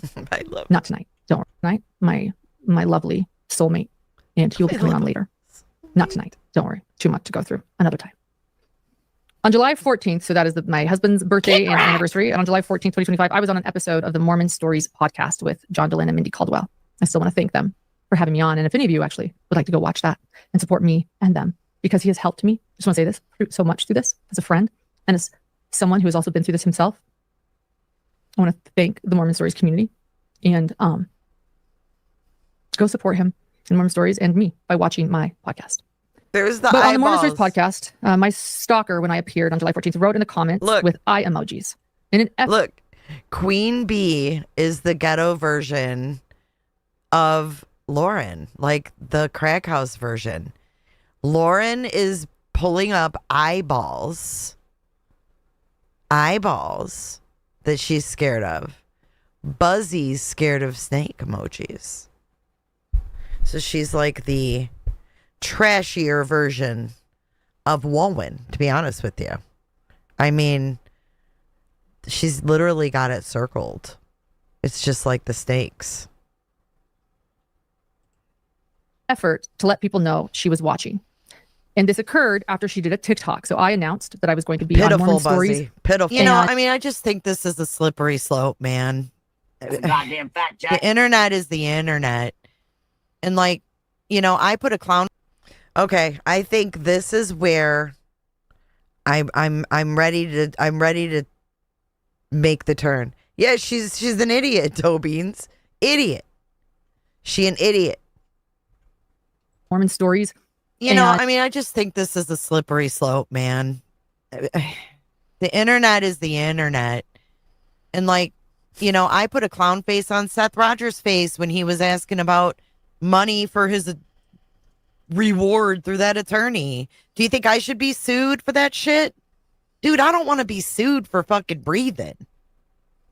I don't know, man. And she did a TikTok about that. If you don't have it, it's okay. Oh, you do have it. Okay, because I can explain it too. Claiming that it was like a PR move because of something that I've done that was coming out. Like I said, I still don't know what I've done. Minus people trying to claim I was hurting people's Black Hawk. It's not comparable at all. Businesses, which simply isn't true. And reading private texts of mine that allegedly they don't like, and I haven't seen them. But so it says someone sent me a screenshot that my ex-friend is about to attend the song. Go ahead, shake your butt. Sexy as can be. Oh my God. It's so funny. Attempt some damage control, and I'm giddy. I can't wait to see how she tries to turn spin the music up. So, you know, she's talking about my Mormon Stories podcast with John Dehlin and Minnie Caldwell. Very confusing because, you think that I'm going to spin my life. My life is my life. I tell my entire honest, vulnerable life story on the Mormon Stories podcast. If you guys want to know anything about me, my life. I don't know. Story is all there. 2 parts. Hours. I don't know. And I haven't known this stalker very long at all. She doesn't know me very well. She doesn't know you very well? At all, really. Any conversation we had was very surface. And she thinks that I'm doing damage control to spin something, and I have no idea what I'm trying to spin. Well, let me tell you, the Mormon Stories podcast was planned. I've been in this woman's shoes in the fact where I'm not a bite back kind of person. I'm not the type of person that's going to make shorts about you if we have a falling out. I'm not the type that's going to pull up all of our text messages if we have a falling out. I get she's more reserved. He wouldn't do these things. She wouldn't make TikToks about someone else. However, unfortunately, there's a bunch of fucking assholes who will, right? They'll put out that information that was shared and they'll make the short videos. I wouldn't do that, but obviously her stalker did, right? I mean, I don't know what else to call her. I don't know her name. For a long time, host John Dehlin had asked me months and months and months ago. And the reason that I had, thank you. How is it? Didn't even know her name at this point. All this info being put out. All these text messages being saved. Surface level convos. You're worried about your text messages. If they were surface level, you wouldn't be worried. Plus what Kels said. Damage control, none of us even know what was going on. Thank you. I didn't even know what I was trying to control. The Mormon Stories podcast was actually inspiration. I was at the Brandon Boudreaux trial, and someone came up to me, and they thanked me for interviewing Heather Daybell, and said that Heather Daybell was so brave and it was incredible, and they'd listened to the Heather Daybell interview 3 times on my channel, that it had changed their life. Now, I could see someone being jealous about the interviews she scored through the Daybell trial for sure. But that wasn't the case, obviously. I was like, oh my gosh, thank you. I asked to take a picture of them so I could let Heather know how much her story meant. And they said, she is so brave. And it was at that moment that I said, I'm going home. I'm going to tell John Dehlin that I'm going to say yes to his request to interview me. She'd been asking for months. I'm going to do it because if Heather Daybell can do it, so can I. And I would love it if you guys could support my story, honestly, over on Mormon Stories. My stalker thinks it's damage control and decided to go in there to let me know she was watching me. Who would want to be compared to Jodi Arias? Probably no one. But I've been compared to some pretty heinous things myself. It's just, you got to pick your battles, right? It was getting weirder and scarier. I did not know what was going on. Right. I mean, Jodi Arias. Hold on. Probably no one. But I've been love it if you guys could support my story, honestly, over on Mormon Stories. My stalker thinks it's damage control and decided to go in there to let me know she was watching me. Who would want to be compared to Jodi Arias? Probably no one. But I've been compared to some pretty heinous things myself. It's just, you got to pick your battles, right? It was getting weirder and scarier. I did not know what was going on. You guys don't? Neither do I. You got to choose I'm your getting battles. dry mouth. You do? Beer. I'm sorry, guys. It's probably so gross. I wish I had my camera on, too. Shortly after that Mormon Stories episode appeared on July 17th, 2025, John Dehlin, by the way, will you post my Mormon Stories? Well, will you pin it? Will you? Yeah. Because if you guys want to know who I am, that's who I am. Yeah, will a moderator please drop let's do part 1. There are 2 part 1 or part 2, either or, of my Mormon Stories podcast. I'd like to pin it in comments. Thank you, Ozzy Tad. Shortly after that Mormon Stories episode premiered on July 17th, 2025, John Dehlin, the host of Mormon Stories, received a cryptic email thread about me with a link to the TikTok. In the thread, the writer of the email claims that Mary Doyle, one thing in journalism is that you don't show your disgust or hatred for anybody when you're interviewing them, right? If she would have showed her disgust and hatred, do you think that the Stearns would have interviewed with her? No, you don't do that. For that, that's called professionalism, in my opinion. But Belinda, thank you so much for the $50 Belinda sticker. 50 on us. Thank you so much. But it is about been so kind. He and his wife Margie, I just want to point out, have both been so kind and caring. Who's Margie? Me. And has recently blew up there is a TikTok account because Oh, this is I know what this is the Felicia friend letter community about Lauren. Lauren will deny all of this. She will make up outlandish lies and excuses and make everyone else out to be the liars. I'm actually just here sharing evidence. I think you're intelligent enough to know that when everyone else is singing the same song, it's everyone else who is correct. Here's the link to the TikTok account that is slowly exposing her. Lauren does not deserve a platform, especially one that she has personally blocked all of those from that can tell everyone about her treatment of them. I wish you the best of your channel. Thank you for all you do. Am I able to scroll up? Oh, you just want to show this? This was us, a week after this letter. Wow. You posted the photos. Oh, I posted those photos a little late, but it was, yeah. So can we go back to the, read anything more about the letter? I don't think, I can't scroll it though. It kind of does me too, Blackhawk. John said to Felicia, if you do not want to, that person, Felicia Shields, sent an email. If you do not want to look at the TikTok account that I shared, please at least listen to this one. And she sent a particular TikTok. And then John asked Felicia, is that you on the TikTok? If not, is there a way I can reach to this person doing the TikTok? Okay, we're going to scroll up. I can't. Right, but Cat Lady, again, courts can't determine. There's not a scale of how jealous someone is or why they're stalking or harassing. Like, there's no scale. They're either doing it or they're not, right?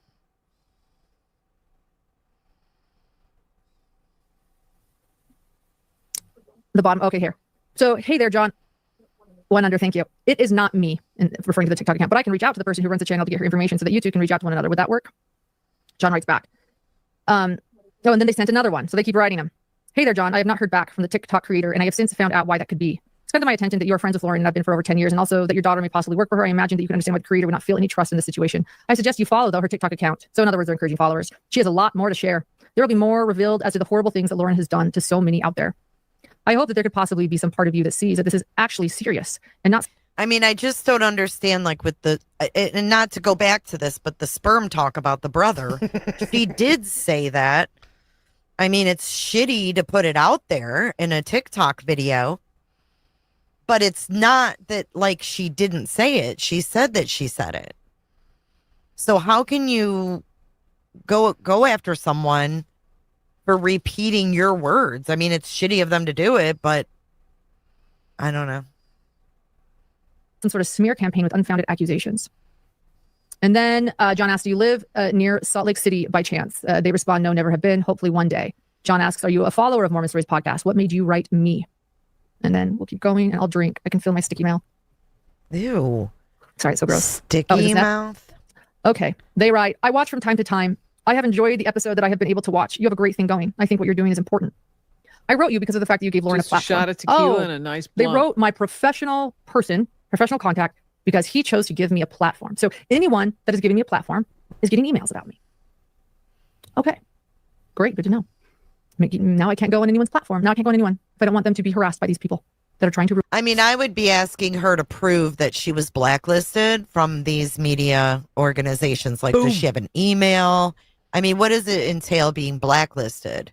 Because Elle has a really good point. If being blacklisted is mitigated, just mitigated a loss preemptively, maybe they just don't want to get involved with someone who has this type of beef surrounding them, and they have every right to pick and choose, right? Right. If people find out about you, it's not someone else's fault that you're a shit person and they found out the truth. I wrote you because of the fact that you gave Lauren a platform. She's on high alert, and it was... Hey, Mr. Nick, how are you, sir? Good to see you. What time is it there, Nick? Perfect timing for her to do your show and attempt to do damage control. Again, I don't know what from. I don't know what I need to do damage control from. And that was Christina's wording, by the way, damage control. Oh. Sorry. She actually said your name right there. Christina. Her name is public. I'm going to do my best to not share it as much as I can, but she has made her name very public. So 8 a.m. Well, good morning. Are you having your morning coffee? Don't allow her, and I hope that you guys don't repeat it. Don't allow her to take you down with her. And then Felicia Shields writes, good morning, John. Oh, so then John responds, I watched all of the TikTok videos, and he did. He told me he watched them all. The allegations seem super vague and a bit petty. Can you please tell me the main things Lauren has done wrong and provide any evidence that you can? Oh, that word evidence. I'd be so super grateful. I will not promote dangerous people, but I need details and evidence. And that TikTok channel was weak on both. They didn't even mention Lauren's name. Please help. I want to do the right thing. Thanks. Bing bong. There's John DeLynn saying they don't even mention Lauren's name. I'm lost. What's going on? Alicia, John clarified it. Oh, damn, he Nick was doing this for me. Asking, and I think he would want me to clarify that here. He didn't really think there was something, but he was pushing. Good morning, John. I mean, you're not the first one to say that stuff. Thank you for your super chat. I don't know. I need to hear the whole thing, I guess, to make that judgment. Understand where you're coming from. Lauren's name is not mentioned. There's a reason for this. There are many in the true crime community that know, without a doubt, that this stalker is speaking of Lauren. So there are many in the true crime community that have been told this is about me, that's TikTok. So if you guys haven't heard about it, allegedly the true crime community is learning about it, and they think this is fun, I guess, and normal and okay. I did recognize a few names following the TikTok. This is cool to them. They know that she is speaking of Lauren. The creator. Oh, so she's calling out any creators that followed Christina too. Did you hear that? I didn't catch that before. Listen. And I think she's calling out Gigi. Was Gigi following it? I guess to make that judgment. Understand where you're coming from. Lauren's name is not mentioned. There's a reason for this. There are many in the true crime community that know, without a doubt, that this stalker is speaking of Lauren. So there are many in the true crime community that have been told this is about me, that's TikTok. So if you guys haven't heard about it, allegedly the true crime community is learning about it, and they think this is fun, I guess, and normal and okay. I did recognize a few names following the TikTok. This is cool to them. They know that she is speaking of Lauren. The creator is being petty intentionally. Hey, Gwen. Keep watching her. She is going to continue to share more and more, so much more. Again, reach out to the other true crime YouTube content creators that have had interaction with Lauren. Reach out to journalists that have been the faces of cases that Lauren has worked for, on Lori Vallow case, the Delphi case, victims of cases. You know, maybe someone in LawTube will pick this up if it goes any further. I don't know what they're talking about, by the way. Get the information, because none of these people have come to me. You know, if you're a good journalist, by the way, and you've heard something, come ask me. I'm going to beg you guys to do that during this, because I still don't know what I did. Get the information that you're looking for straight from those that Lauren has attempted to hurt. I wasn't going to name names, but I'm going to tell you to reach out to Nate Eaton of East Idaho News. I don't know why he's not listed there. I think Nate Eaton's an incredible journalist. I've always sourced him. I value him. He does an exceptional job with every case he covers, and he is an incredible journalist. But they're being encouraged to reach out to him. I will leave this with you. Hey, ask Kelly. Lauren to her face how well that she knows her assistant cameraman on her video of the phone ping. Ooh, the phone pings. Listen up, Lindsay. Kelly, I think I said hi to you already. I get confused with all the Kellys. We have a lot of Kellys in Cooterville. Are you talking to me, Nick? I appreciate that. I appreciate that. I might be able to. Here's my email. I don't know if you're talking to me, though. If you are, it'd be cool. In Yellowstone for the Lori Vallow case. He never did ask me that to my face, but you guys can ask me here on live YouTube. The cameraman on my phone ping video in Yellowstone is of my friend Brandon. He worked on many cases for time with the defense in the Lori Vallow case. He's a friend of mine and John's. Great guy. Incredible man. Incredible job he did. He was a source when he could be for me. Couldn't tell me everything. He really cares about the victims in this case. And okay. See, I this is another thing I can't get down with. These damn investigators need to stop becoming friends with fucking podcasters. What is going on? Dude, that makes me feel like I question integrity of detectives that would do that. I mean, I know they've made contacts with media all these years, but media is different, right? Real journalists have to check things 3 fucking times. 3 fucking sources before they can put it out. But these investigators are becoming friends with podcasters with YouTube channels. I don't like it. And then going out and filming Still with here, them. Danny. She just doesn't have. She wants the integrity, like recognition of a real journalist, but she wants to run by YouTube rules. You just can't have it both ways. You got to like pick one or the other. You know what I mean? Friend of mine and John's. Great guy. Incredible man. Incredible job he did. Everybody's friends. Everybody's emotionally connected. It's just weird to me. He was a source when he could be for me. Couldn't tell me everything. He really cares about the victims in this case, in the Daybell case. I'm not sure why that's an issue, except that I did hear that a content creator called a victim sort of implied that I was having an affair with him. So how well do I know that man who was my cameraman in the Yellowstone Pink videos? Wow, I really, you know what? You know how many times I've been accused of having an affair? As a matter of fact, Brittany J. in her chat put out that I've had numerous affairs. They put out that my husband left me high and dry. Can we continue? He's a great friend, great All guy, right, next. including to John. John loves him, and he was a source for us. That's it. I don't know what else there is to this. There you go, to my face. That's it. Okay, and there's one more message. Yeah, I know. Oh, and then one more message. Reach out to Bob Motta and Andrea Burkhart too. I don't know what's going on, guys. I don't know what I've done. I don't know what's going on. I don't know why these 3 people have been mentioned. I don't know. I'm going to say this. If any journalist does know, reach out to me and ask me and tell me. I don't know what's going on. So I have no clue. So there's one person in I my love chat my husband that I have noticed defending Lauren the whole time. Her name is Virgo Rella. It is stalking, period. I mean, she has been, relentless. Let's see who she is. Virgo Rella. Created in 2020. Huh. I've never seen that person before. But this whole time, they're defending Lauren hardcore. And my cameraman in the Yellowstone Pink video is a great Kelly guy. Mack. They are And a good friend of both close, my husband baby. and I. Actually, I'm sitting crisscross applesauce. It's just so weird. What? Oh, really? Bob Motta and Andrew B, who went to the ends of the earth to say that Richard Allen is innocent. Okay, right. So, like, I respect Bob Motta and Andrea Burkhart were at the trial in Delphi with me, covering it. They worked just as hard as I did, if not harder. I still don't know how. This is probably the first time I'm going to go live as long as Andrea Burkhart ever does. And I don't know how she does it, honestly, because I'm already like, damn, we got ways more to go. I respect them both. And despite disagreeing with them on Richard Allen's guilt. Thank you so much, Gwen. Gwen was still pinned. I meant to pin in the pines. Thank you for the 5 gifted pines. Welcome to Cooterville. Everybody come in and close your legs. No, she's a YouTuber. I don't think she works for any publication. Why is she bringing up these lawyers? I think because she didn't get along with them. So, Gwen, jail. Okay, where was affair with JLR? The most recent one in Brittany J's chat and on her panel was that I slept with Timothy McVeigh, the Oklahoma City bomber. So anybody who wants to come to me and say, you did Bajingo, well, they did some equally nasty shit over there. And we adulted through it. So get over it, losers. Okay, eye contact. Oh, yeah, here we go. Okay, we'll start zooming through these. The horrible things I've done. Okay, John. I suggest you take shit that's not true and let it roll off your fucking back sometimes. That's what I think. An email. On July 23rd, 2025, I was in Boise, Idaho, working and reporting at the Brian Koberger sentencing. Prior to the press conference, Nick is a cooter. Thank you, Penny, for gifting 5. Dropping 5 on us. Nick, Thea, Doris, Ash, Infinity, welcome to Cooterville.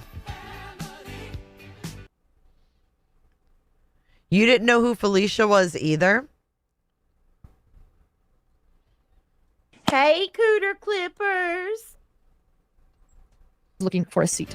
There were not many seats at the Brian Koberger sentencing, only 2 rows of seats because most people were standing.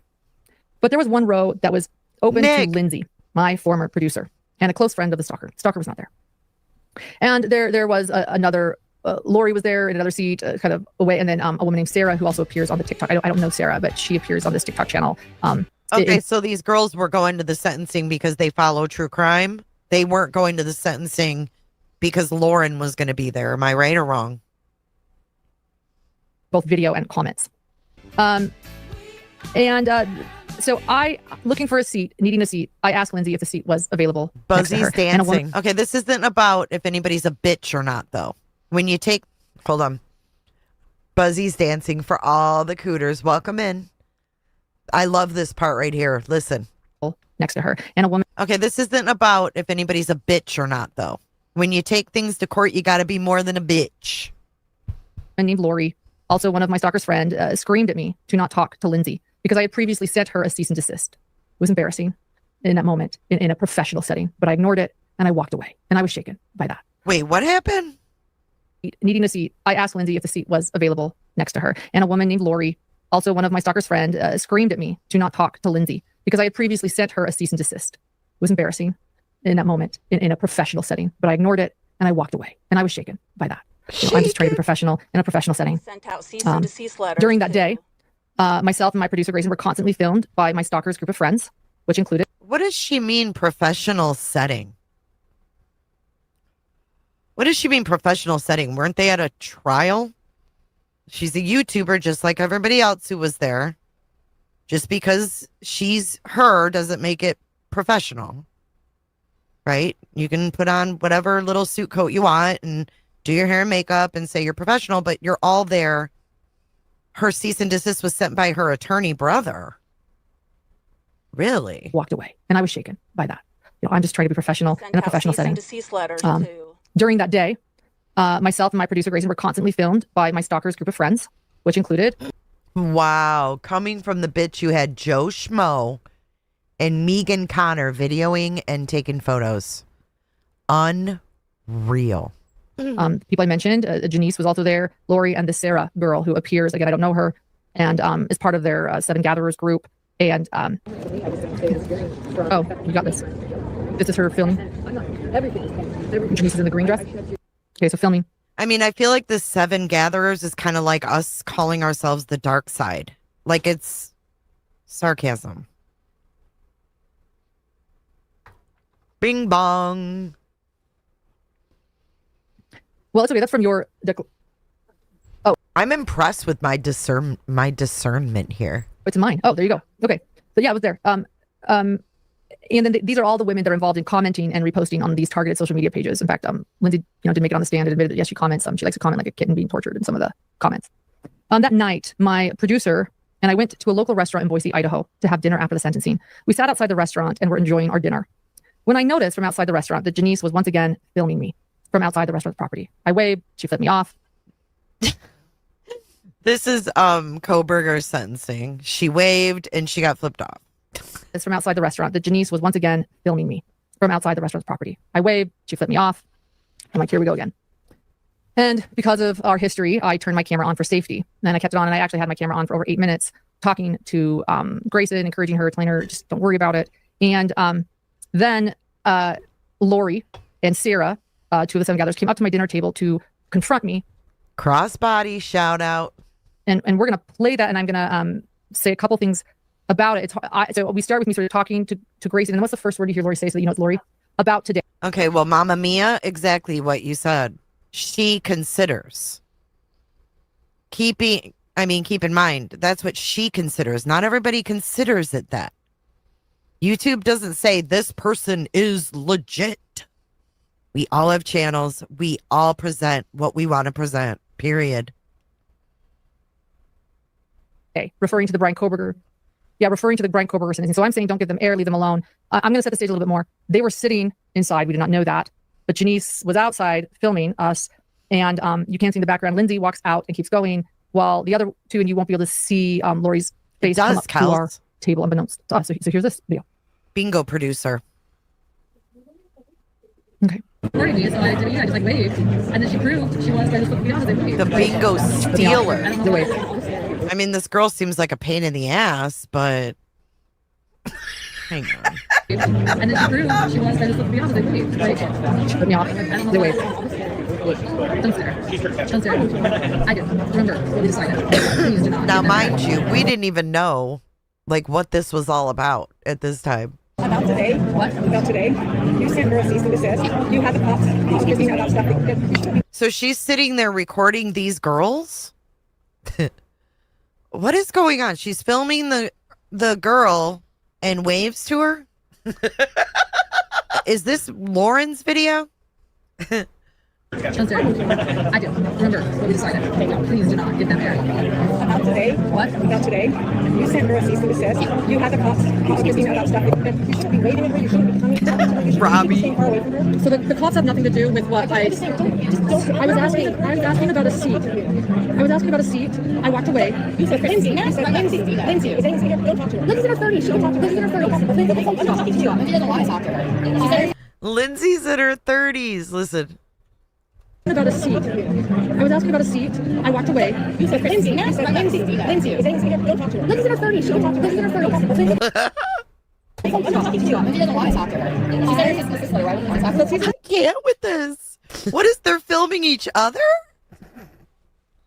Okay, yeah, let me slow it down. Hold on. This is wild.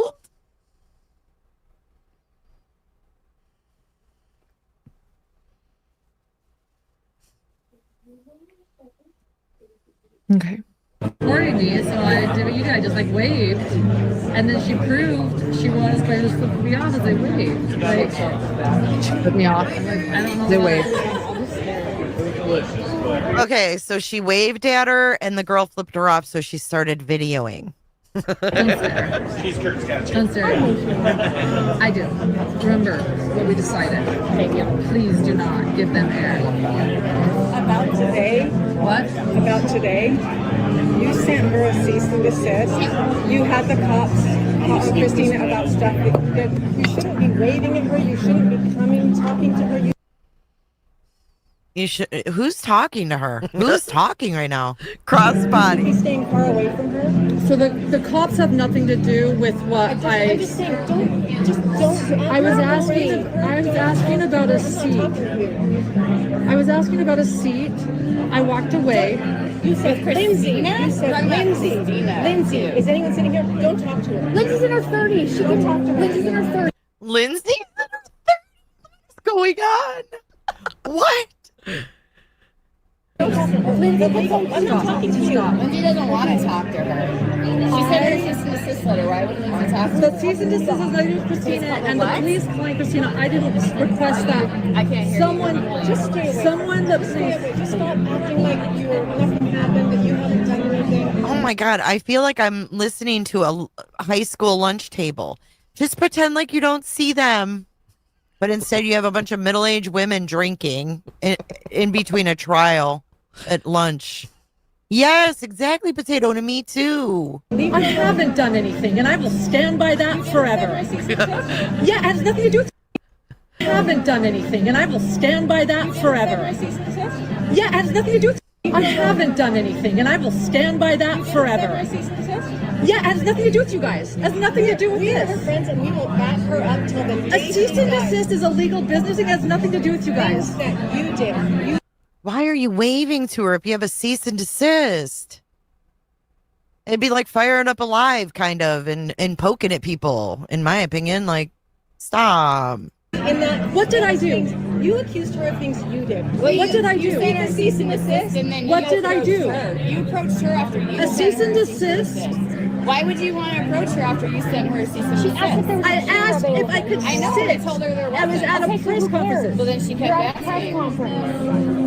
I know. What does that have to do with anything? When there's not a lot of seats, you say there were lots of empty seats. There was sad. Listen to Grayson. Grayson's mean, like a little monster. Listen. Press conference.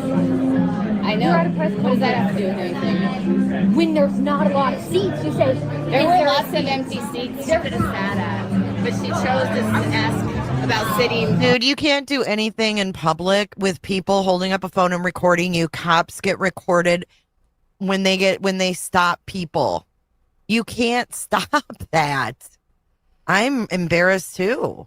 I mean, the girl's a little bitch, but I don't know if I'd call her a stalker by definition. Christina wasn't even there. And I had no idea at this point that the girl she's calling a stalker isn't even in this fucking video. We had no clue. Completely misrepresented. Completely. She chose to specifically approach somebody by name that she sent a cease and desist to. It's just like, great. Guess what? You know what? I work with Lindsay, and she tried to get me sued. So guess what? I don't give a fuck. I don't know you. So guess what? I don't give a fuck. Grayson, so guess what? I don't give a fuck. Lindsay, and she tried to get me sued. So guess what? I don't give a fuck. I don't know you. Well, you know me. You don't know me. I have your phone number because I wanted to get eyelash extensions, but crossbody. I don't know you. Well, you know me. You don't know No, me. I have your phone number because I wanted to get eyelash extensions, but we've never hung out. No, I don't know you. So could you please get away from our table because you're making me uncomfortable. I don't know you. Eyelash extensions? What? Your phone number because I don't know you. Well, you know me. You don't know No, me. I have your phone number because I wanted to get eyelash extensions, but we've never hung out. No, I don't know you. So could you please get away from our table because you're making me uncomfortable. I don't know you. I don't know why you guys approached us. We asked about a seat at a press conference. I don't approach you guys when we're all here. They're not following her. WNC. They're at a public trial. There's a lot of people from the trial at this restaurant. They only had so much time to go eat. Hanging out together. We don't hang out together. You guys, I know. So you're approaching me while I'm trying to have dinner. I approached you at a press conference about a seat. Could you please? She's bothering us. Could you tell her to leave us alone? I don't know her. I've never communicated with her. And think about what happens after this when we finally saw the body camera. Oh my God. Oof. Oof. Sorry, Uchi, I don't know why that's not up yet, but at least they got the back out. Oh, we have a Give, Send, Go update. Thank you, Obla. Give, Send, Go at 4,500 of 7K requested on Hidden True Crime Facebook page. Thank you for the update. I don't know about that. We'll probably play that video later because I want to point out a few more things about it. And, watching it for the first time might be confusing. It seems, as you hear, I keep repeating, what did I do? I didn't do anything. And they keep saying that I sent their friend a cease and desist. And I say, it had nothing. A cease and desist isn't a restraining order, though.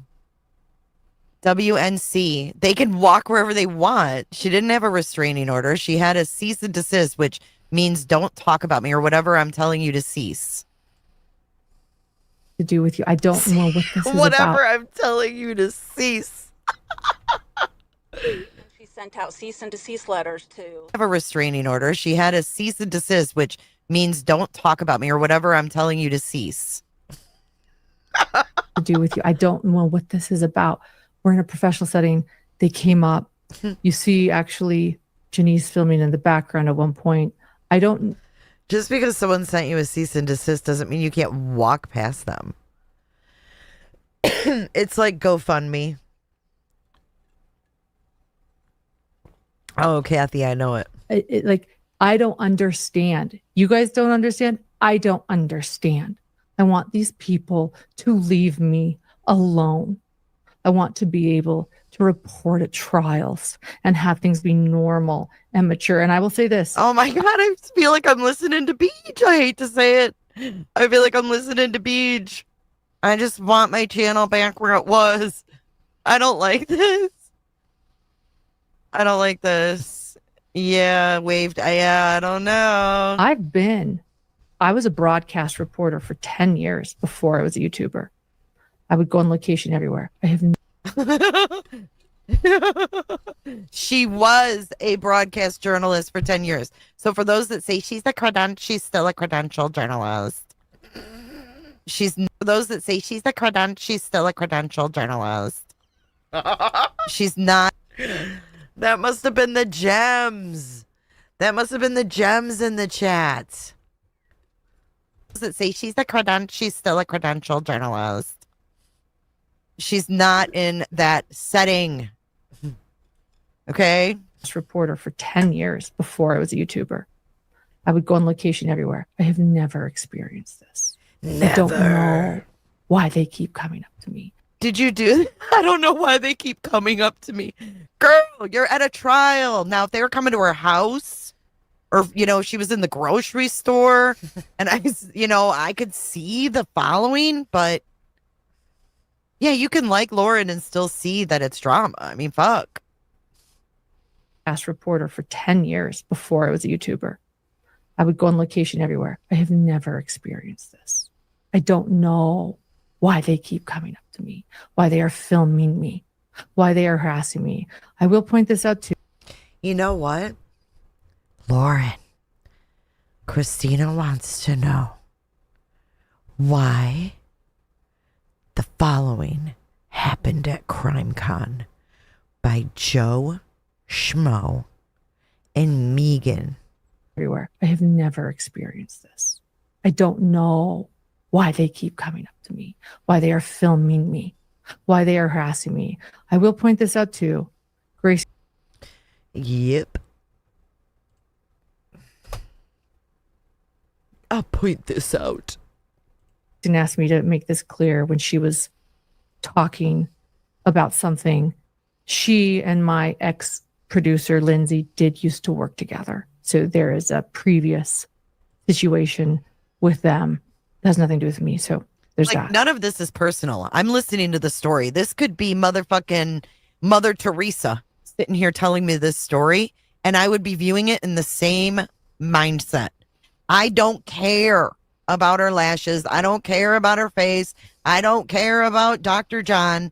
I'm listening to the story and the facts that she's presented it. And you guys should be too. But you guys are blinded by celebrity status on YouTube. Oh, woo. You sure did. You sure did. Right here, Lindsay. Wait, she was friends with the defense investigator in Lori's case? And he helped her with a video? Holy hell, that is not good. And I'm shocked she just said that out loud. Hey, Teton. Oh, I love her, you say. Oh, she's a good person, you say. You don't fucking know her. You don't know her any more than you know anybody else that you see fire up a live stream on this platform, because they only show you what they want you to see. And the longer they do it, the better they get at it. So don't give me that horse shit. I've been around these streets for a long ass time. The true crime world is small. So, it ain't that small. It ain't that small. I ain't yelling at you, me. You know how I am. I'm passionate. Don't ever mistake my passion for anger. I'm never mad over this stuff. Seriously, I'm not. I'm not. You know, so it was all of them. Christina said her name again. Again, I just want to point out, Here we go, she makes her Christina. name very, very public. It is my choice. Sweet. Listen. Said her name again. Again, I just want to point out, Here we go, she makes her Christina. name very, very Here we go, Christina. public. It is my choice. Said her name again. Again, I just want to point out, Here we go, she makes her Christina. name very, very public. It is my choice to not share her name. I don't want to share her name. Hey, If I Def. do, I'm sorry. Please don't do anything to her, please. I would like to refer to her as my stalker at this time. If I make a mistake, please. I caught what before they edited it out? What they edited it out? What is it? Edited it out. Edited it out. Edited it out. Edited it out. What'd they edit?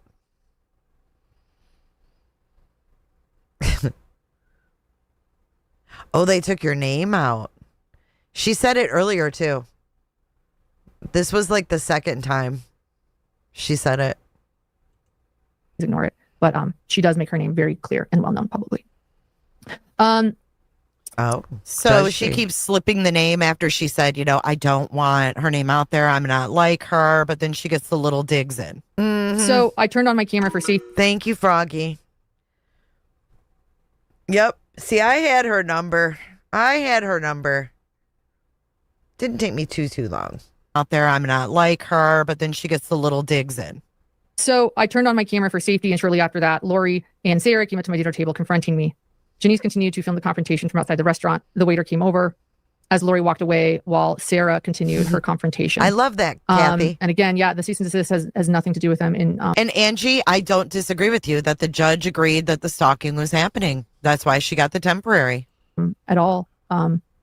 Interestingly enough, in Lindsay's declaration to this response, she said that she believed the cease and desist was given to her because I was friends with the stalkers. It's very confusing that because Lindsay was friends with the stalker. It's very confusing to me. The cease and desist has nothing to do with any of them.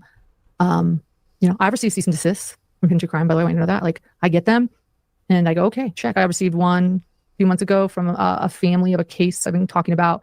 They asked me to stop talking about something in particular. I was like, okay, I've stopped. Anyway, this is a really big deal. I kept saying, what did I do? What did I do? And they're like, you sent our friend to cease and desist. I still. Does anybody know if she got a cease and desist and who she got it from? I would love to know who. Like, I get them and I go, okay, check. I received one a few months ago from a family of a case I've been talking about. They asked me to stop talking about something in particular. I was like, okay, I've stopped. Anyway, this is a really big deal. I kept saying, what did I do? What did I do? And they're like, you sent our friend to cease and desist. I still don't know what I've done. I just know that I can't go to trials in peace. And that I'm getting threats about my livelihood. And that allegedly journalists and the true crime community hate me. And they know what I've done. I don't know what I've done. I still don't know what I've done. Wait, people hate me? What? Hold on. Threats about my livelihood. And that allegedly I kept saying, what did I do? What did I do? And they're like, you sent our friend to cease and desist. I still don't know what I've done. I just know that I can't go to trials in peace. And that I'm getting threats about my livelihood. And that allegedly journalists and the true crime community hate me. And You're getting threats about your livelihood, and journalists in the true crime community hate her. Fast forward to the Henderson body cam. Fast forward to the Henderson body cam right now. And if you call Gigi. You want me to call Gigi? I called Gigi. These are hurt fifis. This is hurt fifis. I know what I've done. I don't know what I've done. It doesn't matter if you did anything. They have the right to not fucking like you. Ooh. It doesn't matter if you did anything. You could have not done anything. They don't have to like you. Oh my God. It's totally like Gray Hughes. This is where everything took a turn. I've officially turned the corner, Christina. Do you know how many people hate me? Do you know how many fucking bad comments I get? Oh my God. I couldn't even tell you. That's why I don't read them. Don't ever read your clippings, Lauren. They should have taught you that in journalist school. I still don't know what I've done. You don't ever read your own clippings. There's her name again, but the stalker's declaration states that I've tried to hurt people's businesses. She's seen evidence of that. Doesn't post any evidence. I haven't. All right. So, Sue. After, I want to point out one other thing that's said in there. It's really important, and we'll play it again later, but I want to point out this really important thing. Lori states in that video, stop acting like nothing is wrong. Stop acting like nothing is wrong. And I say that. Stop acting like nothing is wrong. God, that is like the most threatening statement ever. Because later on, in other places, including the declarations, they claim that I'm harassing them. Yet I'm sitting there saying, don't give them air. Gray rock them. Don't talk about this. You've never seen me do a live. You guys had no idea this was even happening, did you? And they're even saying, stop acting like nothing's wrong. I haven't done anything. Like, I think that's really telling. I haven't done anything. They're like almost angry that I haven't reacted at all, that I'm living my life, that I won't do anything. So, do we want to show how the stalker... Show us. Well, let's see. Okay. After leaving... Okay, no, this is important. So, the waiter comes over and Lori walks away while Sarah continues her confrontation. After they leave the restaurant, where it turns out we were all eating, unbeknownst to us, we never went inside the restaurant. We never saw that they were there. After leaving the restaurant, they walked to the restaurant across the street and sat there. What it seemed like was them waiting for us to leave the restaurant we were eating at. Oh my God. Weren't they getting fucking carrot cake or some shit? I was very uncomfortable because of all the consistent confrontations from this group. She was uncomfortable. Wait a minute. Let me get this straight. She went in and ate with her group. They were waiting outside for her to get done so they could go in and eat. And she was uncomfortable with that. Would she have preferred that they sat at the table next to her?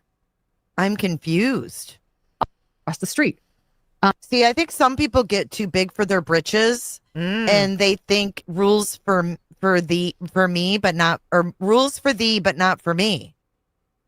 And sat there. What it seemed like was them waiting for us to leave the restaurant we were eating at. And I was very uncomfortable because of all the consistent confrontations from this group. I was worried why they were sitting across the street. Were they waiting for me to get up? Were they going to film us again? Oh my God. I was very concerned about Grayson. She was very upset. Grayson is young. I'm very maternal with Grayson. We called John. We told him.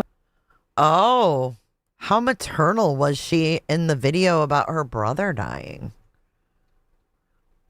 What a liar. Concerned about Grayson. She was very upset. Grayson is young. I'm very maternal with Grayson. You're not even maternal with your own son, dude. That's weird. We called John. We told him what happened. He goes, you know what? Why don't you just Marie. call police to escort you to your vehicle? And that's what I did. As they were leaving the restaurant, they walked across the street, and both myself, we were in fear for our safety, and eventually we called the police to help escort us to our vehicle. That is why I called the police. And then I have, it says, exhibit. So the cops were called after this restaurant video? Waiting. What? Oh, Ms. Charles says, I'm not trying to be funny, but Lauren, you need to try more profanity. Bullies choke on their own. I assume you meant receipts, not recipes. I know, right? It's so funny. Well, you guys heard me at the beginning. Yeah. So I think actually, honestly, okay, I'll stop there. Just to explain what happened, here's Grayson. Here am I. I had this in here because this is where it is. Let me slow it down. Hold on. Because I think that's already fast. Here we go. And now, after they had dinner, they're sitting across. We felt threatened. I told them we felt threatened. They're right there. Do you hear that? I feel threatened. I totally felt threatened. And then they call the cops and waste the cops' fucking time. Oh my God. Too big for the britches. I promise you guys, if I ever reach 300K, I will not change. I will always be me. And now, after they had dinner, they're sitting across. Hey, Sushi. We felt threatened. I told them we felt threatened. They're right there. We blurred them. And now, here they all are, sitting across at a different restaurant, getting groceries. It's Lindsay. It's Lori. And they're looking. And I feel like we can't leave, and now we felt frightened. And one thing they said, we've been very drama-free all afternoon. We work the same. Drama-free. Hear that? We've been pretty drama-free. Yeah, I think she's heard your case right now. I mean, this whole I feel threatened is odd statements to make about this. This is really wild. Trial. And one thing they said as they approached our table is stop acting like nothing's wrong. We're just trying to be professional. Hold on. She's heard your case right now. I mean, this whole I feel threatened is odd statement. That? We've been very drama-free all afternoon. We work the same. Drama-free. Lori. At a different restaurant, getting groceries. It's Lindsay. It's Lori. And they're looking. And I feel like we can't leave, and now we felt frightened. Thank you, Liz, for 6 months. Thank you for your support. And one thing they said, we've been very drama-free all afternoon. We work the same. Drama-free. Hear that? It's Lindsay. It's Lori. And they're looking. And I feel like we can't leave, and now we felt frightened. And one thing they said, we've been very drama-free all afternoon. I don't hear that. I don't hear Grayson. At a different restaurant, getting groceries. It's Lindsay. It's Lori. And they're looking. And I feel like we can't leave, and now we felt frightened. And one thing they said, we've been very drama-free all afternoon. We work the same. Is it around the time where she says the other girls' names? Oh, I didn't hear it. Hold on. Let me go back. It's Lori. And they're looking. And I feel like we can't leave, and now we felt frightened. And one thing they said, we've been very drama-free all afternoon. We work the same. Drama-free. Hear that? We've been pretty drama.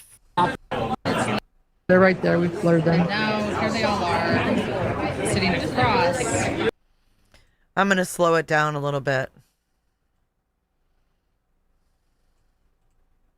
At a different restaurant, getting groceries.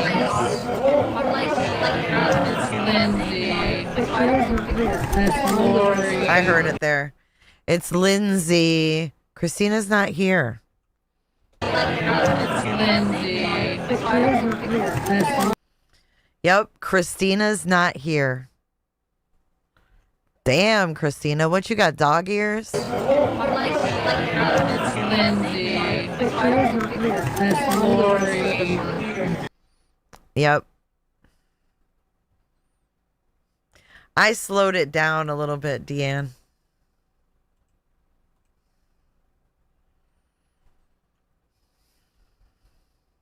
I told them we felt threatened. They're right there. We blurred them. And now here they all are, sitting across at a different restaurant, getting felt. I will not change. I will always be me. And now, after they had dinner, they're sitting across. We felt threatened. I told them we felt threatened. They're right there. We blurred them. And now here they all are, sitting across at a different restaurant, getting groceries. It's Lindsay. It's Lori. And they're looking. And I feel like we can't leave, and now we feel frightened. And one thing they said, we've been very drama-free all afternoon. We work the same. Drama-free. Hear that? We've been pretty drama-free. No, I rewound it. Yeah, I think she's heard your case right now. I mean, this whole I feel threatened is odd statements to make about this. This is really wild. We're just, that's our waiter, and we cover to get rid of them. Now they're involving the fucking waiter like he doesn't have enough going on. Oh my God. I cannot. There's too many people involved in this. I sound like a bully. Well, then I guess, Virgo, you think I'm a bully. I'm a realist. There's Virgo again. Virgo said I sounded like a bully. Yeah, and then the freaking cops. Which in this one, did you notice she said in the 9 hours, she was like, John told me to call the police for an escort. But then we found out that the body cam existed and they filled out those reports, remember? And it wasn't even, they didn't even get escorted. I'm a fucking realist. This chick did not need a police escort. They weren't threatening to do anything. They were sitting there eating fucking lunch. And I didn't even know at this time that Christina wasn't even there. Come on. And we now feel like we can't leave. We feel like we can't leave because they're sitting down eating.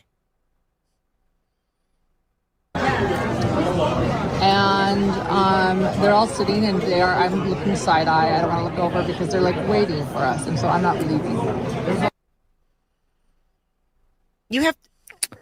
So they were waiting for them. So we're going to wait for the other stuff with your declaration, right? Mm-hmm.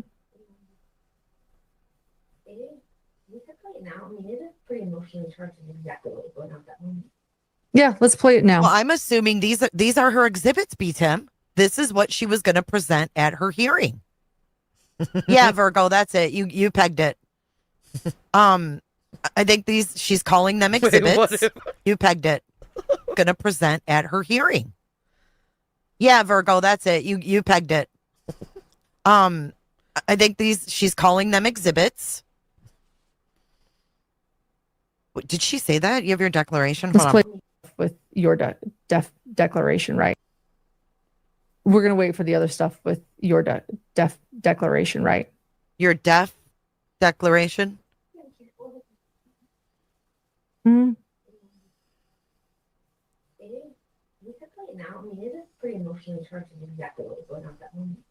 Yeah, let's play it now. Let's play it now. Let's play it. Let's play it now. So there's another thing we're going to save it for Grayson's declaration because she talks about this, but this is the same moment. This is how you know how Grayson filmed me sort of during a really traumatic moment. I was just trying to collect evidence, and Grayson was really upset at this moment. Us like just seeing the writing on the wall, like we can't even go to trials anymore. Like what is going on? And so I recorded this moment. She almost did say If defamation. you had it and you're gonna play it. Where people get murdered. Like you don't respond. Oh, boy, dude. Where people get murdered. Wait a minute. She's crying. Who's this girl? Why is this girl crying? Is this to prove they were scared? This moment. If you have it and you're gonna play it. Girl. What? Jay meets Grayson. Jay meet Grayson. Literally, where people get murdered. Wait a minute. She's crying. Who's this girl? Why is this girl crying? Is this to prove they were scared? This moment. If you have it and you're gonna play it. Where people get murdered. Like you don't respond. Literally, where people get murdered. Like you don't respond. Where are they? This is the producer? You're kidding. What? What? I think she's mixing RO with defamation litigation. Thank you for 4 months, B-Tim. Oh! B-Tim was a... What? B-Tim was a cooter. A cooter. For 4 months. Literally across the street. Like you don't respond. Literally, where people get murdered.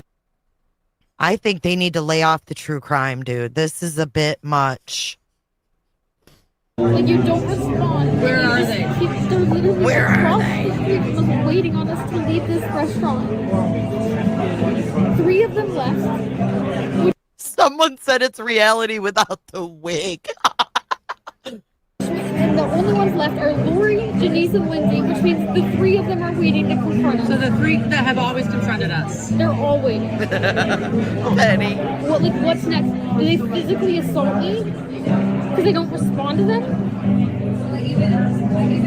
Right.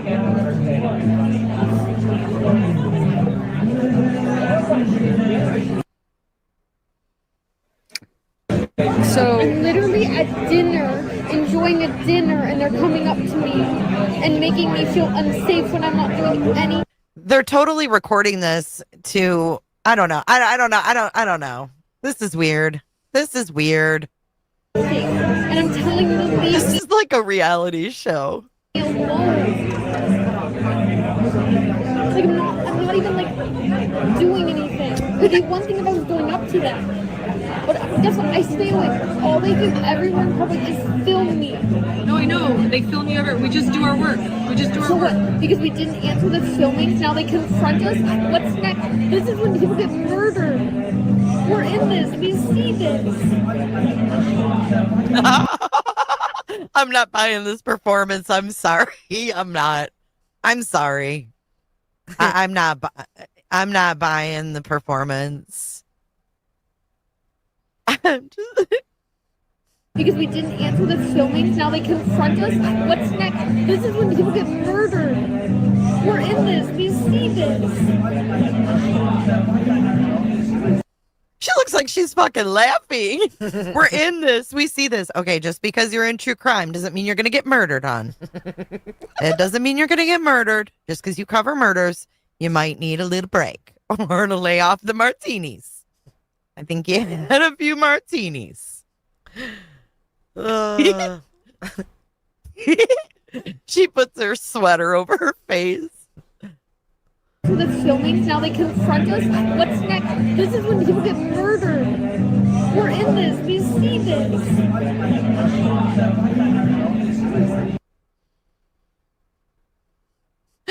I can't say I haven't been in that state of mind before, but I never recorded myself in that state of mind. I never recorded myself in that state of mind, but Potato can vouch that I've been there. Girl, I've been there, Grayson. I ain't ragging on Grayson. I fucking been there. Girl, it was like 4 years ago. My ass was right there. But I didn't do it in a video. Wow. by the way, Grayson originally said, please, please, please do not ever show those videos. But because I showed the one at the beginning of this live, she decided to take one for the team and let me show that. So thank you, Grayson. Oh my God, I cannot. So, one other question. Well, we'll get to it. Guess what, Mamma Mia? It's America. I can laugh at whatever the fuck I want to laugh at. Don't you hate us Americans, Mamma Mia? Are we pompous, arrogant assholes? We are, aren't we? But we have the right to laugh at what we want to laugh at. Thank you, Full Deck. You're killing me, Jay. Thank you, Full Deck 52. Later, the stalker does it. Do you want me to sit here and cry? Oh my God. I can't believe this is happening right now. Oh, really? You want me to not be myself? TikTok tying herself to this event despite not being here in Boise. We'll get to that in a little bit. After hearing about everything, Susie, I called dispatch 911. I called dispatch. I used to be a reporter in Boise too, by the way. I know how it works. And I said, hey, it's just weird. I'm just nervous. We're just looking for an escort to our vehicle. And as we walked, and I have the whole thing recorded with Officer Jacobs, because I actually say that respectfully. I say, hey, I know you have body cam footage. Can I also record from my end? And he says, absolutely. So I have the whole entire encounter with Officer Jacobs. Don't worry, we won't play it here. We have so much to go over. But after... Well, I want to see it. Shit, you on for 9 hours. I want to see the interaction with the officer. Hearing about everything, Officer Jacob called the on-call prosecutor and took a report for stalking. And I have the stalking number here. And we actually got it. And I point out in this declaration that the report will reflect that we had no idea that this group had eaten dinner at the same restaurant that evening, because they all said on their end that, we knew, we must have known they were eating inside, that we picked this restaurant on purpose, that we sat by the exit. Actually, Lindsay walked directly out. They actually had to turn out of the exit to see, they didn't need to wait. The door was actually on the other side, and they certainly didn't need to come to our table. Some of the group did not. And Janice was filming outside. So it was, but and is it professional journalism to have martinis in the middle of a court trial? I mean, I'm asking for a friend. News show suggestion for you. Thank you, Brianna. The real drama wives of YouTube. For real. This is wild. This is her evidence she was going to present in front of Law and Crime, and then withdrew it. Flex, we had no idea that this group had eaten dinner at the same restaurant that evening. The waiter explained to us and the officer that they had been eating inside. We never went inside, so we were simply unaware that they were there. However, after that incident, my stalker made a social media video about the incident, claiming that her and her friends were defending Lindsay, my ex-producer, who did indeed receive a cease and desist from me months earlier. And in that video, posted on August 8th, my stalker used an audio clip of me from a recent interview I did on July 27th. Is she? Is she? Thank you for your super chat. She said, I'm laying upside down, hanging off my bed to get blood flow back to my brain. 2025. There you go, is she? Thank you, Difficult Research, for being here. Lauren. I love you, Krisha. Thank you. Day by day, I like Lauren better than Missy, for sure. I didn't even have to think about that one. But I mean, if you want to be a professional journalist, you're not having martinis and all this. Thank you for the jewels, guys. The exhibit is Exhibit 17. Abusers will often create problems to get a reaction so that you look like the problem. She sent my friend, let's call her friend A cease and desist, and then walked right up to her to start talking. Friend A, of which... This is such online drama. Friend A? Her completely. They work in the same space, so overlap happens. But the rule friend A made was simple. If she talks to me, I will not speak to her back. One night, my friend, including friend A and others, are at a restaurant. They've been there for 2 hours. As they're about to wrap up their dinner and leave, ex-friend walks in and sits by the door with her assistant. It's a choose-your-own seating restaurant, and she chose to sit by the exit. A friend of mine, let's call her friend B, walks out of the bathroom and sees ex-friend and says to her, do not talk to friend A. You sent her a cease and desist, full of lies, by the way, and she does not want to talk to you. Friend B then walks away. Of course, ex-friend is like, oh, she can fight her own battles. Well, duh, she can fight her own battles, but you sent her freaking cease and desist full of untrue claims. I'm sorry. This shit sounds just like the shit we see over here. It really does. We're almost 3 hours in. So you're making others fight her battle. Okay? Okay. Hours later, my ex-friend goes to the police claiming... Thank you, Phantom. My friends were stalking her. Even though my friends had been at that restaurant first. For multiple hours had been at that restaurant first. It's like calling 911 on someone for being in the same room you just walked into. That's how unhinged. Beautiful while broken. I don't know what Brian Etten does, but he certainly doesn't go live with empty martini glasses all over the table. Never seen it. Never seen it. You show me a picture or a video where, wait, this person just subscribed. Beautifully broken. Hold on. Unhinged. Beautiful While Broken. Beautifully Broken just subscribed. August 7th, 2026. We're reviewing a stream from October 16th, 2025. And Beautiful While Broken pissed me off. It's a woo-woo moment. In the same room you just walked into. That's how unhinged. Beautiful While Broken. I don't know what Brian Etten does, but he certainly doesn't go live with empty martini glasses all over the table. Never seen it. I've since learned they're lemon drops from my friend Penny. Yep, sure did. Never seen it. You show me a picture or a video where Brian Etten is drinking during lunchtime at a local pub or bar. You know, they serve food too. I need to see proof that Brian Etten drinks on breaks. I've never seen him drink, ever. The sex friend is. Leave Brian Etten alone. So, in other words, the stalker ties herself to a group bullying campaign.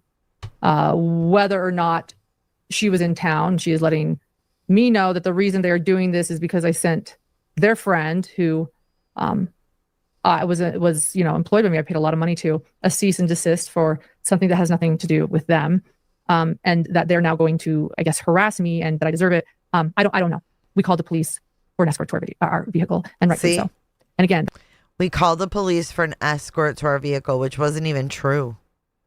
The fact they said, stop acting like nothing's wrong. I don't. And thank you to the person who said, stop saying, I don't know what it is. Start saying, I did nothing. I have not done anything.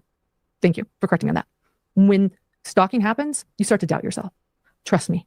I sat in tears going, what have I done? Something like, am I missing something? Nobody has ever been able to clarify. I think I said, what did I do to them? Like, I haven't done anything because I have not done anything. I have not done anything. Denise, did she go to her home, like somewhere private, or was it all public places? Oh, here's somebody talking about, where is it?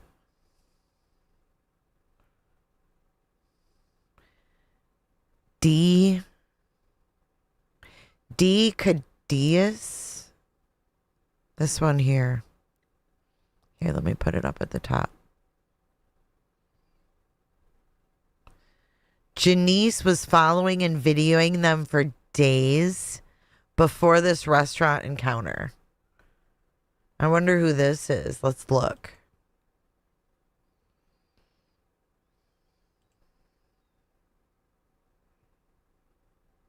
Denise Codikas. She must be a Jom.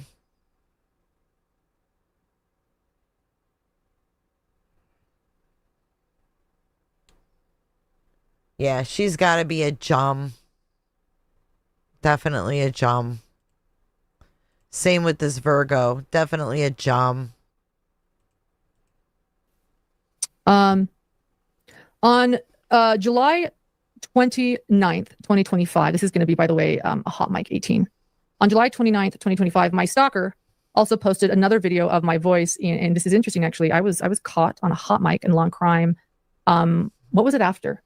She was caught on a hot mic? Really? Oh, I want to hear this. It was after Lori Daybell's sentencing. Jennifer. I said nothing wrong. I didn't even think there was on it. Leave it to me. Not even thinking of hot mics.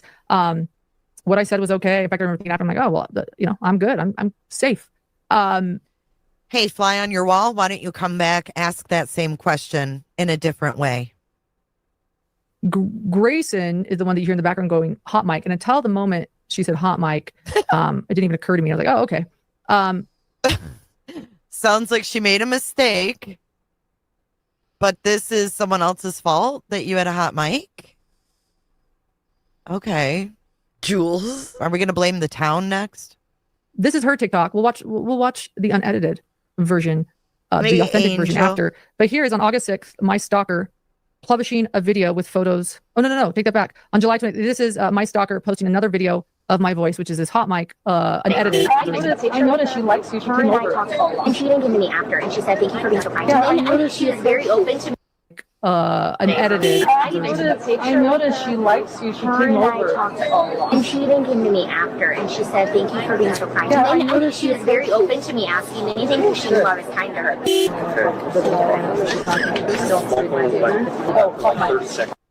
The fucking beep. Yeah, in a second, let me just share what this is. So that was confusing. That was, my stalker makes sure she's the face of every post. So you didn't see the video of the hot mic moment. That was my stalker that we blurred. She makes sure that she's the face of every post. And you're so jealous of that face, aren't you? Oh my God. You're not a jom. Not a jom at all.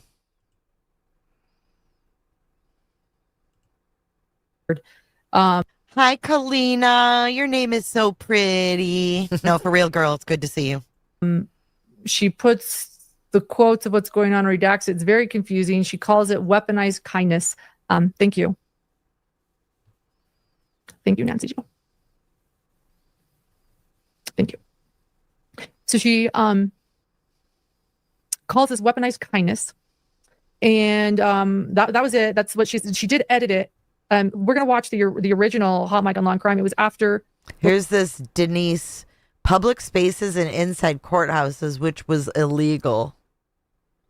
Lori Daybell sentencing, the last one, and to be very clear, someone, I'll just set the stage. Someone who was a trial goer, a kind girl, who I quite like. I won't say her name. She's really sweet in trial. She was sweet to everyone. And I noticed that she was actually across the room talking to Summer Shiflett, who is Lori Vallow Daybell's sister. I actually thought it was really sweet that they were talking. I noticed that from the back row where the media sat. It's a good view of everyone from the back row. And I also know, full disclosure, that Summer does not care for me, and I actually really respect. This is Lori Daybell's sister. Summer doesn't like her. So is this more hurt fifis? Respect that and understand. In order to be a journalist in this case, not everyone is going to like the things that I have to say when evidence appears.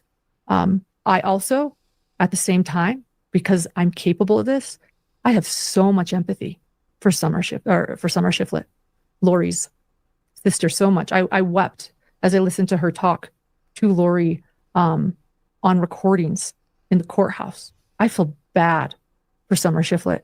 I believe that her sister manipulated her. And I cannot imagine. Look what I'm doing. I'm doing an entire live. I've been going live for almost 3 hours about what I've been through. I cannot imagine what Summer has been through. So I have a lot of empathy for her. I've also had to speak some really uncomfortable truths and talk about things she does not like. And I know that Summer does not like me, and I fully respect that. Not everyone needs to like me. And not everyone is going to like me. Understandably, not just respect. I think she really needs to really think about what she just said and, let that sink in. I understand why she wouldn't. So that sets the stage for this hot mic moment on Law and Crime. Thank you for the jewels, Marcy. Well, that's what someone else asked, Trip. Like, can she call her stalker if she dropped the RO? Details on that phone call. Yes, I will. I'll text you. It's just on Amazon. Here, can you see it? Can I show you? We're leaving, but I got a lot today from Summer. Is that the girl that I think that's the girl that offered to be the surrogate? I think that's the girl that offered to take the brother's sperms, if I'm not mistaken. So we're leaving, but I got a lot today from Summer. And they are caught on a hot mic. I got a lot today from Summer.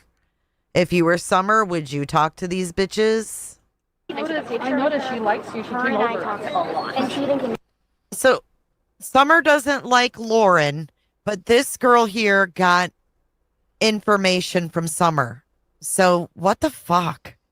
Who cares? Now we got fucking Lori Daybell's sister involved? I got a lot today from Summer. I noticed she likes you. She came over. I talked a lot. And she even came to me after, and she said, "Thank you for being so kind to me." And then, I noticed she was very open to me asking anything because she knew I was kind to her. Yeah, I got a lot, but we're leaving, so she said she'll call me. So. Okay, this is typical, creators trying to get information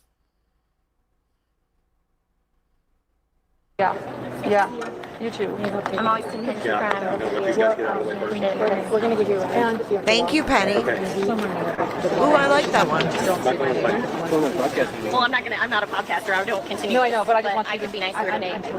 Miss Oh. Fletcher, I'm just failing to see where the trauma's coming from. I mean, we're only Ski 3 hours Utah. in. I'm open-minded, but walking through it as I go, and I'm not seeing it because all these things have happened to me, and I've managed to trek on.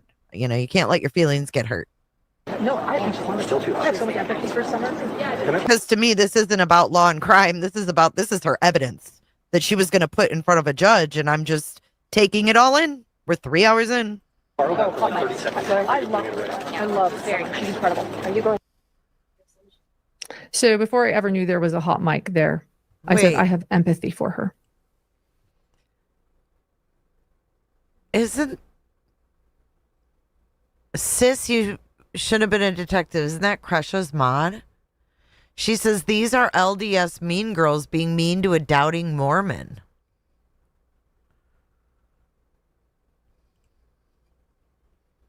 That was the moment. No, these are her exhibitees. These little clips we're seeing and shit. Thanks, Higgsy. That my stalker decided to delete. I'm confused. I think it's also becoming very clear that I have done nothing wrong. I have done nothing wrong. They are looking for anything that I have possibly done, and they find it a hot mic moment of me. They were still believing it. Got you. Where I still don't do anything wrong, and they edit it to call it weaponized kindness. It's just fascinating. It's a fascinating thing to watch. I'm like, I'm good. You would have never been able to present all of this shit. On August 6th, this is when things got serious. On August 6th, this has been going on for how many months now? 3 months? Like every other day? People reaching out, by the way, when you say just don't get on, people are reaching out. They're letting me know. They're seeing these TikToks. They're sending them to me. I did delete TikTok on my phone. I said, don't tell me anymore. People were sending them. People were telling me. And then all of a sudden I realized I have to collect evidence. So. Oh, Sue. Sue, you went and looked at them, even though they never even named you. I was watching them. And every other day there was a new TikTok. It was incredible. There are so many. And then, so we're not even touching the surface here. On August 6th, though, things took a new turn for me. I kept ignoring it. That's what I do. Just ignore it. Nothing's wrong. Just do what we do best at Hidden True Crime, make good art. We've done nothing wrong. We're good people. We just keep doing what we do and make. Just like she did with Turtleboy. I'm nice. I'm pro free speech. This is what we do at Hidden True Crime. We work. All bullshit. For me. I kept ignoring it. That's what I do. Just ignore it. Nothing's wrong. Just do what we do best at Hidden True Crime, make good art. We've done nothing wrong. We're good people. We just keep doing what we do and make good art. That's what we say at Hidden True Crime, make good art, meaning we are quality over quantity. We care. Keep going. Keep moving. But on August 6th, 2025, my stalker published a video with photos of my husband's website. Okay, WNC, this isn't everywhere she goes, her stalker's there. She went to a trial in a restaurant near the trial where a lot of trial goers went.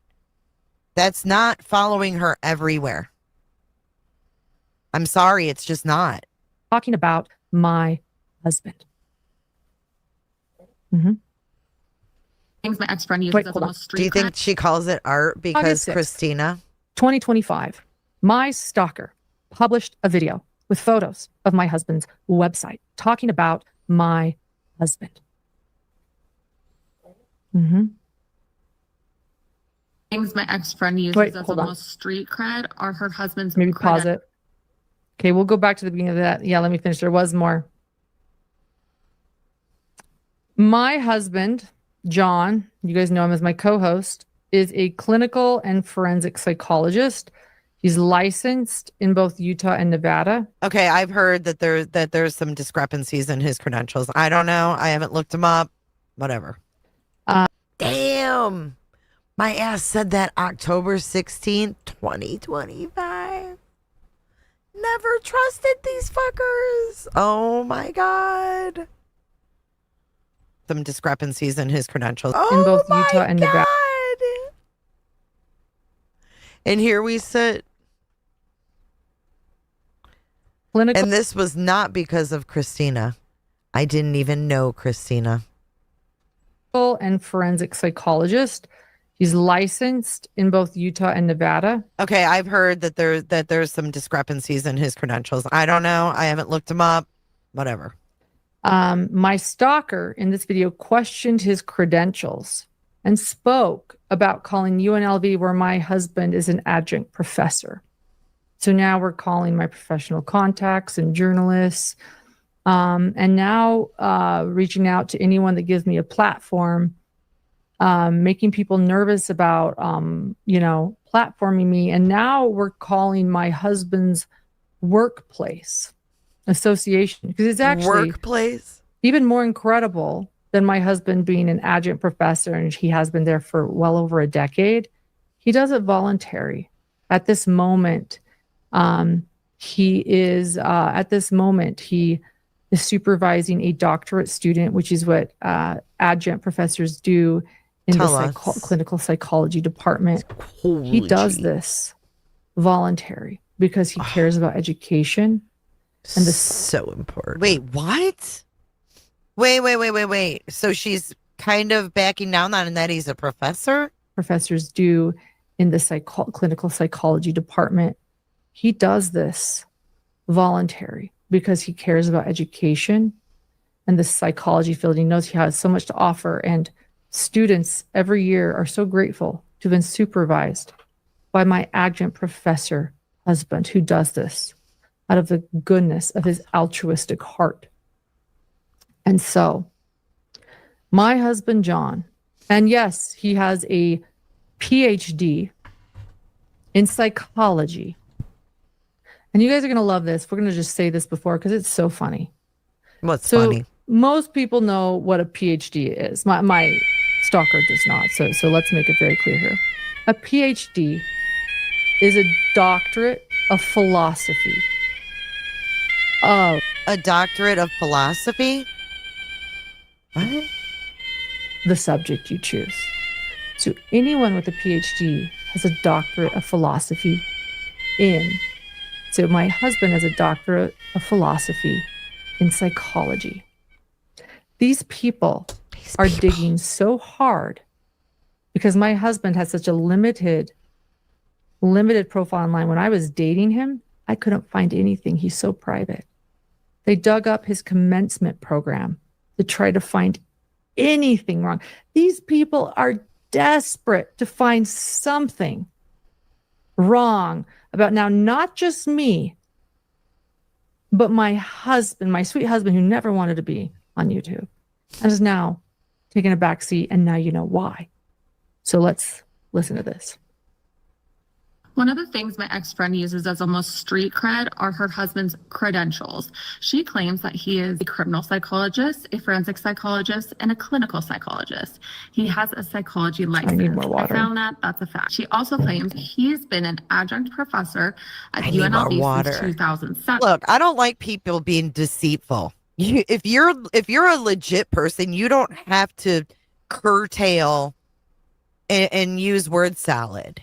See, this is fucked up. Because this involves other people and I'm trying to figure out what's fact versus fiction, I decided to call up UNLV and see if Dr. So-and-so has been an adjunct professor since 2007. Hey, Ski Utah. No. Ski you Utah. Have no records at all working for UNLV? Unbelievable. No. Okay. Well, how can you trust someone? How can you trust the information? Find a paper online that shows that he's willing to supervise PhD students. I was totally picking it up now. My question is the man who got his PhD. Benny Long, can you prove that? Oh, remember Benny Long? A criminal psychologist? I don't know. Remember, I don't know. Seems to me if you have to explain it, it's a little messy. You shouldn't have to explain.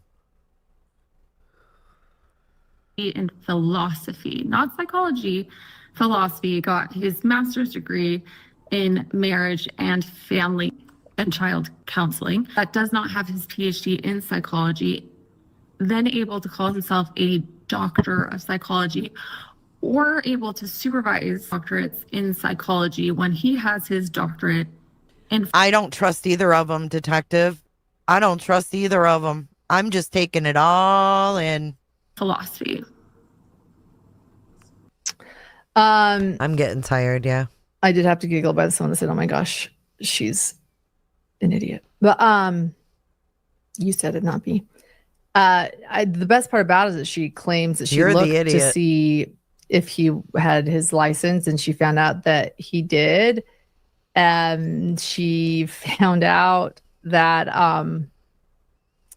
she found information about him supervising students on the UNLV website. She still wasn't satisfied. She called UNLV. And when they said to her that they didn't have him in their, because again, it's voluntary in their employment, this is what you call lack of evidence. This is what you call a conspiracy theorist. This is what you call confirmation bias. Despite all of the evidence showing he is who he is, she takes that one thing and decides it's a lie. And she actually titled that TikTok "Exposing a Lie," saying that we are lying about who we are. She didn't even name you. This is defamatory. No, September, so we had to get this for court, the court that we could never do because they were going to live stream my family's pain. Oh, yeah. And in her declaration, Grayson reminds me, not only is this defamation, in her declaration, in response to my civil stock injunction, she actually doubles down and says he is not an adjunct professor. He is not. She is so convinced that we are evil and that we are dark and that I have done something terrible, even though she has not shown a single thing on her TikTok. Whoa, crazy lady. Evil and dark. That I've ever done, that I am ashamed of, or true. Or even this is, she has doubled down. So September 20th, 2025, we had to make this for court. To whom it may concern, my name is Dr. Michelle Paul, and I am currently the assistant vice. Remember that? We had to make this for court. 2025, we had to make this for court. Anyway, I think this is a good spot to end. We've been streaming for 6 hours, y'all. I gotta get me some rest. Yeah. Thank you guys for joining tonight. I am exhausted. We covered a lot of things though. And I want to thank you guys for just everything. Like just for being cool, for being real. Christina, thanks for being in here to fill in the blanks of all of this. Because, at the end of the day, we laugh and stuff. But this is her real life. Everybody hates me. They want me to go eat some worms. But I'm going to run the Cooter credits. Thank you, Sarah. Good to see you, Holly. You guys sleep tight. Let's run our little Cooterville credits. Let's get in our Cooter DeVille first, though. A Cooter DeVille. I think the devil drives a Cooter DeVille. I saw the dreadlocks over the hill. Not against her will. I got time to kill. Way down in Cootersville. Okay.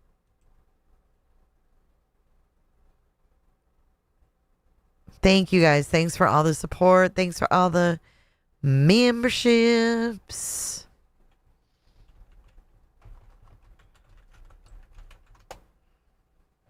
I'll see you guys on J for J tomorrow. We are going to be streaming that trial. So if you want to join us, you can open them back up, Aunt Maddie. You can open them back up. Everybody, what is it? What is it you can't say here? Closing time. See you, Shibs. See you, Ram. My legs are crossed right now, actually. Thank you again, you guys. Good night.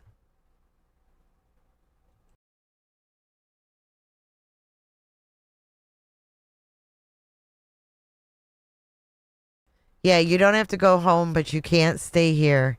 Good night, Das Cattle Dulchin. Gesundheit.